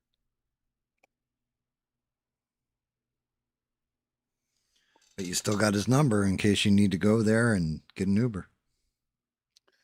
I do have his number, but he may have changed it. I've got numbers in my phone is so old. It's, I don't know, it's a SE. It's an iPhone SE, so it's got to be at least I'm not sure. At least 10 years old. Beans, how old's the iPhone SE?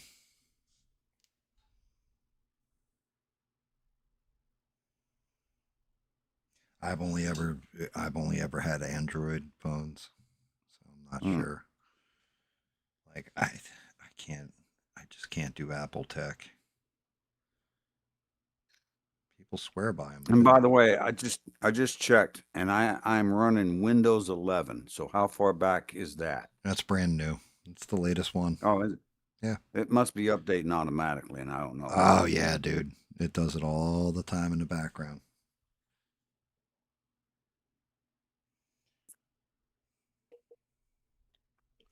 Yeah, my daughter tells me, she's like, "Oh, you got all your stuff in the cloud." Nope. None of my stuff's in the cloud. None of my stuff's backed up in the cloud. Bean says your phone is 2016. It sounds like That's about right. about 10 That's about years. the time I bought that phone. But none of my stuff is in the cloud. I have no cloud. Yeah, you know what's fucking amazing to me, Bob? If I don't know something, have you noticed that I go, "Hey, Stranded," or I say, "Hey, Beans"? Anytime I don't know something, who do I ask? Like if it's religious shit, I'll ask Rogue, I'll ask Devon, I'll ask Danny Boss. Danny Boss. Shout out to him, by the way. If Danny's in here, I'll ask them, right? But when it's something like Apple or something like, or depending on what the topic is, I normally defer to people that are female watching for some reason. Find that interesting because they seem to know that stuff like right off the top of their head. Like guys don't. It's like, I don't know, fucking iPhone, whatever. I'm not sure. But yeah, I asked Beans, and Beans was just like, "Yep, it's 2016. More than likely, it's this." Like, women don't fuck around, bro. You ever notice that? I have. And being a guy who used to work in IT, I find it disturbing that I think women are actually more IT savvy. Not all, but a lot of women that I know, like Lisa, I worked with Lisa. She was more IT savvy than any dude that worked for her. And I'm just like, I thought women were like not IT, but they really are. At least some of them. Yeah, I mean, you're not wrong. Start to get Galactus's face in there and get it framed out.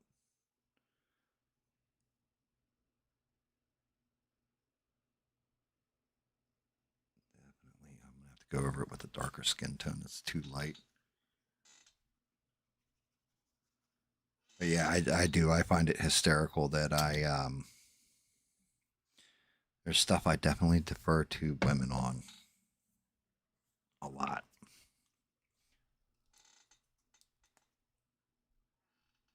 Let me see. Is this a shade darker or is this way, way darker? Yeah, they're pretty damn close.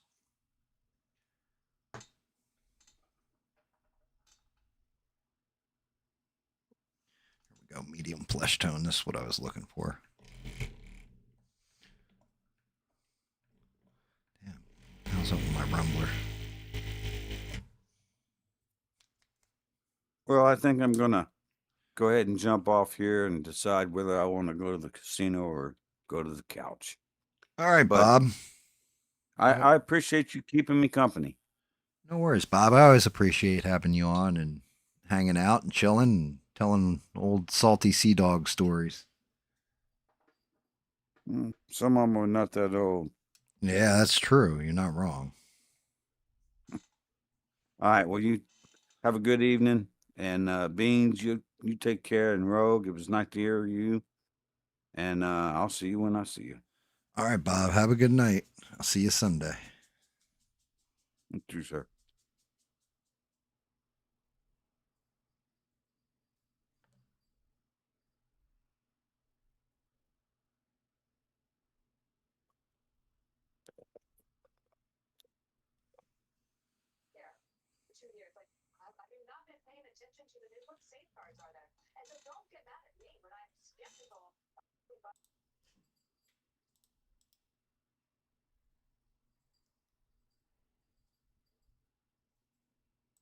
Oh, Bob got it. He was able to disconnect.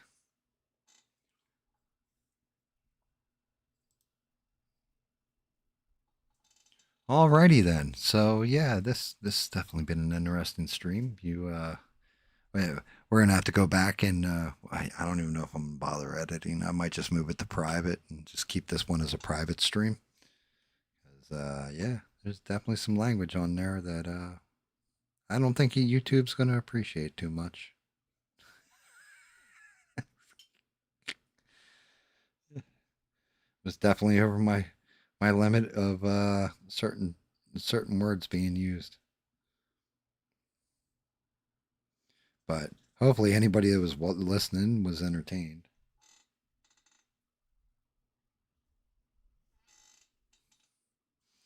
I'm definitely going to have to editing for language is definitely going to be a thing on this one, I think, guys. For anybody that's even watching. Most everybody's either gone to sleep or they had enough at one point and tuned out. I don't know. Or just never even showed up. Speaking of which, shout out to Six. He's out there somewhere in Drumland.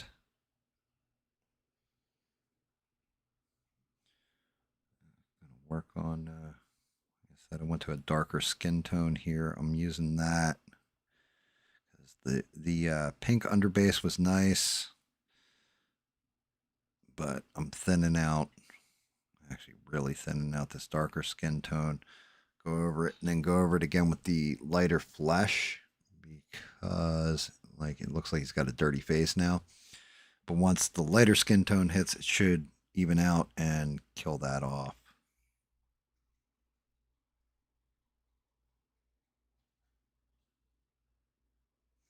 To be honest with you, I was probably better off starting with a darker skin tone, going to a light, but I'm still learning how to do the skin tone where it looks decent. So it's going to be a process, basically.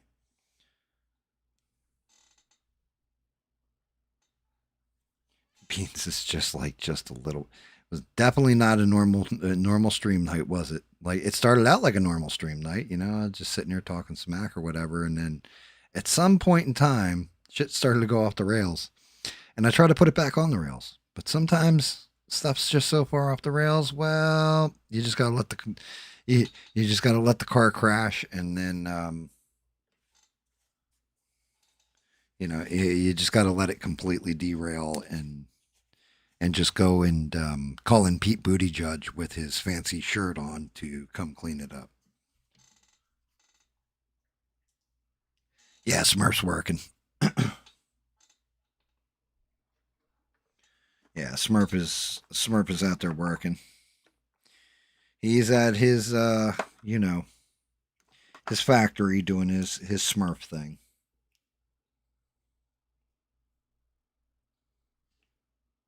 I don't even want to get into it because we've already dipped our toe into enough innuendo tonight, in my opinion. So yeah, there's that.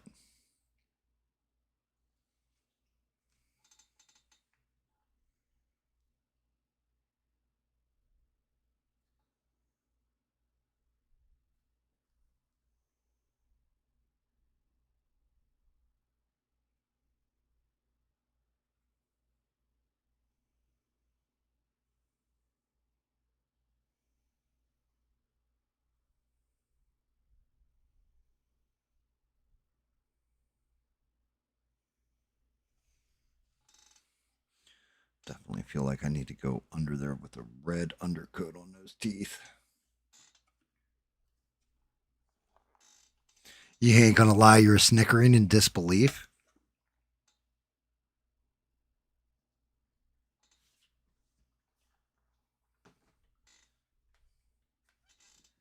I mean, it wasn't anything I did or said, right? Like I was still straight up GAM, and so was Rogue. Bob definitely. I think the beers hit him a little different tonight, is all. It happens. It happens. It's fine. It happens. I don't fault the man. He's a grown-ass man. He's allowed to drink like that. He's allowed to have opinions.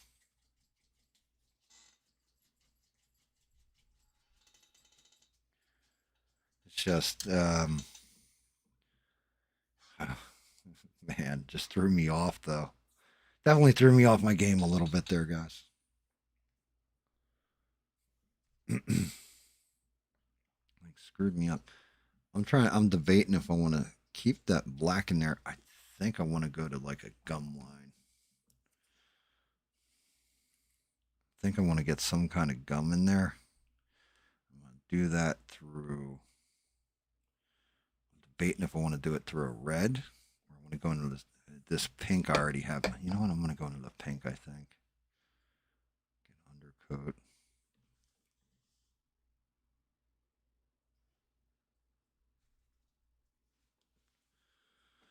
A little bit of this pink in there.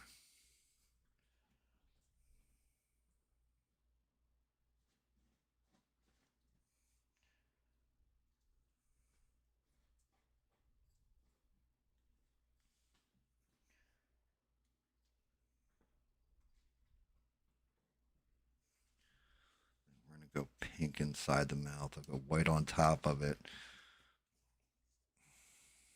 Maybe go into some of this pink. Use a little red on there. Give me a blush kind of mix for the capillaries on the lip. It looks like a pretty good paint color.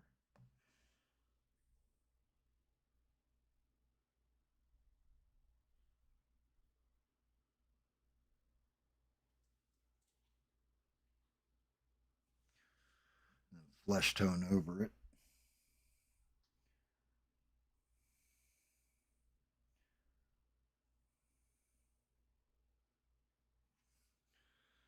Give them that angry grr.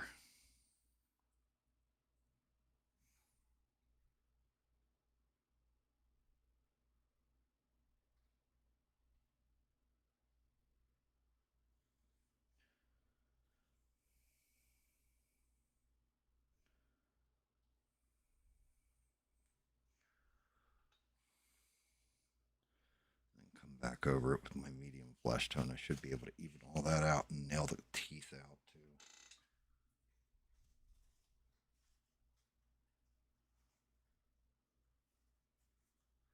Yeah, I agree. It's a good outlet. The only thing is, I'm definitely a perfect example of how not to build a successful YouTube channel. I'll tell you that much. Got to stop scaring people off.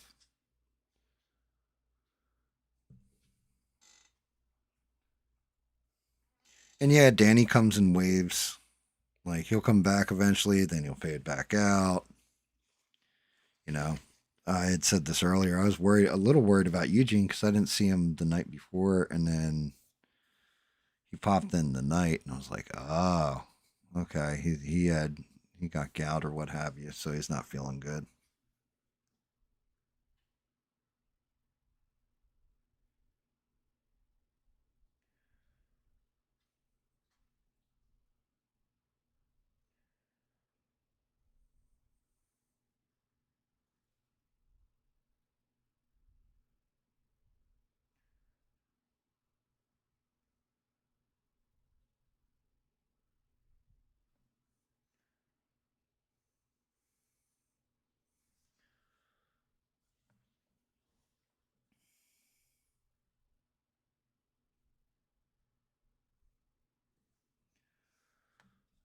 That's much better.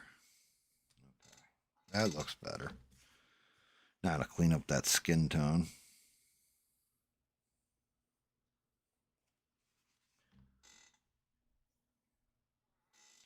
Yeah, I hope he feels better soon too.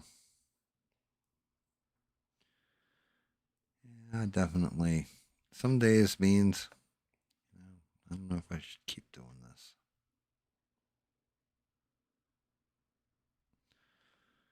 Maybe I should just paint off stream. paint my shit. Show pictures of it or something. Definitely have days like that where I don't know that I add good things in this world. Sometimes I feel like I put a little darkness out there.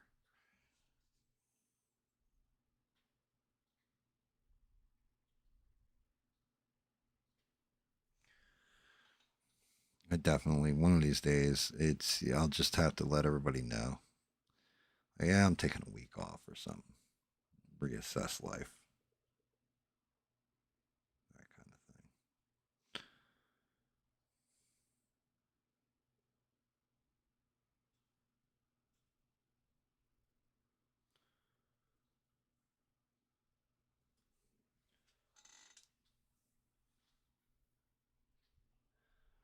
Thank you for that. I mean, to be honest with you, since you're here and you've said that, and you're always awesome. But I've had to repaint Galactus as purple like 4 times because every time I'll mix it, and sometimes I mix it where it's just right, it looks good. Then other times I'll mix it and be like, yeah, it's a shade off, and have to redo it.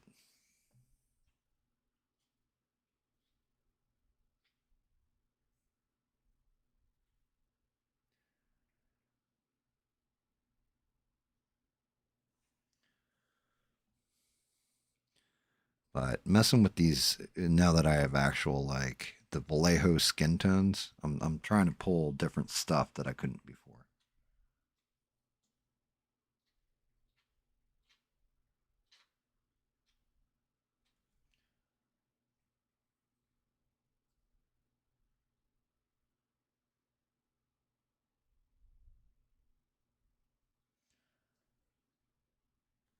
And it is not easy.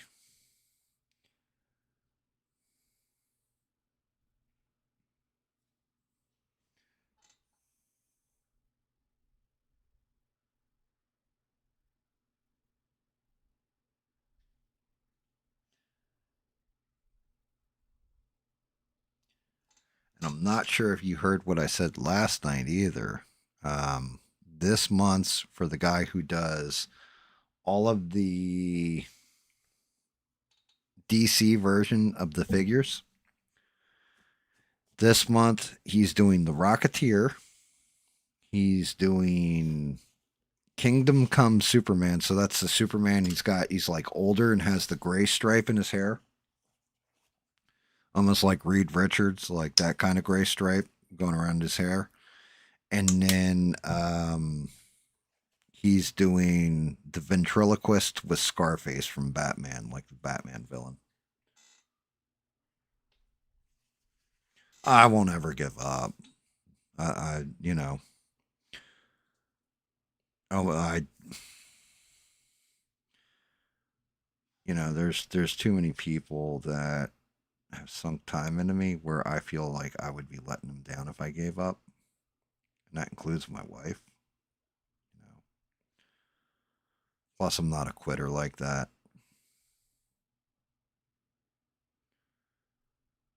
But at the same point in time, there's a reason I'm slow growing, and I won't sell out either. I think that's one of the big problems. Is that I won't, everything Trump does, he farts roses, or damn that hell, if I wanted to pick up like a shit ton of viewers real fast, all I got to do is call Tucker Carlson like an anti-Semite or something.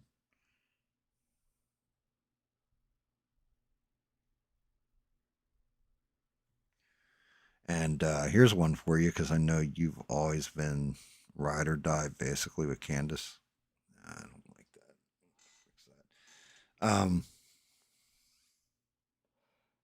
I know you've been like you love Candace's takes and all that because she's the only one who's still really investigating Charlie Kirk at all. If we're being honest, even if I don't like her investigation, she's the only one doing it. That I don't know if you heard it last night when I was talking about it. Ben Shapiro the Daily Wire. They're doing a show now called "If You Don't Know, I Don't Know No."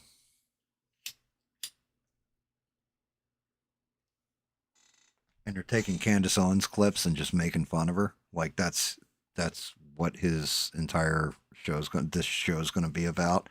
They're using some white chick, I guess, who's a intern or whatever at Daily Wire to do it.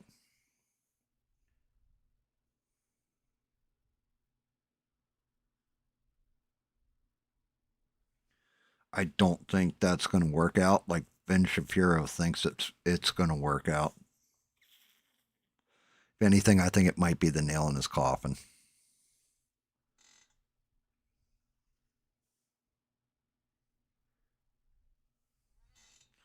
Yeah. Yeah, you know something? I've gotten like a part of the reason Steve Kerfuffle doesn't watch because I went off on Candace about all the bullshit she spews, all that kind of stuff, right? I'm not going to actively make a mocking channel of her because I'm failing at streaming and my numbers are down or whatever.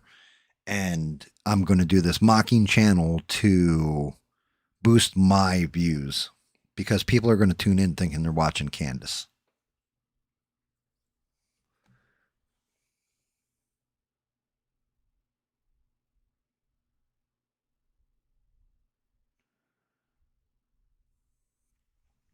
You know what I really want from Ben Shapiro?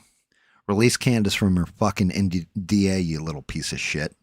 Let her go ham on what happened at the Daily Wire and why she's no longer there. Show you got some balls, sir.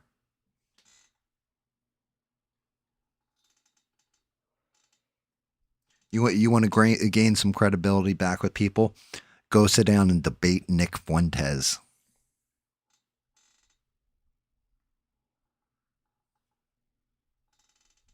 I mean, like I said, this video, because there's so much editing that's going to have to get done to it, it's going to kill pretty much the entirety of the live stream. So I might as well just go ham.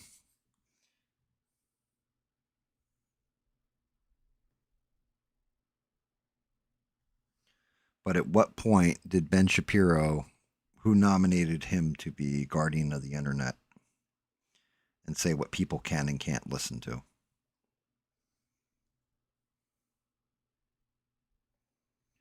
Although I give Candace a lot of credit, she apologized to the midget horse she insulted.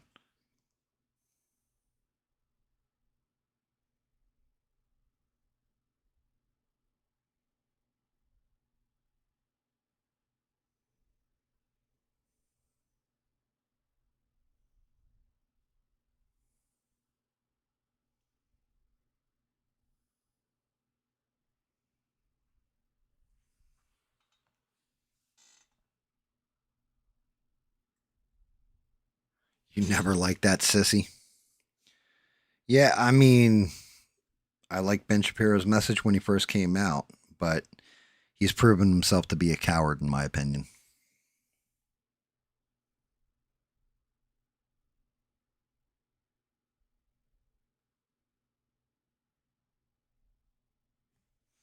And not just a coward, he also a bully.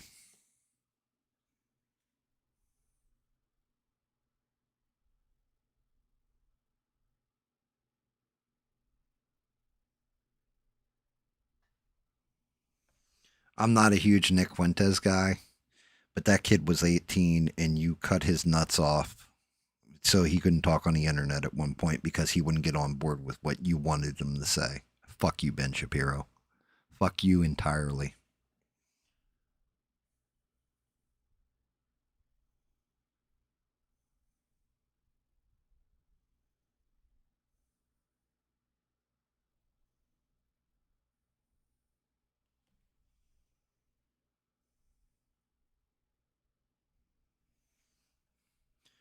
And you know, you can sit here and say, because I'll say it flat out, Nick Fuentes is a flaming fucking anti-Semite, but he's still, you know, you can't silence his voice just because I don't like what he's got to say.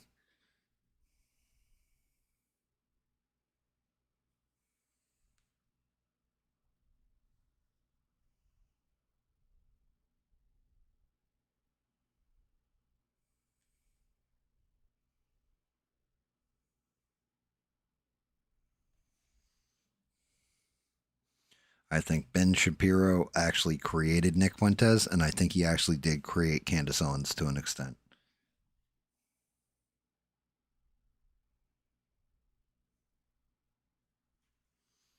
I think it's actually his fault that Candace moved towards more of, and I can't say she has a completely anti-Semitic take, but more of a anti-Semitic, anti-Israel stance, because he gate kept shit. And when you tell me something is beyond criticism, that is the moment that you really need to put it under a microscope and see why is it under, why can't I criticize this?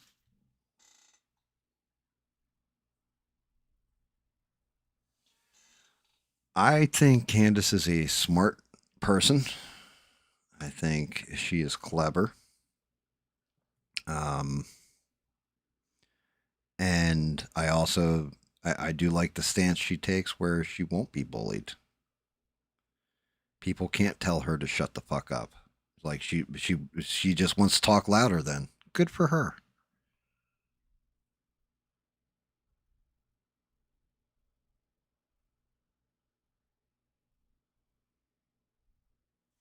If she has some kind of asshole take that I don't agree with, I would tell her right to her face. Same way I would sit here and say it on the internet. I wouldn't hide it from her. And you know what? She'd probably agree with me that I'm allowed to hold that opinion.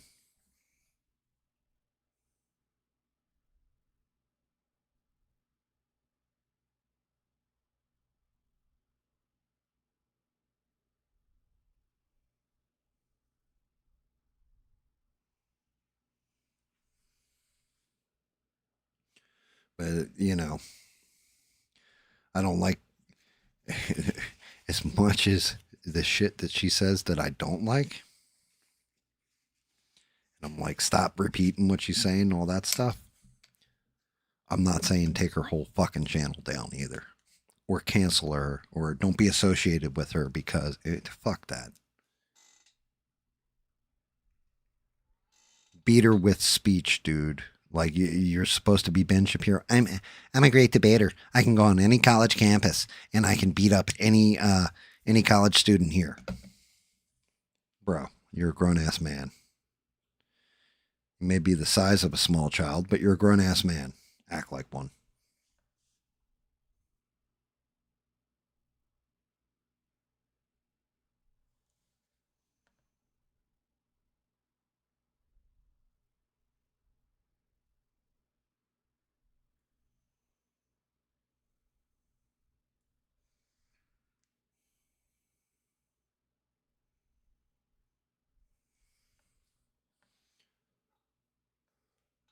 Start acting like a grown man. You want to prove that you are smarter, better, stronger than debate.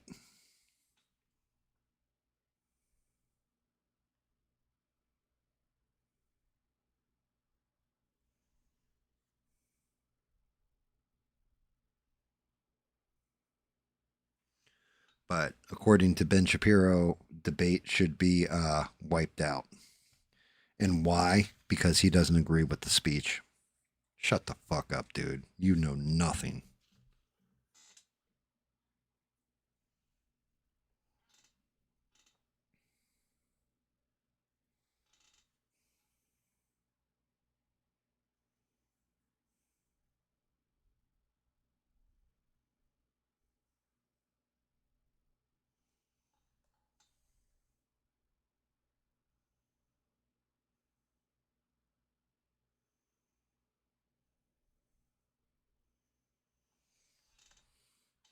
Like the other one I'm actually a little disappointed with is Alex Jones at this point too. Because it feels like he didn't attack Candace Owens. Not when she was like, firing on all cylinders and firing stuff off and calling her out for things. He waited to attack her.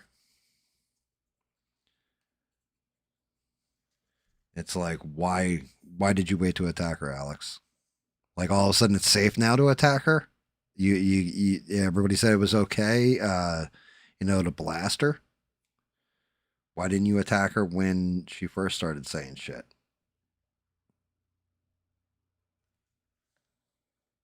What were you afraid of? And why are you even blasting her? You're not exactly a paragon of goodness there, Mr. Jones.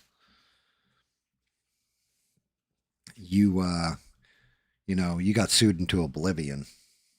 If anything, you should have a little empathy, sympathy for Candace Owens. Because she's going to end up in a lawsuit like he did. And they're going to try and hit her for all this money, too. And you know what that's like, sir.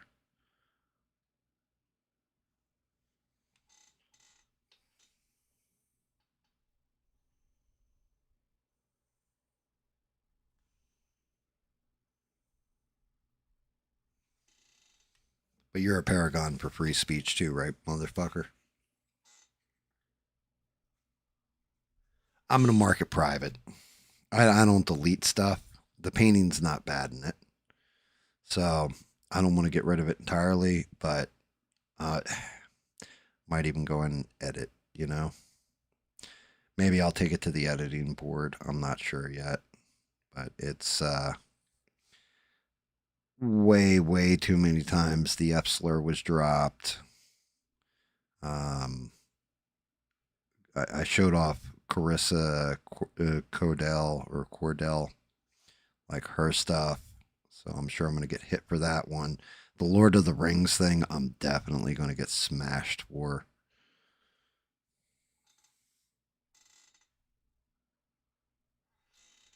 What do you think?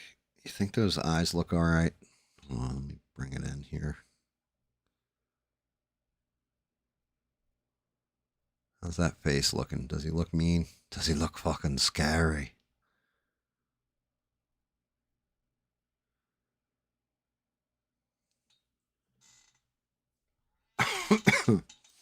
But I definitely this is one I think if I leave it up on the channel, YouTube will send people away from my channel.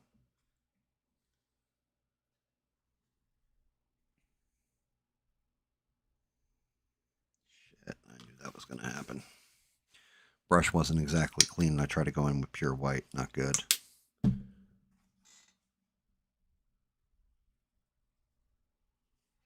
Thank you. I appreciate that.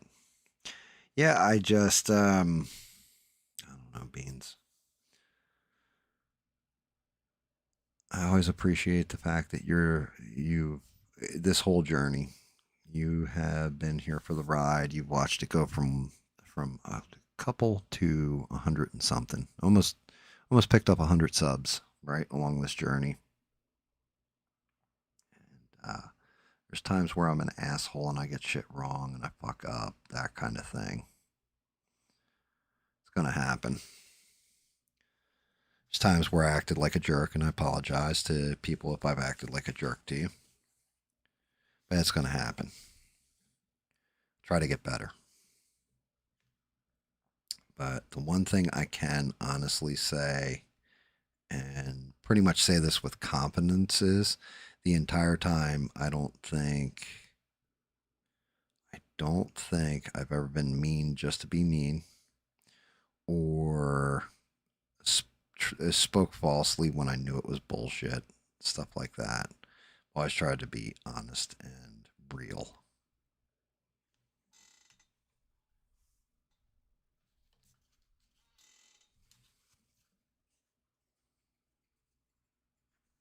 What's this little spot right here? Clean that up real quick. I just saw.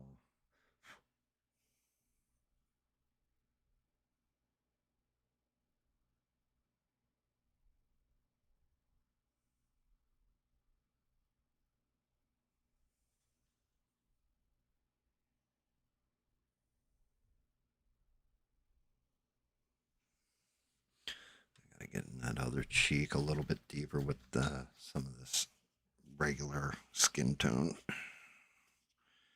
It's off just a little bit.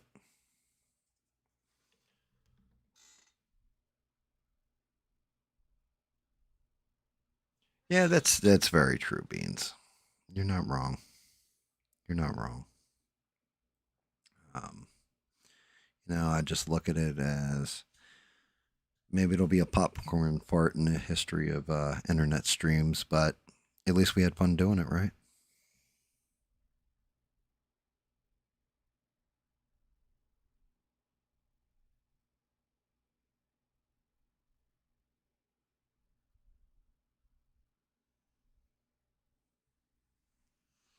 I mean, again, I'm always just flattered that people still tune in. A lot of people don't have to, or, never had to. Nobody ever had to. But I'm always flattered that people come back and they're like, oh shit, that's what you're doing, GAM? Or seeing how the paints have grown.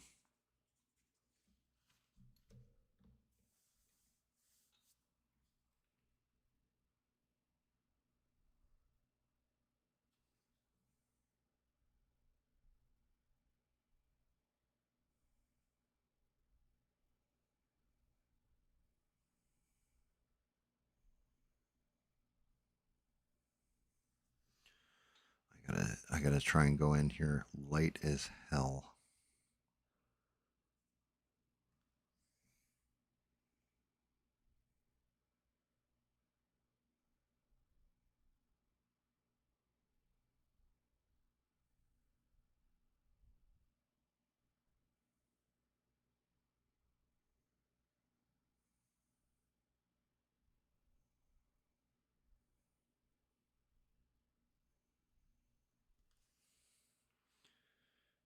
Where this thing just pops a little bit and then go back in with the light blue on top of it. I went in way too heavy.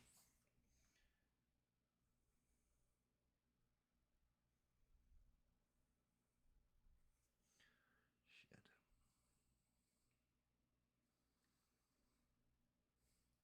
Sponge is drying out.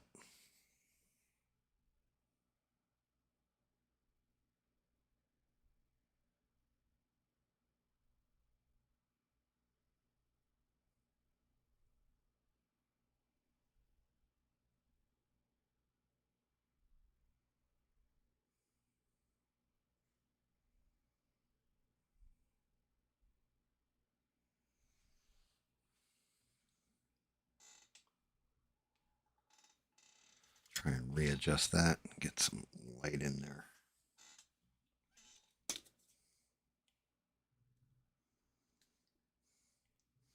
if I can't reconstitute the paint a bit too. Well, no, I appreciate that very much. The big test is actually going to be coming in the next month or two. I don't know if it's next month. It might be the month after. One of these coming months, though, there is going to be a Superman print that I'm going to do. And it is going to be, hopefully, one of my masterpieces.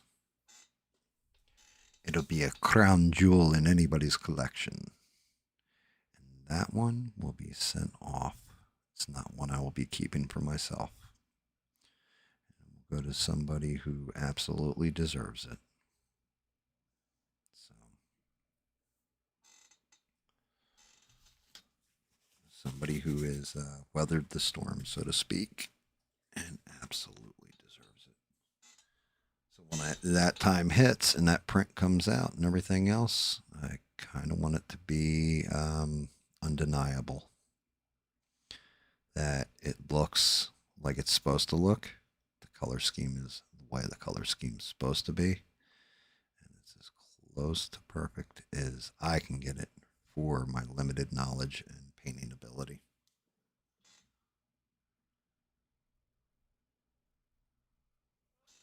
I love Bob's stories, yeah. I do. I like having Bob on. I also like the fact that it makes him not lonely. A huge part of it is Bob not being lonely. I don't even want to think. I can't put myself in Bob's shoes, right? But I don't even want to think in Bob's shoes of that kind of thing, because I know what my wife means to me, and I know Bob lost somebody that was basically the person who saved him. And that's why, even though he dropped a bunch of F-bombs tonight, he still has a voice on my channel anytime he wants it. Because you know what? It is what it is.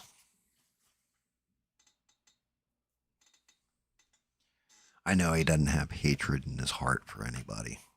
Well, maybe a couple people, but nobody of, like, you know, as in far as a whole class of race of people or any of that stuff.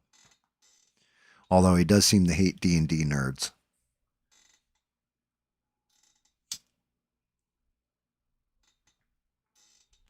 But even if my channel stays small, right, and never grows or whatever, at least if I can give the voice to the voiceless, even for a couple minutes so they can get stuff out of them, then, you know, I think I put something good out in the world. And that's important.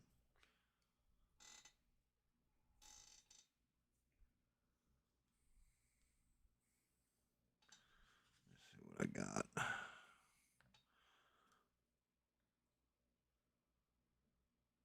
What do you think? Good or shit? That's weird. What is this thing like?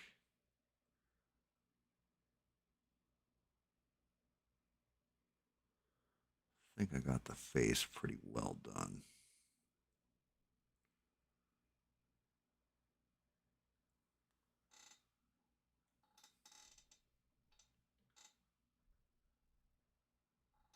I mean, there's a few people that need the company. You know, companionship, however you want to say it. No, they're not alone in this world. There's nothing wrong with that. I'm looking now. I want to see what Galactus' head looks like from behind.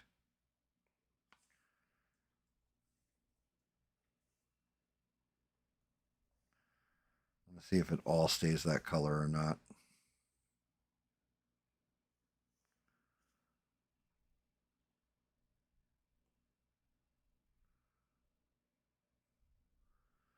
Damn, this guy painted him with some like foil looking color.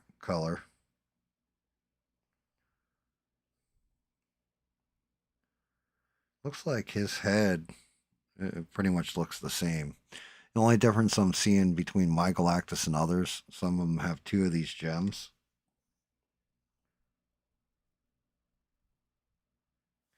That's a kind of a nasty looking Galactus right there.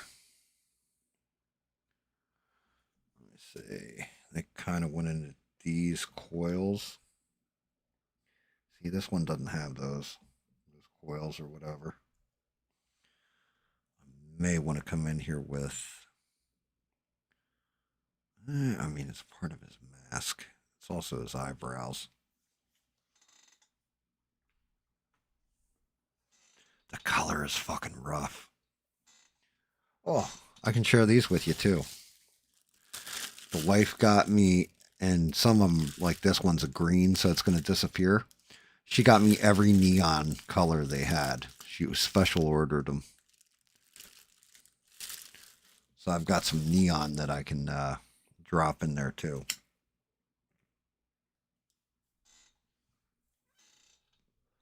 So that's pretty cool.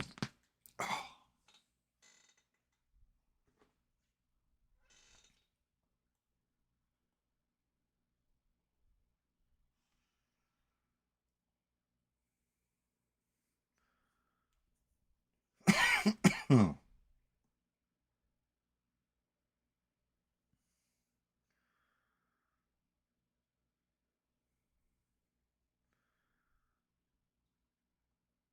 Damn, they have Galactus in like so many fucking colors. Like his color scheme changes. It's like really like whoever drew it. But that's more of the Galactus that I was going for. That color Galactus. I wanted to mute him down, so I wanted him somewhere in between the MCU and like what he'd look like in real life.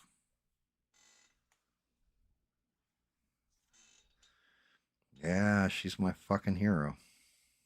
She really is.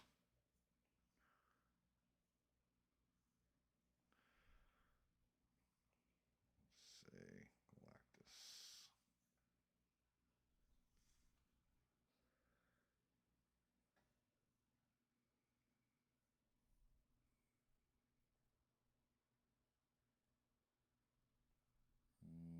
That one's got more of a foil look to it.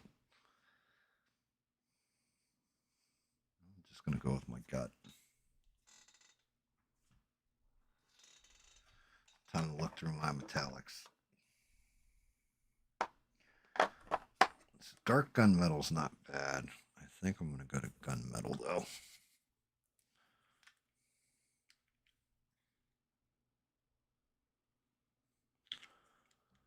I'm also going to do this thing.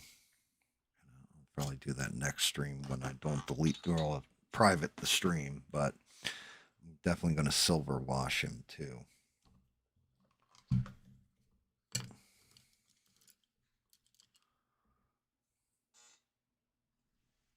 You think the colors nail it? Or I've got the contrast. So, right, like here's his chest. I mean, granted, I hate the fact that somehow I'm getting like green screen there. But we go from the chest and then I add the legs on.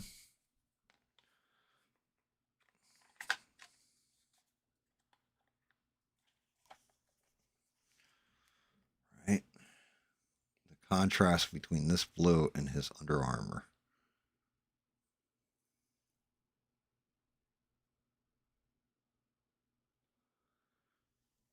I kind of wanted to be able to define his armor for him.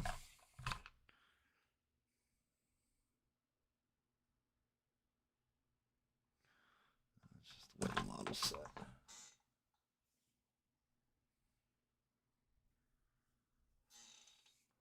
Thursdays, yeah. Well, I mean, it's a rough day. Wednesdays, we get gamers because Smurf and I game. And shout out to SE, too. I miss SE being in here.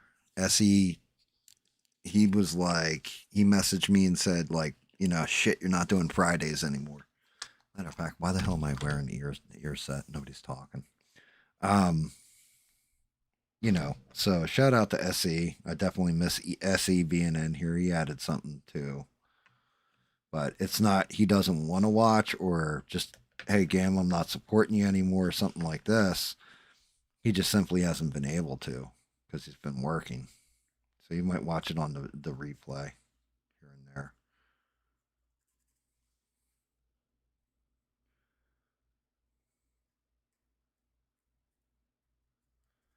What is up with this brush? Why is it so...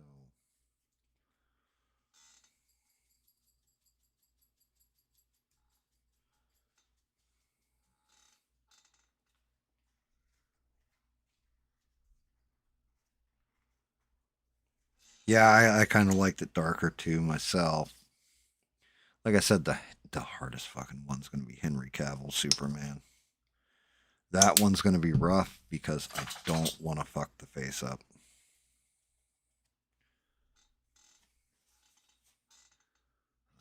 I'm actually going to do a little mix in here. So I like the way the gunmetal looks to an extent, but it needs to be brighter.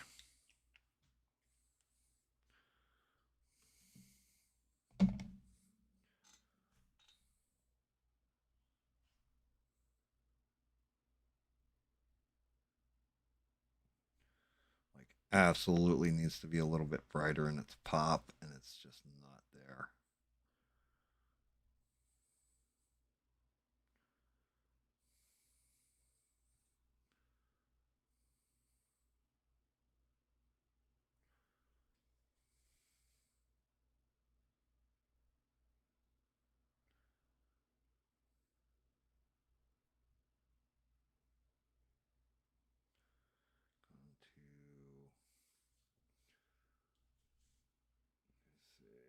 Is that going black when I...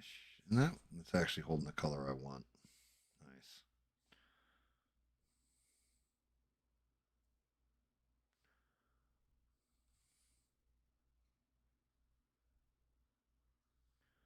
So Almost like chroming this damn thing out.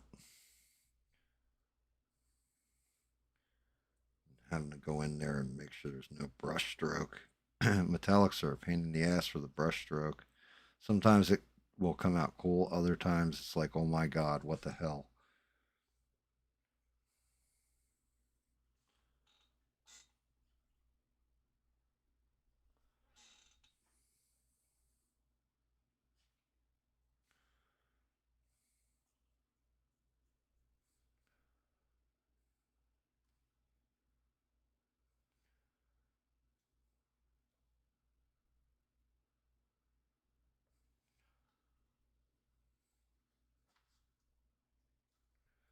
Well, the whole thing with the Cavill is when I do the Henry Cavill, I at least got somebody who has looked at his face enough where if it's coming out wrong, I'll be told immediately that does not look right. So that's one of those good things.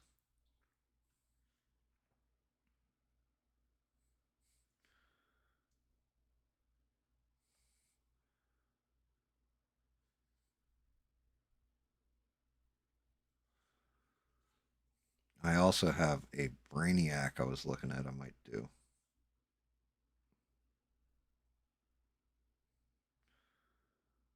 I really need to start shutting up and painting more often. Stuff like this.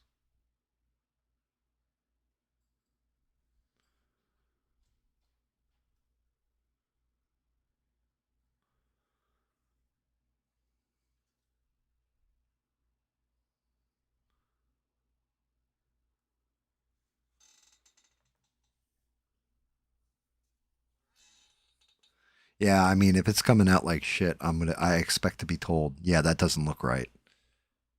Not, yeah, it looks great. No, tell me that shit looks wrong. Because, just out of respect to actual dude, I don't want to fuck that one up. He deserves respect. He could be a complete douchebag, but instead he's a very nice guy from all accounts. He definitely like just the way he protected the Witcher by even walking away from the role. I respect the hell out of him for it. Like I watch every one of the movies he's in because of this stuff like that. Like he actually respects the fan, respects the lore, that kind of thing. And most people in Hollywood are like, it was just a role. He treated it like, nope. Same thing with John Barenthal with The Punisher. I watch everything John Barenthal's in simply because he treated that Punisher with such respect.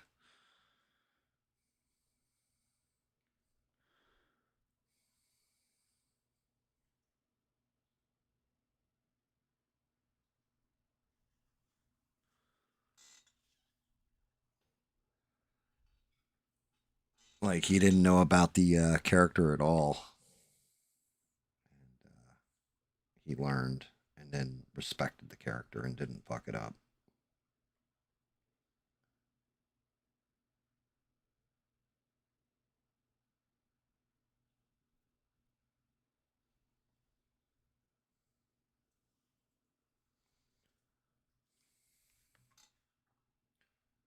Trying not to blow this out as a bitch.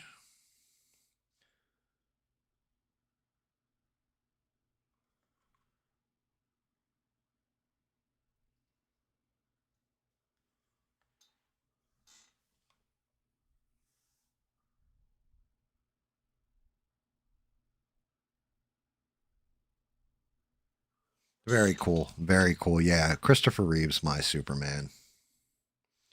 That guy was the guy I believed. It made me believe a man could fly when I was a kid. I've never been a huge Superman fan. He was too much of a Boy Scout. I always liked the ones that were not always like Batman, but you know, like Spider-Man really was when I was a little kid. That was my favorite. Some of the Fantastic Four. Iron Man actually was one of my favorites. And then once the MCU came around, it kind of fucked them all up for me. Because everybody was like, oh, I know everything there is to know. I'm like, yeah, I own the comics, fuckface. Like, yeah, you were not an Iron Man fan back in the day. Yeah, I was. No, you weren't. You're just saying that because the movie hit and you like the movie. Like, how much did you actually know about him? Tell me about his time in the Illuminati. What are you talking about? What's the Illuminati? Exactly. Tell me the Demon in the Bottle storyline. Oh, that's where he gets drunk at the party. No, that's where he's drunk 24/7. Also flows into the extremis.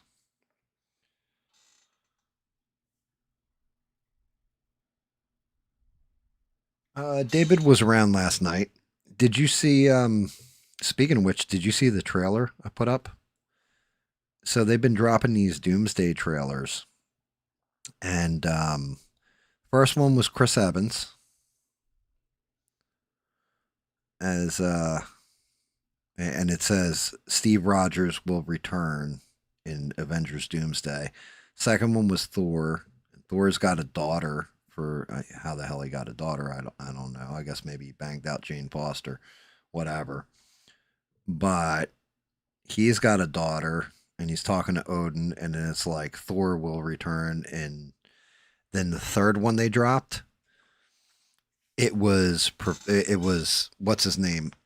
Oh God, Jean-Luc Picard, Patrick Stewart, and he's sitting in the chair or whatever, and he's got like the brown jacket with the red X-Men logo on the chest, and then it cuts to Cyclops, like, and it's James Marsden, the guy who played Cyclops from the old school X-Men movies. And he's like blasting his I-beam up into the sky, but his suit is the blue and yellow suit. Like, I mean, it was comic perfect. I was like, holy shit, that looks awesome. And it was like X-Men will return in Avengers Doomsday.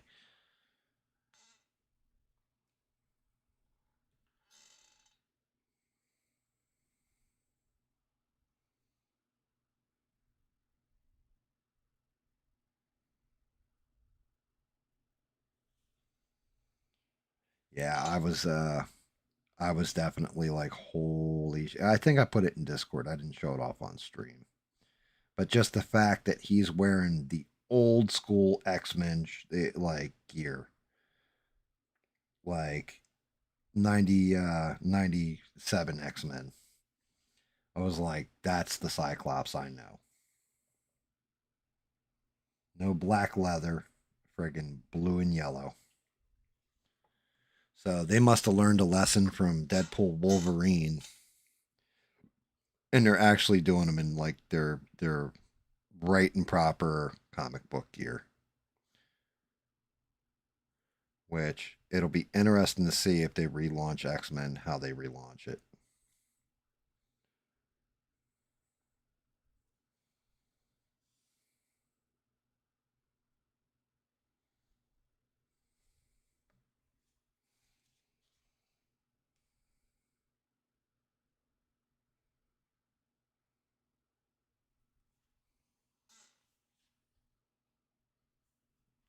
They're going to fuck it up. And the reason why is because the cool version of Secret Wars is the old Secret Wars where Spider-Man gets Venom, all that stuff. And they introduce the Beyonders and Doctor Doom with the Beyonders, like trying to take their power and all this kind of stuff. This one is going to be based on the 2015 version of Secret Wars. And it, like, the main thing that happened in it, outside of Doom becoming God, basically, and reinventing the universe the way he saw fit until the one above all steps in. The major thing that happened in it was Miles Morales came in and joined Peter Parker as Spider-Man. That was the main thing to come out of Secret Wars 2015, I want to say it was. So because they're adapting it, but the only good thing is if they do it right and they're smart about it, they will reboot and recast pretty much the entirety of the MCU at that point.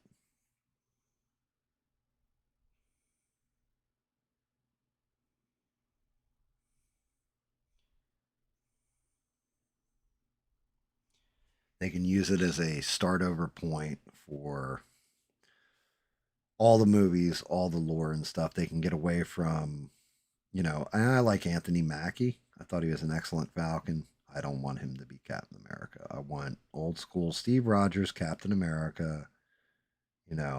Give me actual drunk Tony Stark. I don't know who will play him. Robert Downey Jr. is admittedly just too old at this point to play Tony Stark, right? I really wish they would have kept John Krasinski, I think his name is, Jim from The Office. That dude. I kind of wish they would have kept him as oh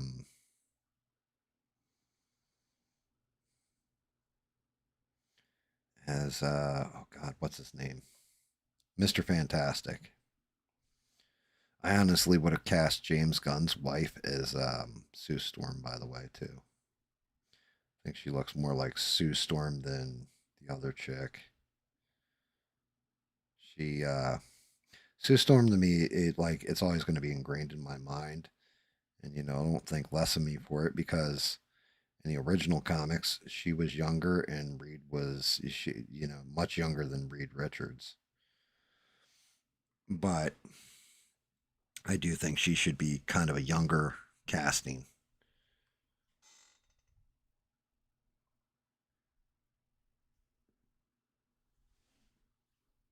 Which Comic-Con, New York or San Diego? And Shatner would be an epic one because he's not going to be around much longer. Shatner is not long for this world, in my opinion. I hate to say that, but yeah, he's getting there. He's getting old. So if you want to see William Shatner, it might be your last opportunity if you're a big Star Trek fan, especially original series.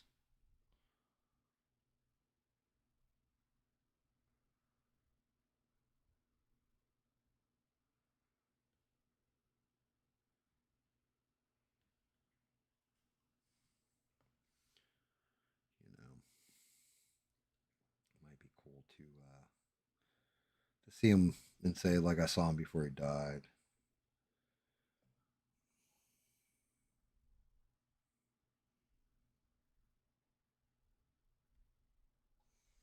Like Stan Lee is one that the world definitely misses.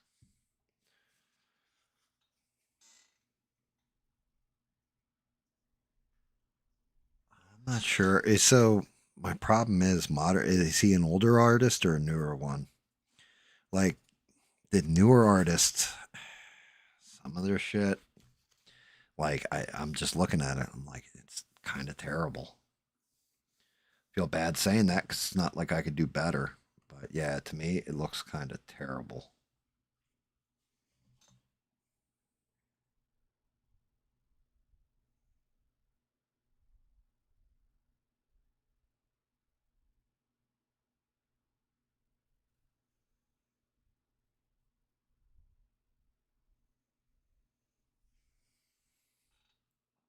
I still think one of the greatest out of all the comic book artists is still to this day Todd McFarlane. Just my opinion. His Spider-Man run, the way he did Spider-Man, I always thought was brilliant. Like with the oversized eyes that actually showed emotion, he actually blinked, that kind of thing. I always thought that was like just epic the way they did it.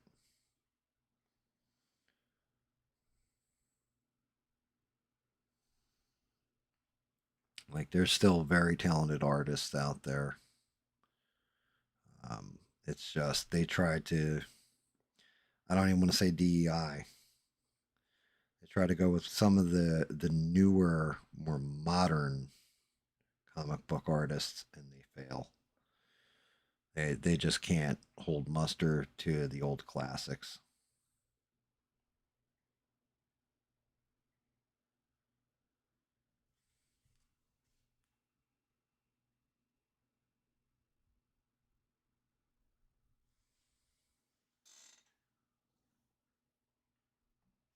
He's the yeah. If you're a Trekkie for sure, then you need to go. And he's an old school Wolverine artist. That's awesome.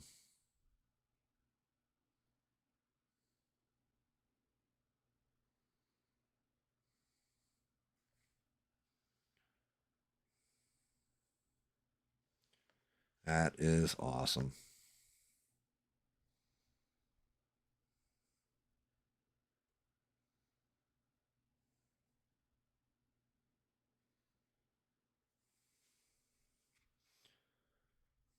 Yeah, my big problem with Galactus, I have to be careful because Sentinels from X-Men have almost the same exact color scheme. So I'm trying not to get them too close to a Sentinel paint job. You know what I mean? It's kind of rough.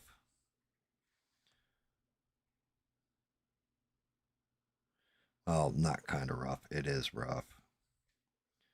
Which is why I went over that body like 5 different times, different colors. Because anytime I started a beer, Galactus should have like a more reddish purple, and then Sentinel should be a pure purple.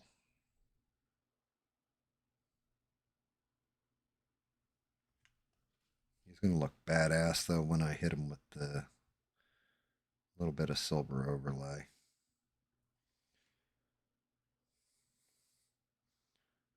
I still can't believe this. I can't believe this stream is going to get killed.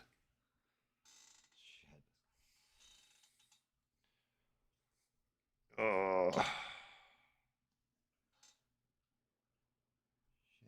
Really?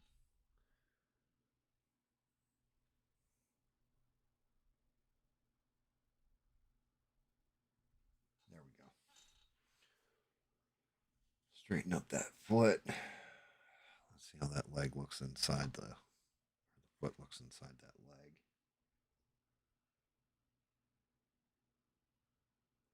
All right, yeah. The gunmetal mixed with a little silver looks like the way to go for the armament on the legs. Gives it a pop, yet a darkness.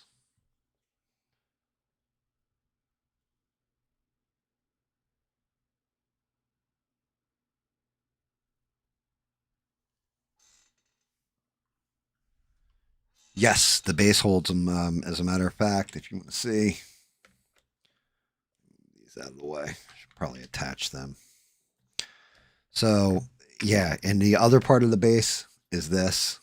This is a celestial head that has to get painted. So I'm going to have to determine in here. A lot of this is going to be gold inlay on the black. But because Galactus is actually standing on a Sentinel head. But yeah, here you go. We can set this on base real quick. Just to show you what I'm looking at. So there's the leg. Oop, shit. Flip it around. Here's the other leg. One side. Other side. As soon as I get that to click in.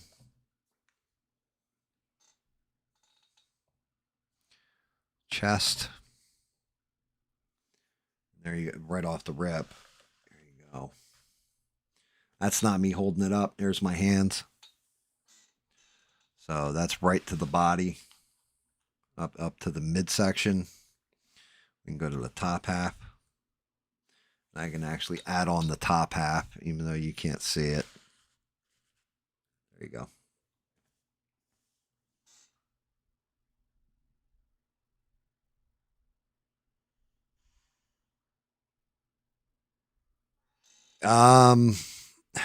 So yeah, but I mean, I can always edit out the copyright part of it, which I'm going to have to do. What I'll have to do is let YouTube run through it, nail it. The thing is the language. So I'll have to go back and look through the chat log, and because fortunately Stranded nailed it the first time and the second time, I want to say, said, yep, this is your timestamp. And she said it in the chat. So I just got to find Stranded shit, and then Rogue. Rogue nailed it the next time. So I have timestamps in my chat to let me know, yeah, here's your editing. But it's also, the copyright stuff, like that'll automatically flag. Like I've got a flag on, I can't remember. Oh, the Mark Twain shit. When I showed you the adventures of Mark Twain, that stream got flagged for copyright infringement by whoever owns the Mark Twain, the adventures of Mark Twain. They flagged me for copyright, but it wasn't a hard strike. Showing the first 5 minutes of a major motion picture company's, one of their flagship products, pretty sure is going to get me a nail, like almost in my coffin. So that's going to have to definitely come out once it flags through. I just need it to flag through, because I didn't even put commentary on there or anything else. I just showed it because I wanted to show Bob without commentary. And of course, Bob, who wasn't interested in all, said, oh, well, that's cool. Now what happened to the ring? It's like, well, now you got to watch the movie.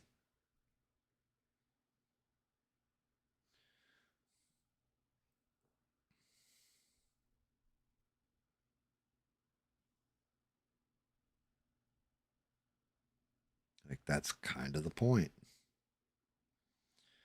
You got to watch what happens in the movie. That's the whole basis of the movie, is what happened with the ring. And what's the ring's adventure with Bilbo.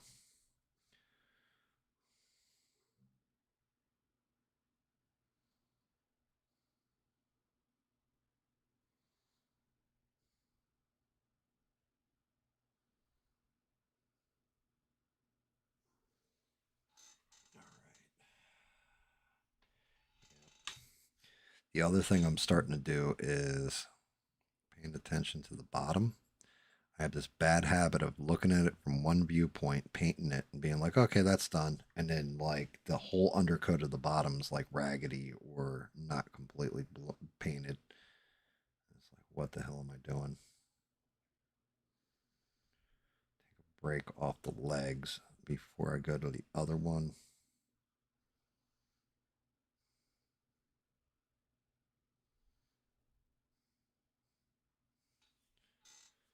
There we are, one leg. Go to the chesticles. This entirety of this piece right here. Is that inlay silver?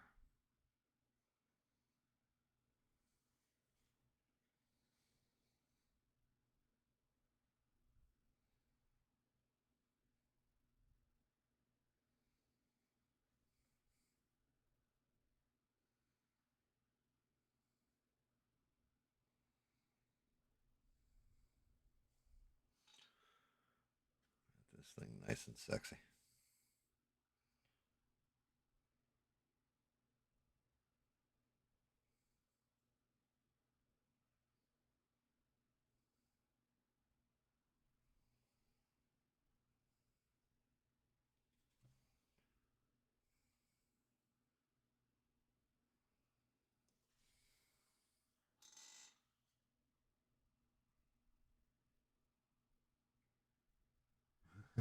Who's giant? Galactus? Well, he should be. I mean, he's he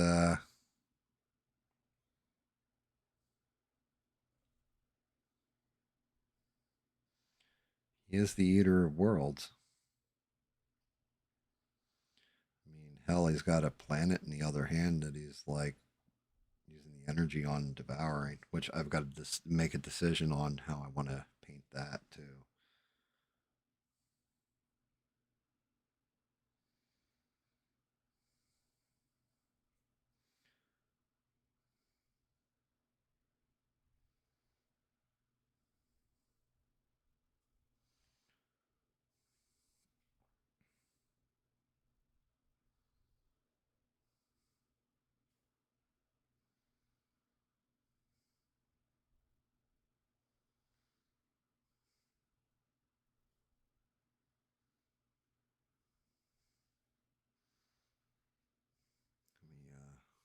stop for a second here and check Discord.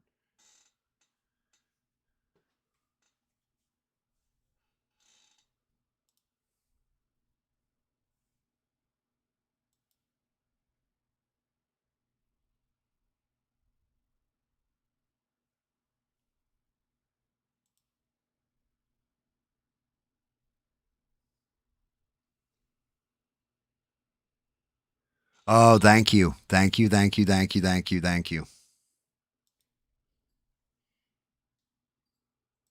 Okay, cool. So I can go in there. That's going to give me my language edit. That's awesome. Appreciate you. Appreciate you.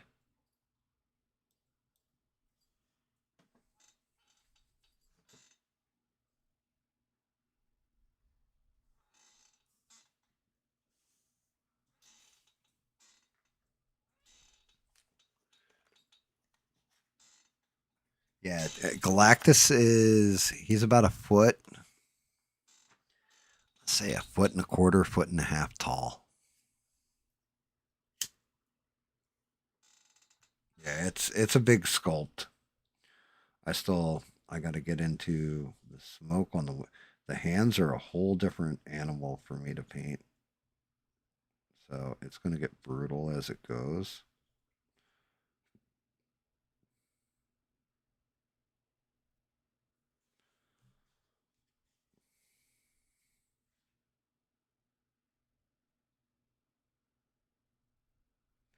Like right now, I'm kind of in what I like to call the easy part. The hardest part was nailing the face.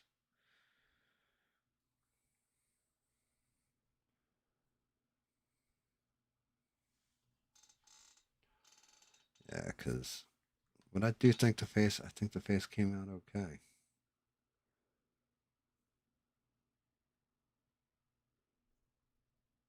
Definitely looks like pissed off Galactus to me.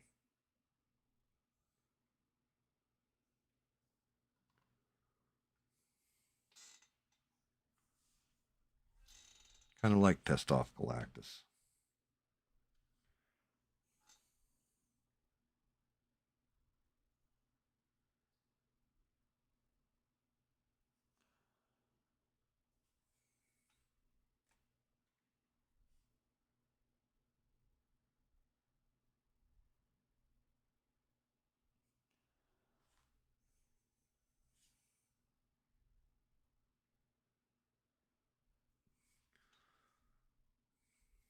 Cool.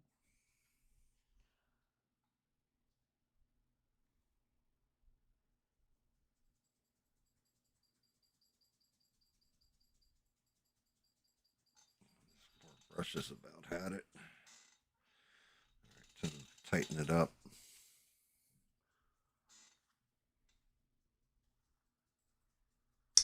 Oh, that's awesome. Yeah, she's gonna love it. It'll be fantastic. That's an awesome thing you're doing for her, by the way. You, that was just epic. I love to see that. That was some really good stuff. Because most people like they just toss out their phones. They don't realize. I know Stranded's working her guts out, and she's trying her best, and it ain't easy. And I feel for her all the time. Like she's trying. She's doing it alone. And it's hard to go at it alone. So anything, that can help her is awesome. I just thought it was a very nice gesture that you even asked. I've told Stranded before though, if she wanted to I can take down my toss a coin and put up one for her and have everybody donate. Smurf was talking about maybe we should do a GoFundMe, huh? And then you did that with the phone. I was like, oh, that's awesome.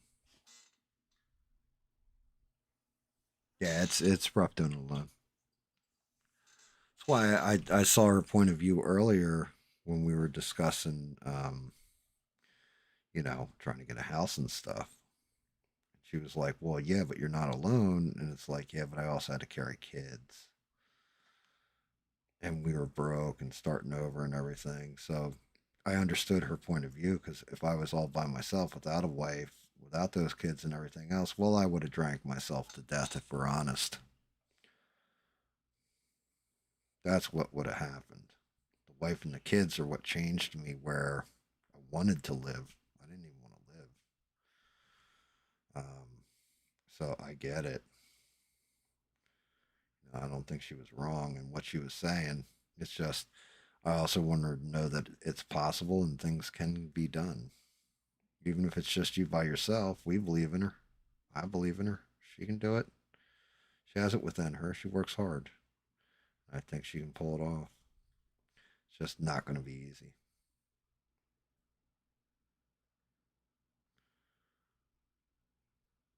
I hate it when people do that, to be honest with you, too.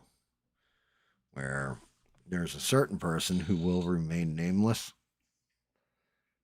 that makes it the way, if you hear him tell his tale, it sounds like, oh, yeah, you guys aren't as good as me because you couldn't do that, or you could do this too, but it's so easy, it's not fucking easy, man. It's a fight the whole way through, but anything that's worth it usually is a fight the whole way through. I just hate it, people that talk like, oh, I never struggled in life, and then want to tell you how they're from the streets, for example, or all this stuff, and it's like, man, then how are you from the streets if you didn't struggle?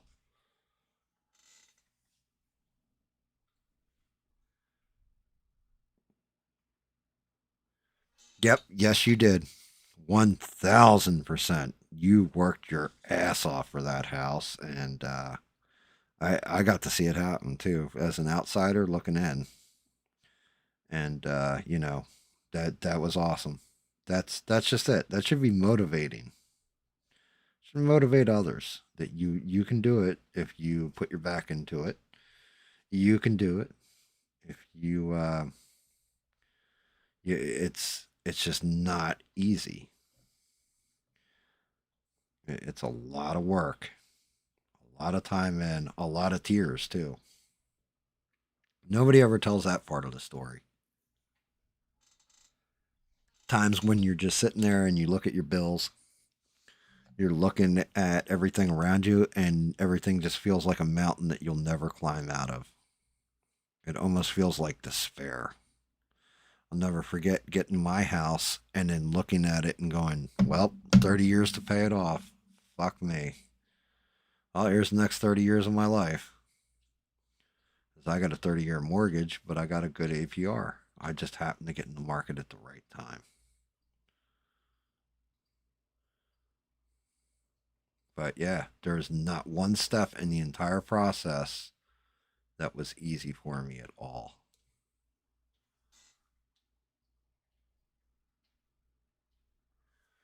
That's true, Beans. I say the same thing about people that are like, oh yeah, somebody broke in my house, I do this, that, and the third. You don't know till somebody actually breaks in your house, and you have to make that choice of pulling the trigger or not. Sometimes things that you think about with a rational mind are just matter of fact to you. You have to be under a certain amount of stress, and then you find out who you really are at your heart. I don't know that my wife thought I was going to stick with her and not bail out, for example. I don't know. I do know that there was a point in time where I didn't think my wife was going to stick with me because of who I was acting like, or what I was acting like. And both of us passed that stress test, which is why I trust my wife implicitly in all things. Because we've already been tried, tested, and made it through that wilderness. You know what I mean? When all the chips were down and everything, the bottom was falling out.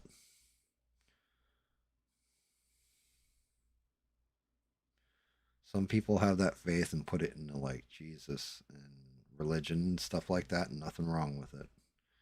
Me, I put that shit in my wife, and my wife put that in me, and we both passed with flying colors, luckily. Right when it mattered. But it doesn't make it easy.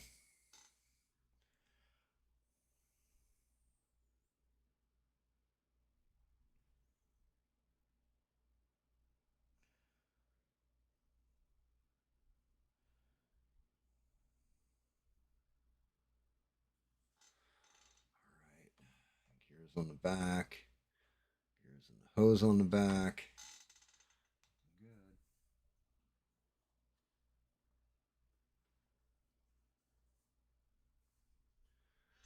Thank you. I appreciate that. I'm happy for you too. And you put in a lot of effort. You worked your guts out, and you should be very, very proud of yourself because you accomplished it. And, regardless if you thought you could or you couldn't, you did, and I know it was a struggle. And even now, it's still a struggle, and you're still persisting and still going. And good on you. Yeah, that's something to take pride in, you know. And as far as religion not being religious anymore, nothing wrong with it. I mean, some people that saves their life. Some people it's not. Look at Steve Kerfuffle, right? He was all whacked out on goofballs at one point. That religion saved his life. And good on that. It was a good time for religion to kick in. You look at Rogue. Rogue was religious, left the religion, and then came back to it. And when he did, that's when he met the girl he's now going to marry. So I think there is a place for religion.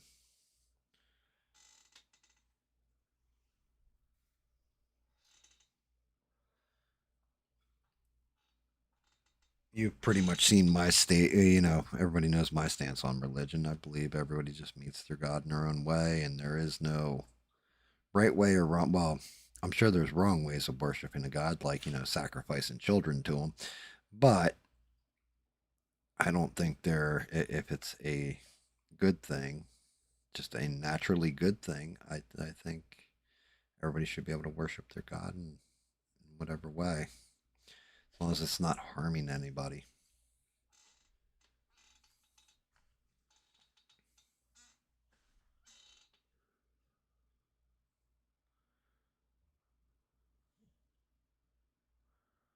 I think my dog's got to go out. I got to take the puppers out. Got to go out, pup. Is that what I hear? You got a potty time? Got a potty emergency? Yeah. Okay.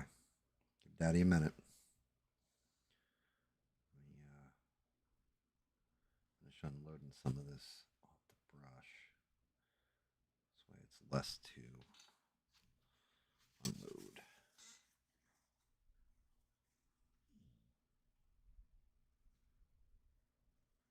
Yeah, I mean, I'm right there with you, which is why I ask people for their take on it, because I want to see where they're at with it. If they're a positive thing, if they're a negative thing. The problem is what I've seen as far as all religion goes. If you're a fundamental believer to a point where you're willing to end somebody else to prove your religion is right and theirs is wrong, I think you've taken it too far. I'll be right back.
Almost fell right on my ass when I went to sit back down. Oh.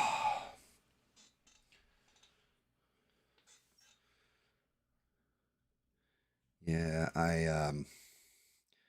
for me, I knew a dude who was, who said he was, I say this because I've met people like Devin who are pretty devout in their religion and shit. Devon. But I knew this guy once who was, and I was in my 20s. He was older, so he had to be right around 35. And he was a good Christian man who was happily married, quote unquote, and all this stuff. Like, he just went in hard on his fucking religion. And I watched this man just, every waitress, every bartender, slime on them, trying to get them to go home with them. And sometimes it worked. I was like, oh, so that's devout and holy. I see how that works. How do you square with yourself there? And he was just like, oh, well, I just go to confession. Wipes away all the sin.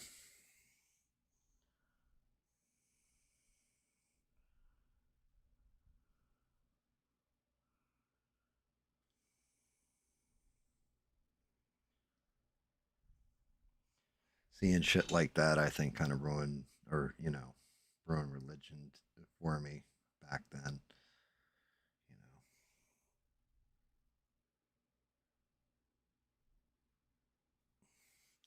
Because, he'd just go to confession and do it again the next time he was in the bar.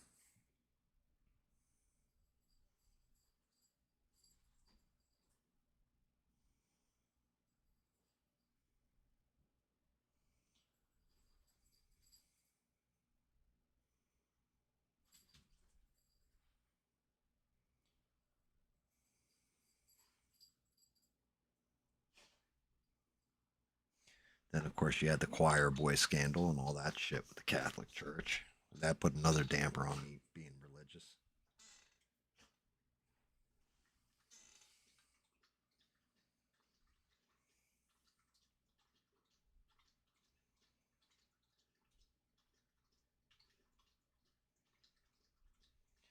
Tell you what, though, walking the dog, the fogginess of it out there is just unbelievable.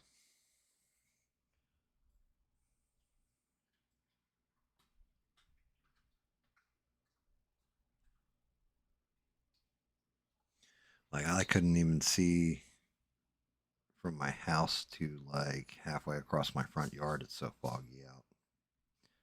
I don't know what's going on. It's been like that here lately.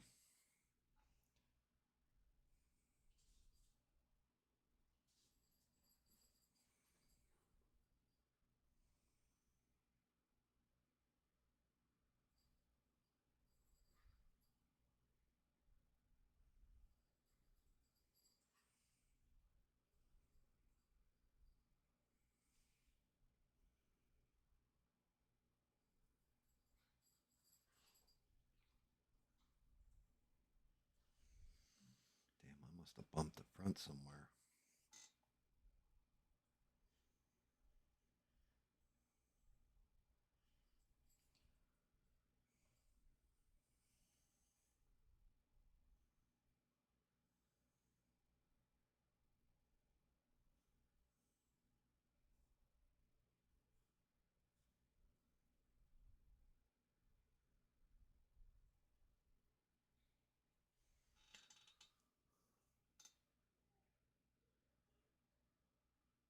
How's the dog whining at now? The cats are probably being assholes, and he's letting me know about it. I gotta give my dog a lot of credit. He tells me whenever the cats are fucking around.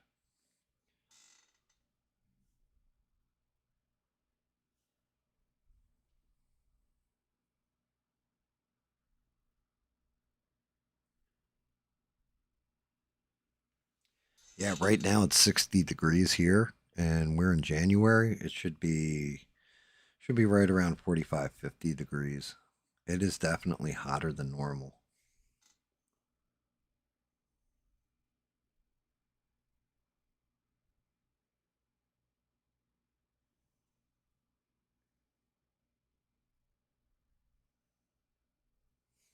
I don't know. The, the fog always bothers the shit out of me ever since I saw that movie, Stephen King's The Mist. Like the old John Carpenter movie, The Fog. When I was younger, that used to scare me because it was like, oh shit, these monsters in the fog or these ghosts in the fog. Till I realized it was like revenge from a leper colony as an adult, and I was like, oh, that's not so scary, right? It's only in a certain spot where this fog rolls in, and only ghost because it was this leper colony. They burned the ship down or whatever. I was like, but the mist freaks me out because it's like, yeah, they opened a portal to another dimension. Everything got foggy, and then like creatures start coming out of the fog at you. Like, oh shit, that's a much more terrifying premise.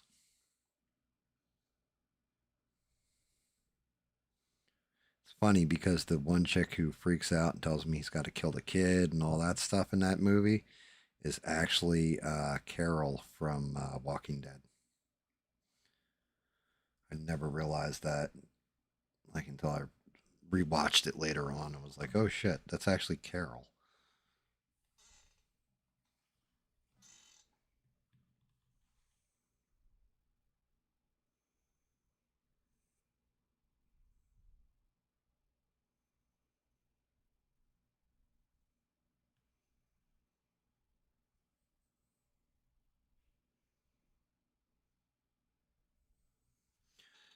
Erase the brushstroke there.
Good God.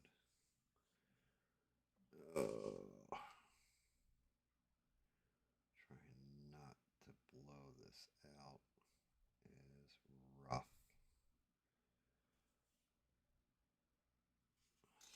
I got it.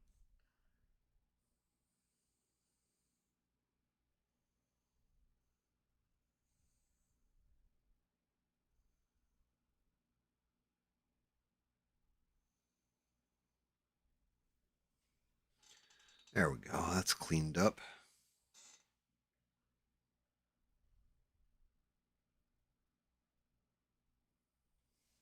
Dude, that's awesome. I never wore the Megadeth shirts, but that was definitely me too when I was a boss.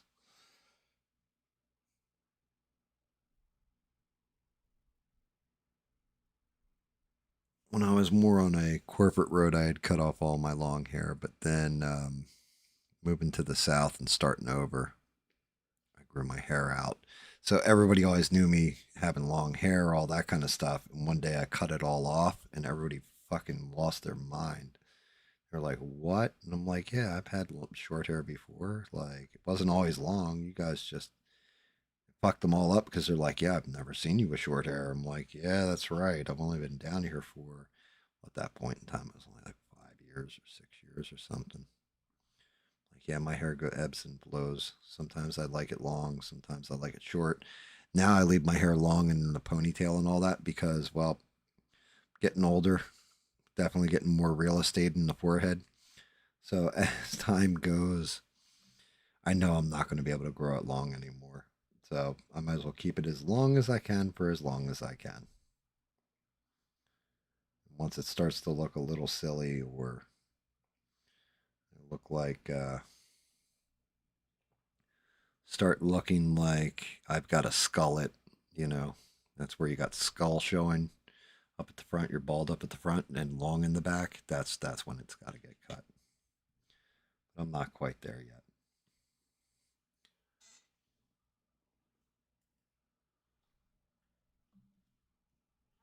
Nice.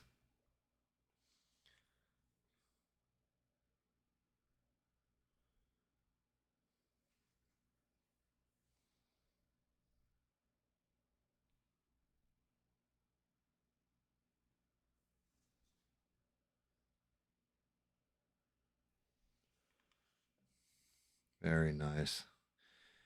So what did you think what Bob was saying earlier about ABL didn't have any mods in his chat? Does that mean it's like a free for all in there, or he's got to do all the, cutting people's language and shit like that?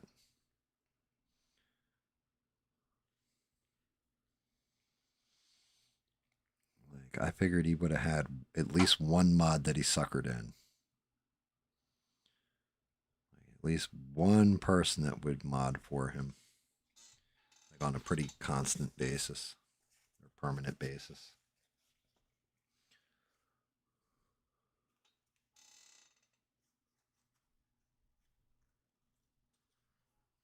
That's awesome. Yeah, I mean, let it go a little gray. Nothing wrong with a little gray in there. You know, just means you've lived long enough for it to go gray. That's what that means. It means you got that experience behind you.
Get the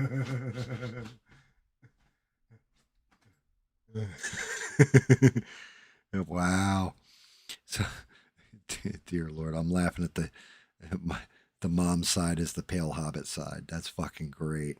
Um, but no, fucking yeah, that's actually shocking to me. You actually unsubscribed too. I mean, I understand why I unsubscribed because I wasn't watching it all anymore or whatever. He must have, man, like, he must have really fucking insulted the shit out of you. like on a personal level.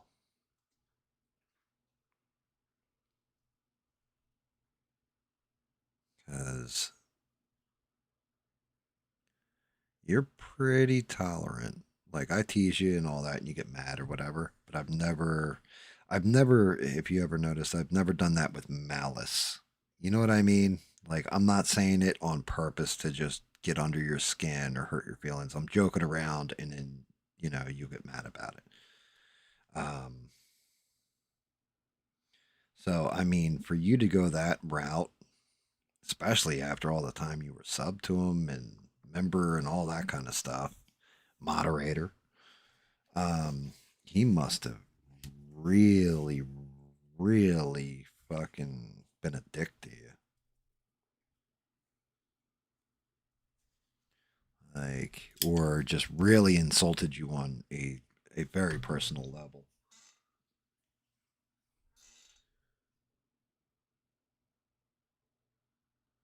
You know?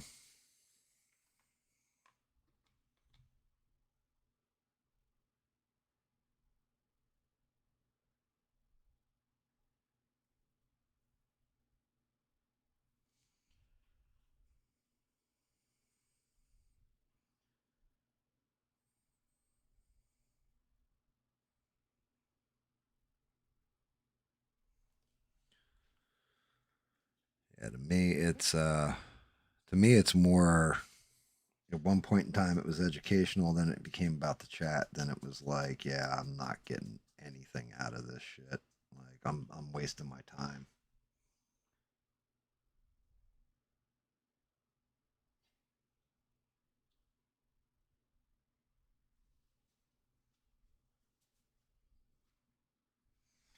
Like I could just watch Fox News and basically get the same opinion. So why am I watching this? It's nothing independent about it.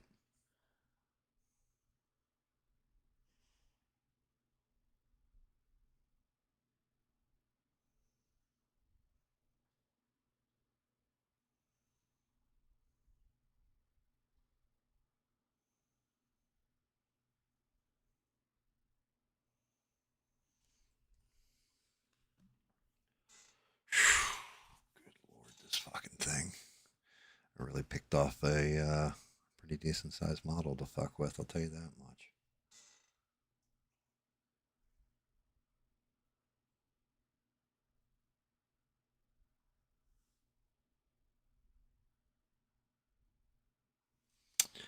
Yeah, well, see, I absolutely agree with you there. Part of my thing, and it's something I keep saying to you guys. Stranded did it earlier tonight. I wasn't mad at her. Discussed it. If I say something you don't agree with, push back on me. I'm good. I'm good. If we can have a discussion, and even if it results in nothing more than we agree to disagree, and you have your viewpoint and I have mine, I'm fine with that. I don't want people to agree with me on a 24/7 basis. I feel all that would do is fuel my ego and make me feel like I am flawless. And I am far from fucking flawless.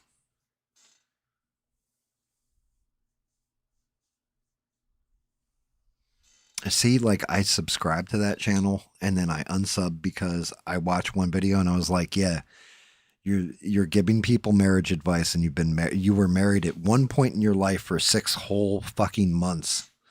Like there's no advice you can give. Like you're just talking out of your ass.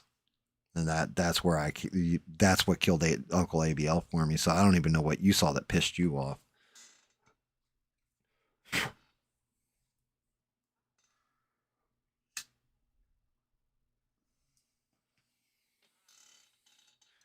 And I don't understand why it was called Uncle AVL either. Because, it just, I don't know. It didn't make sense to me. Like, why are you calling it Uncle AVL?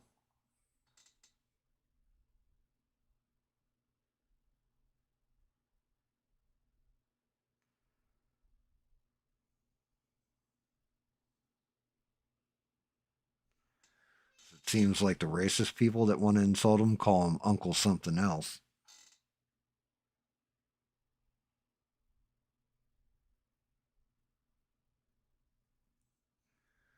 And it was like, why would you even want to suggest that connotation to people?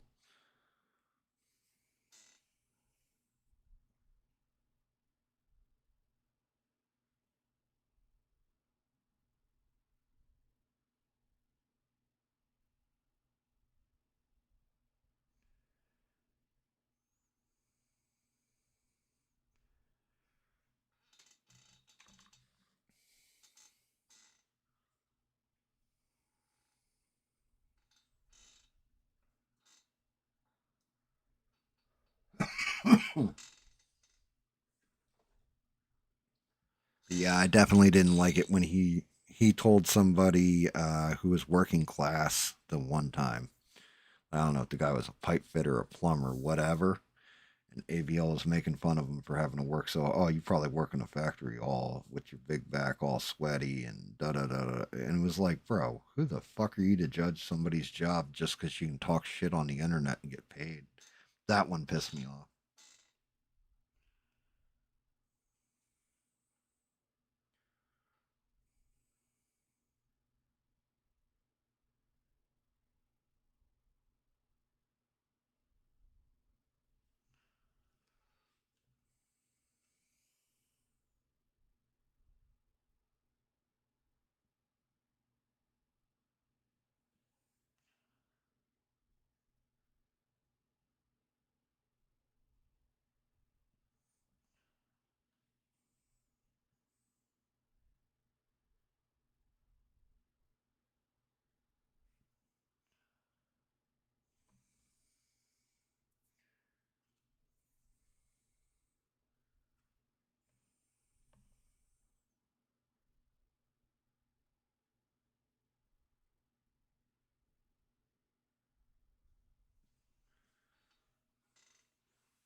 He had multiple personality disorder, was bipolar. Nah, he just thought that, it's kind of what the left does, if I'm being honest. Let's call it what it is. It's what the left does. They throw out there a term. Now, that term doesn't catch. They put it away for later and break it back out. But they keep going with something until it catches, right? So, for example, Black Lives Matter. Didn't catch the first time they threw it out there. But after George Floyd, that shit caught fire. They brought it back out, right? Transgenderism's the newest one, where they've been talking about it incessantly for years until finally society said, yeah, we don't like this. And now they put it away. It'll come back out eventually. But that's kind of what he does. And what it is how do I get clicks so I can make money off of people watching shitty content? That just basically is nothing more than me giving my opinion on somebody else's hard-earned news reporting.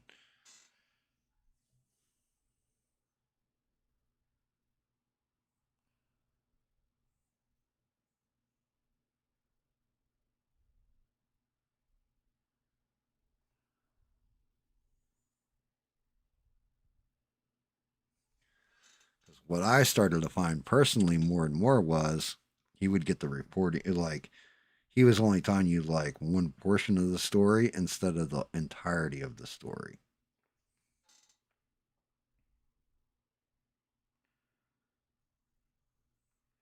And it would check and correlate because that would be the part of the story that either Fox News or Ben Shapiro, because there was a lot of content that he did.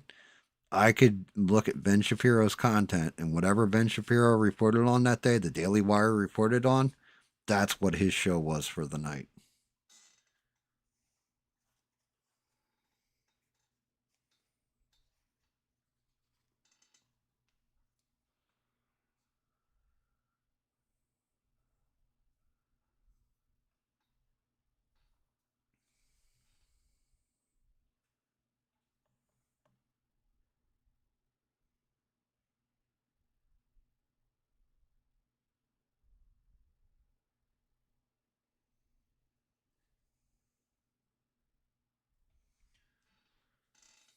Yeah, it just so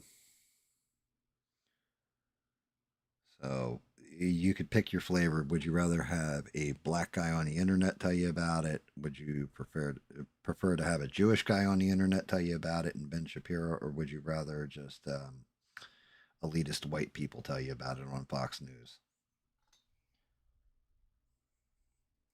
Any which way you slice it, it was all the same reporting.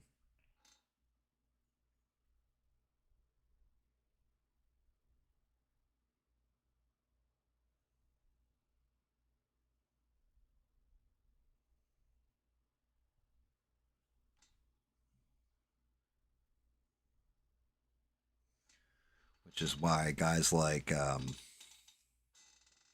I find it important that I always encourage Eugene, for example, because even if his genre of music isn't really my favorite genre of music, any of that kind of stuff, at least he's creating something. He's making his own shit.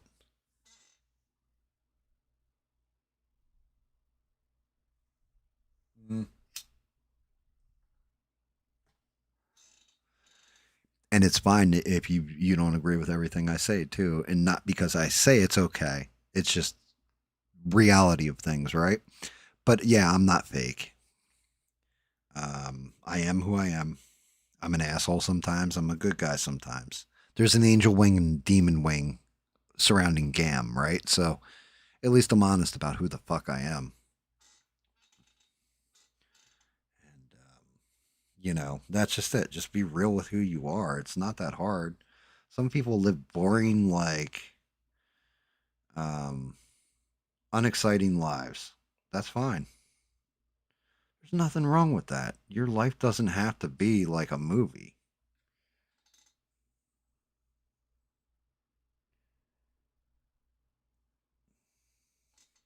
The one thing is, unless you're I don't hold myself as better than anybody either. That's one of the big things here is you shouldn't.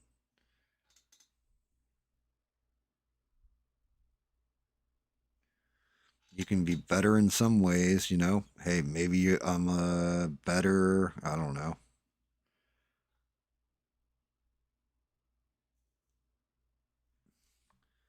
Maybe I'm a better painter than somebody, right? Maybe that person can play a musical instrument. I couldn't fucking carry a tune in a bucket. Shit like this. Like everybody's got their strengths and weaknesses. But one of the big ones for me too that I can honestly say that it bothers me, and this is something that person did repeatedly was, hey, I'm smart. Look, so I was thinking about this and I'm smart. Hey, look, let me tell you about this story, but they think I'm dumb, but I'm smart. If you've got to tell me you're smart, you have a fucking problem. You have something in you that says that you really aren't as smart as you want to be or be portrayed as. You're not as intelligent and intellectual, whatever you want to say. You are not that.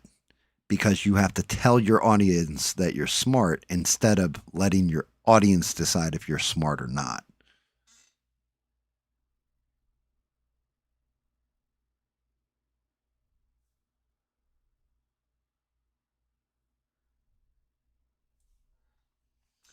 It's not weird because that's exactly what it is.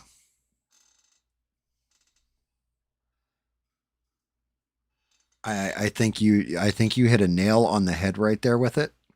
I think part of it is that you got to remember the conservative movement, right? For the most part, when you think about it, like when I think about old conservative movements, so think back to the 80s. You picture a bunch of black dudes hanging out with white people? Or do you picture old white guys in suits that are like elitist snobby fucks that just want to go to war all over the world and talk about stuff that would put you to sleep? Right? Because that's how I view the Republicans. So when you had people like Candace Owens, Tatum, and ABL on the scene, and I'm sure there's a couple others that I'm not mentioning here. You saw conservative white people like, oh my goodness, black people. We need to incorporate them in and make them feel welcome. We have to support them no matter what because they're like a unicorn. And that's why you get that kind of shit. That's why and you can tell because when shit comes out of his mouth like, yeah, I'm from the streets. And then you got a guy like Bob who's like, you're from the fucking street. Shut the fuck up. You know, or me like, yeah, dude, I don't think so. You are definitely not from the streets. I can tell by your diction, sir. You know, that kind of thing. There's a reason for it because we're like, you listen to a man's message, not the, don't pay attention to the color of his skin. So I think it's the same way. Look at the people that push and fight the hardest in Antifa and all that kind of shit. They're usually richer white people that want to virtue signal because it's a white savior complex. They think they're saving the minority group because they're either inferior and can't do it for themselves, where I'm like, no, you can build yourself up.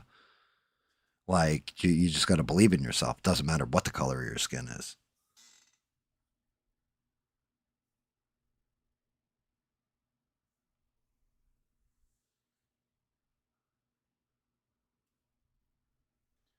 Yeah, I mean, I'm definitely I'm right up the middle. I'm not I blast both sides evenly. I blast conservatives. I definitely blast the left. The left just happens to have worse ideas currently. Like the left is all about social inequity when it used to be about human rights, stuff like this. And all that kind of stuff. And the right, Trump had started to change this. And then I don't know what the fuck is going on now, which is why I keep speaking out about it. And I'm actually a little pissed about it. He had started to change it where all the Republicans were starting to acknowledge, like, yeah, we need to stop these wars. And now all of a sudden that shit swung out of nowhere to, yeah, we're going to bomb Iran, we're going to bomb Venezuela, we're going to do, like, what, dude? That's the Republicans that I hated. That's what they did. You got guys hanging out. You don't have Marjorie Taylor Greene hanging out with you anymore. You got fucking, or Thomas Massey or someone. No, who do you have hanging out with you? Fucking Lindsey Graham. Like, what are you doing, dude?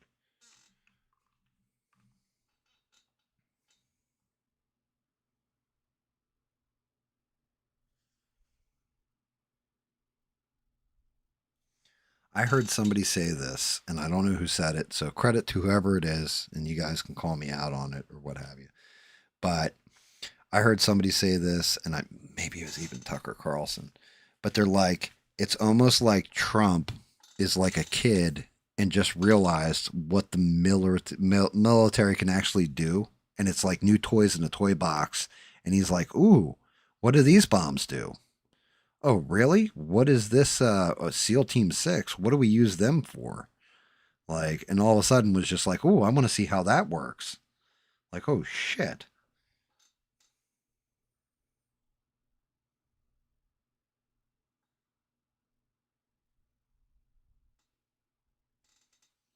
And then all of a sudden just started launching all these assaults and kidnapping motherfuckers. And what are you doing?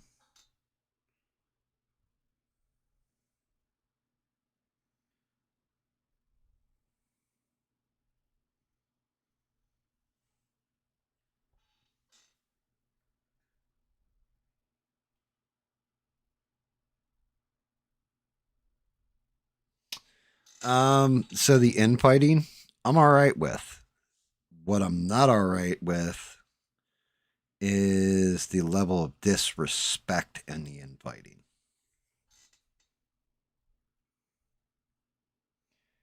And what I mean by that is I'll go back to Candace Owens. You've heard me. You've listened to me say this. I don't like what she says. I think, she's fucking corny. I think she's making shit up. I think she's doing this for clicks. You've heard me say a lot of stuff about Candace Owens. The one thing you have never heard me say is her voice should be silenced. Her show should be taken off the internet. I don't cancel people. Give me your speech. Let me counter it with my speech. And then let the best ideas win. Let the person with the voice that is telling the truth, let the people decide. Maybe they think I'm an asshole and I don't know what the fuck I'm talking about. Okay, that's cool. That's their prerogative. I got to have my voice out there. Right? These people on the right that are like, yeah, we need to silence all speech that is critical of, and pick your poison. It could be anything from Israel to whatever.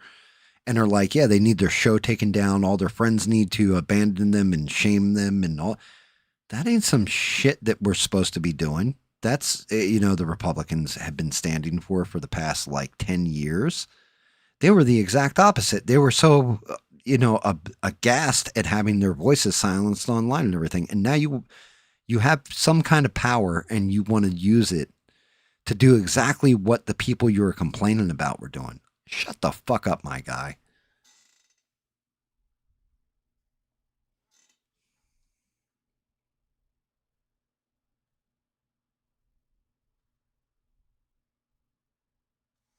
That's why I said earlier, you think Nick Fuentes is an anti-Semite and he's this and he's okay, good. Get on stage with him.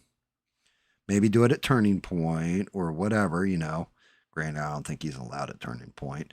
But, one of these venues, get somebody who doesn't give a shit like me and be like, you moderate it. And be like, all right, you guys are going to just fucking have a fist fight and each one you gets a minute to fucking like talk your shit. But let them get on stage and debate each other, and whoever has the best ideas, let the crowd decide. Not by applause or anything, because then they'll be like, yeah, I'm going to follow this person more or in this one less, or I'm going to follow this one more and this one less. Maybe they learn nothing, just it's a name calling fight. But, have those debates.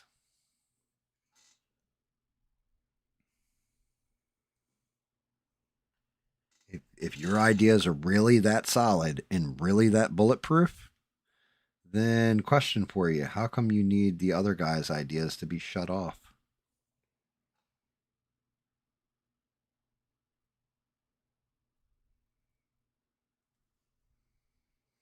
It's like saying, hey, I'm going to get into a fist fight with Mike Tyson, right? Like Evander Holyfield.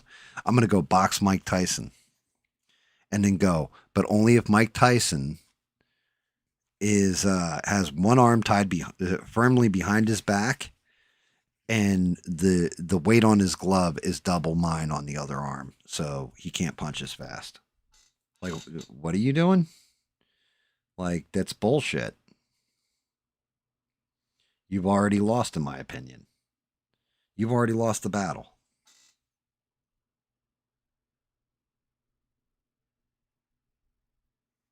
I don't think that's... I got enough wet here.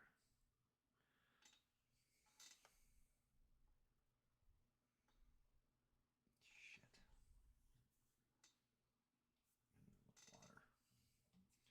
One drop of water will reconstitute that.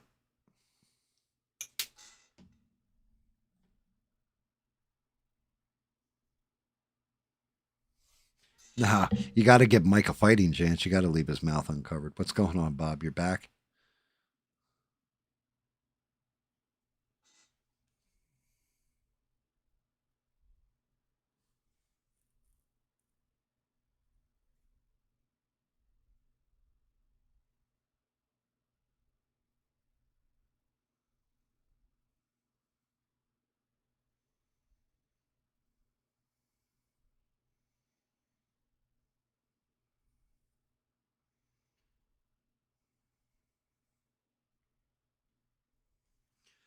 Almost done for the night, Bob. I'm putting finishing touches on for the most part for this run. I gotta get in there with a little silver, hit that L car again.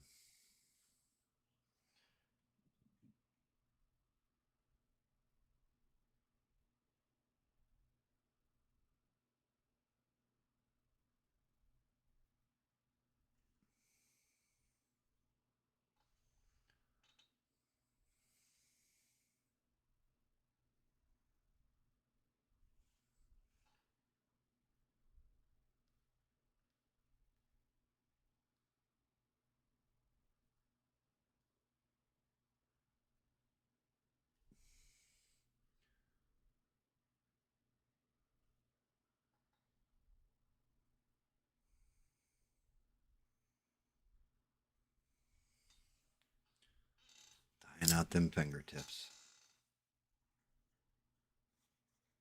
Schnitzel. It's a great word. A schnitzel. I'll kick you right in your schnitzels. Fucking fantastic word.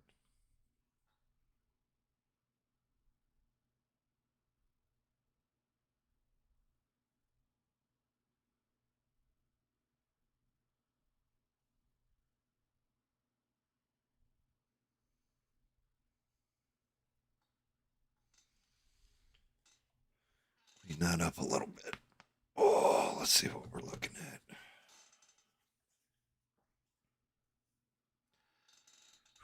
That planet is not going to be fun to paint.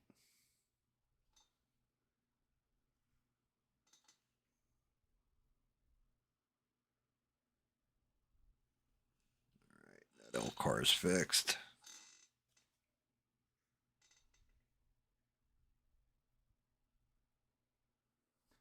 Very woosa, huh, Perry? Thank you guys, by the way, for smashing the like and staying subbed and being cool. Appreciate all you. What do you think, Perry? Perry, you know about Galactus, right? What do you think of my face on him? Think I nailed it?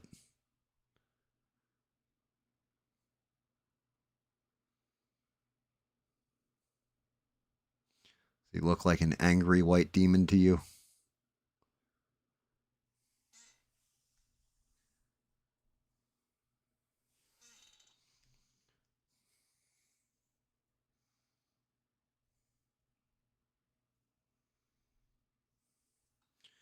I'm gonna actually glue on the wings to his head too. It just looks weird looking at Galactus with his head like this.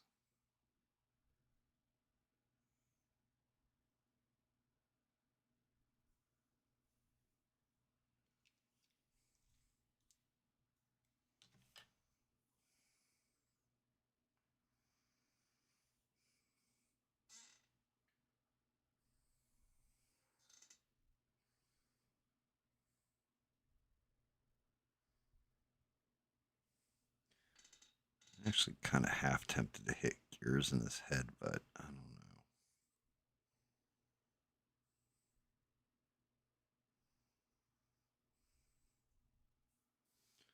There's one of them on. Let's get the other side.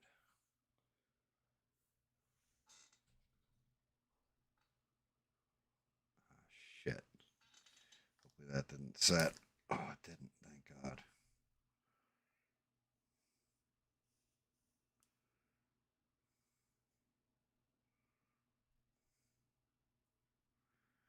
Put them in the wrong spots. Now I gotta hope I can get just a little glue in there before that breaks off.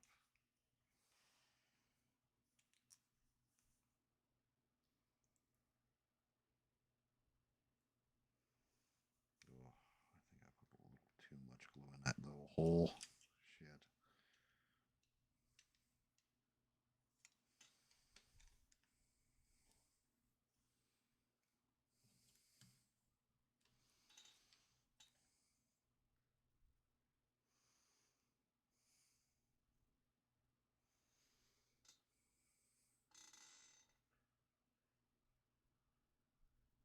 Oh, you don't know what Galactus looks like? Well, doesn't help much then. Hoping you did.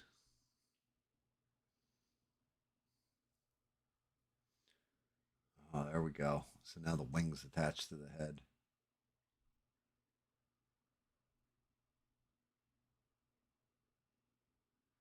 Yeah, all right. He's coming along. See what his head looks like on his body.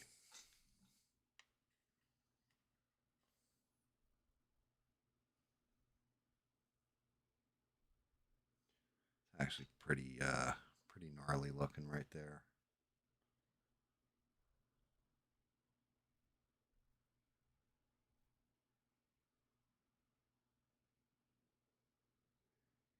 He's getting there.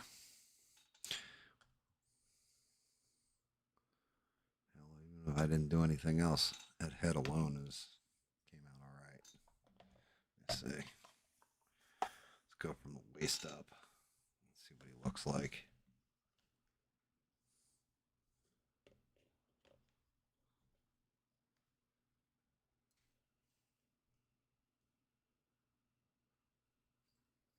I think I'm nailing it, guys.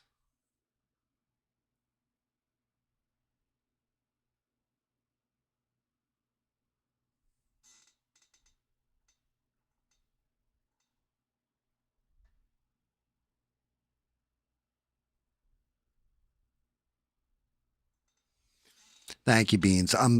This is pretty much my sign off. I appreciate the hell out of you, Beans. Thank you for always being a awesome misfit and hanging in there with me. I appreciate you. Yeah, I'm about to call it a night myself.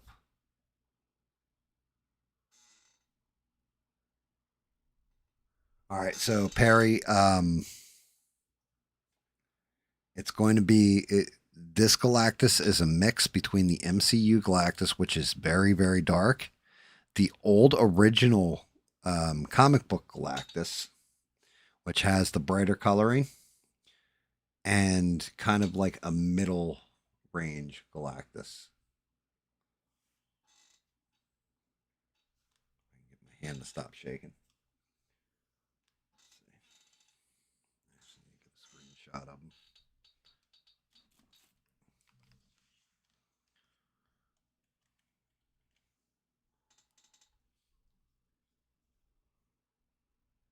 No. Gotta hold them right about yeah.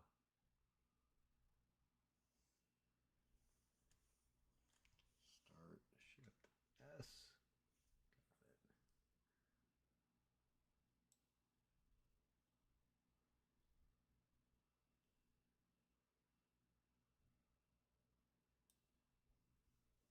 There we go.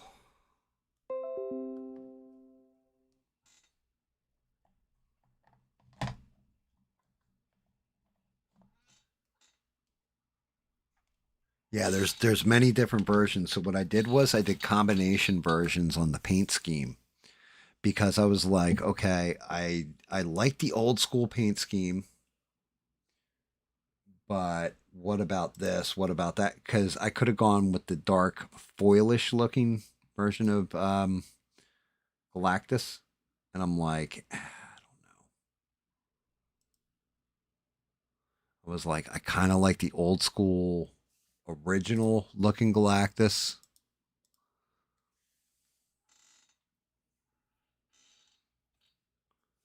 And this is kind of where I came up to.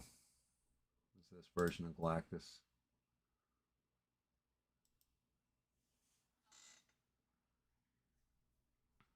Oh, snap, crackle, pop, my back. But yeah, I did this is where I've gotten them to. Actually, it's pretty much a wrap for me too. But like, I went into the hands and stuff, so we actually have like all the knuckle is all metalled out now, all that kind of stuff. This goes on. Let's see if I can line this shit up right. Pain in the ass lining this thing up. He's going to be holding this out like this planet out of his one arm. So his hands under, holding up the planet. And is it this one? I think it's this one. So he's like this, holding the planet out, holding it up in the air. This is all electricity going around the planet. So he's eating the planet or getting ready to. And then his other arm comes off like this. This is going to be a smoke field basically coming out of him. Attach it to the body. Just to give you an idea. He's going to have one arm like that.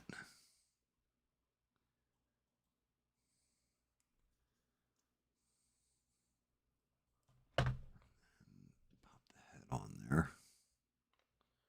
And then he's staring all menacing, all pissed off. And the other arm's sticking out with the planet in it. Let me see if I can hold on to it and not drop this thing. I got to be careful not to drop the planet. But so he's like this.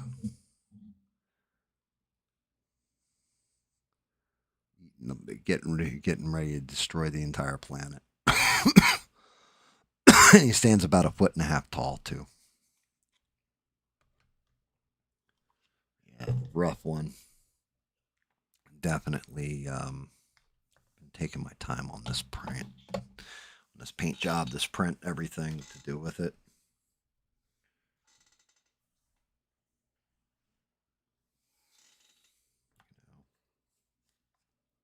Like down to the waist. God damn.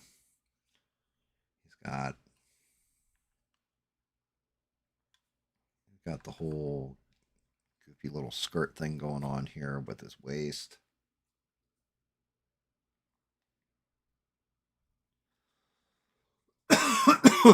And then down to his boots, where he's actually standing on the head of a celestial. So if I do this, I can probably hold it in there.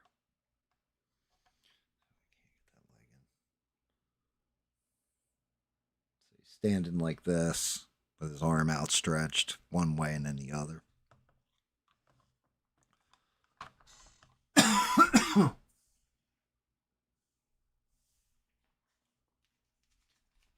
So he's going to be nasty. Well, hopefully he comes out the way I'm envisioning. I think he will.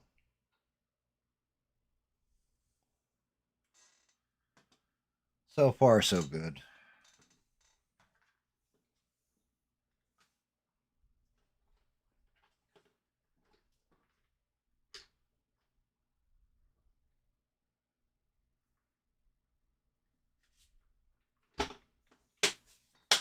Definitely a lot more into this than I thought there was going to be. A lot more dealing with the paint job, all that kind of stuff. Because I still have the base to do, which is, of course, going to be fun.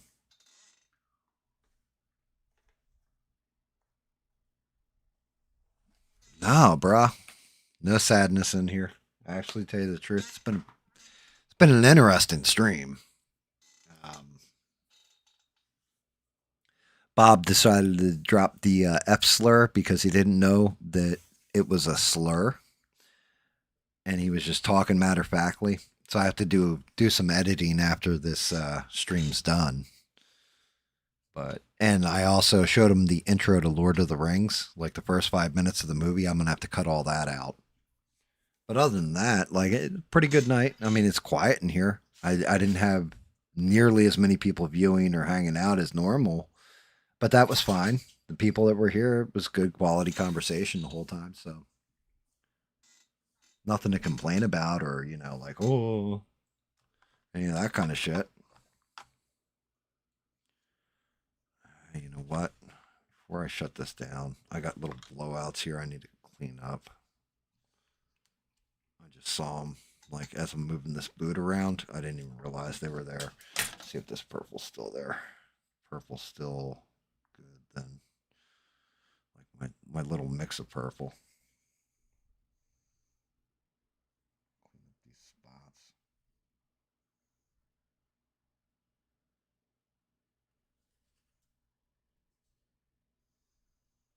Little blowouts.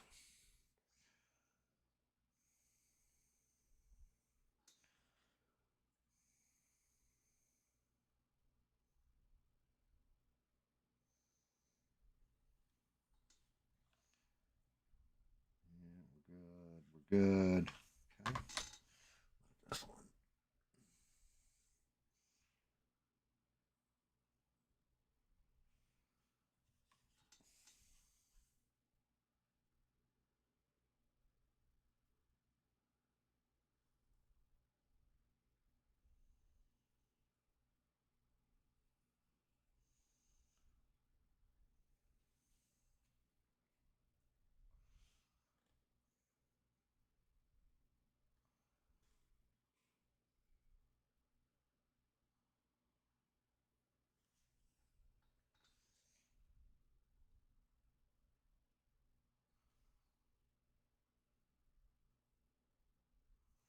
There we go.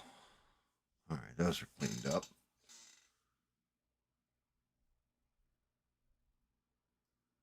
It's you? You feel sad? Everything all right, brother? Smoke my last one. Call it a night. What happened? Just a bad day at the races, or When I say bad day at the races, I mean the rat race of life.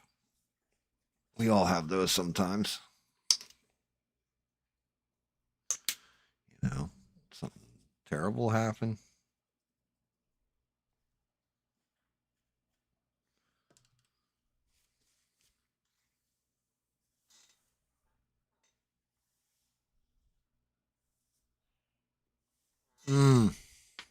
I got you. Yeah, I mean, it's nothing to be sad about. Like at all, actually. If anything, my outlook on life isn't bad. You know, I get to go on the internet. It's Thursday. Got to paint some stuff. Got to talk shit. Talk to some cool people. You know, Bob hopped in for a little while here. Bob was explaining to us how to get thrown through a window and not get killed. Things like this.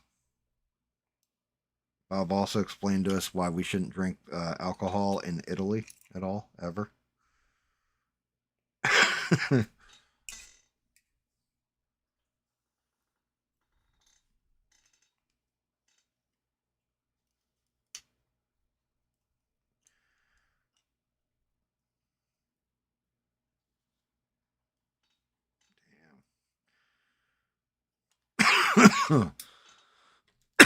God dang it.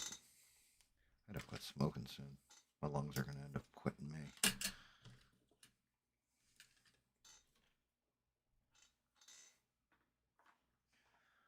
Seen something on the ground over here. Oh yeah, that's what it was. I drop. Oh, a backup silver. Nice.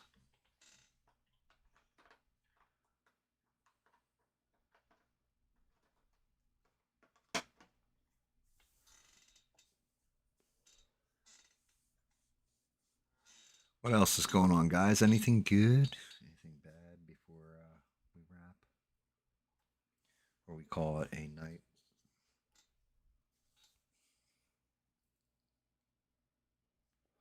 I gotta start on this base next. I'm not looking forward to it. I don't know what I want to do with it exactly. I'm gonna have to look up pictures of some kind of metal electrical grid or something. This guy, though, because he's standing on the head of a celestial, that one's gonna go pretty much like. I may even use the old stuff and use the metallic black from it. Just want like a little metallic sheen on there. I don't know that I wanted actual silver or even gunmetal. Maybe I'll go gunmetal with it, dark gunmetal, and then it's going to be highlighted in gold.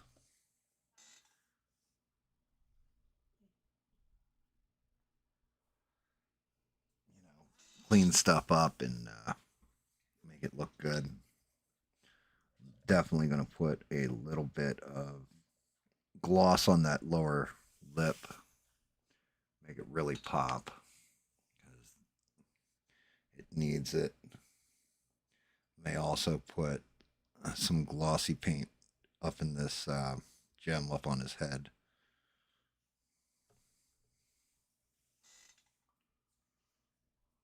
One of my big problems with this shit, though, is all this. I don't know if I want to do it like lightning. I don't know if I want to do that in like maybe a blue. I'll go with a blowout blue on it. So it's like blue and white light. Or I should go to like fire. I mean, the other hand, smoke. Simple enough. Undertones grays, a little bit of blue on the white. Should mix well. I don't know what I'm going to do with the other one just yet, though.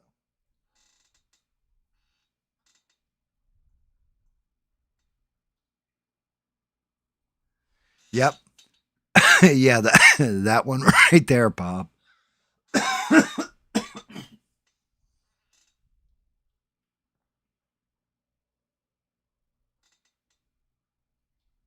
Yeah, definitely that one, Bob.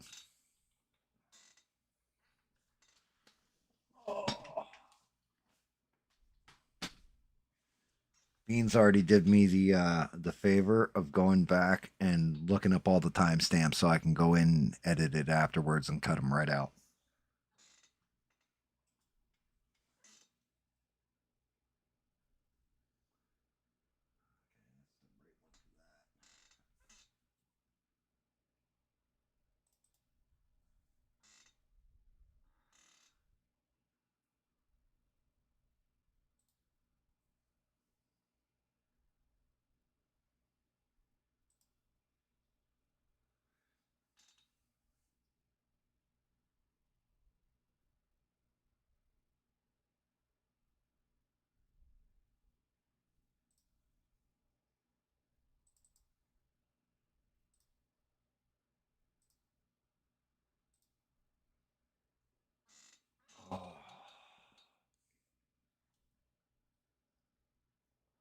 It's 3 in the morning.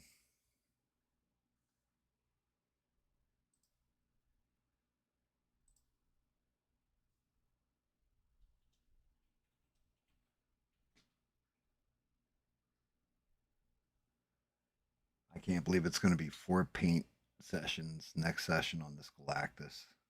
And possibly, I should be able to wrap it up in 4. I'm not going to rush myself. But yeah, I think 4 will finish Galactus here.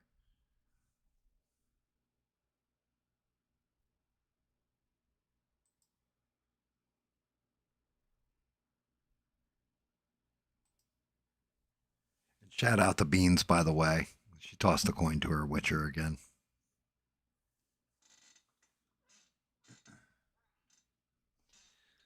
She's so nice. She didn't have to do that. I appreciate you, Beans. Thank you.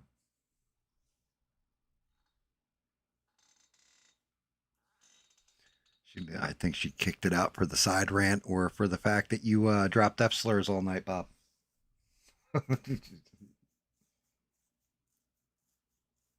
Anyway, guys, I'm winding down the cigarette. I think that's a good one for tonight. It's a good place to end. Got a Galactus here. He's pretty well in. We're getting close to the end of him.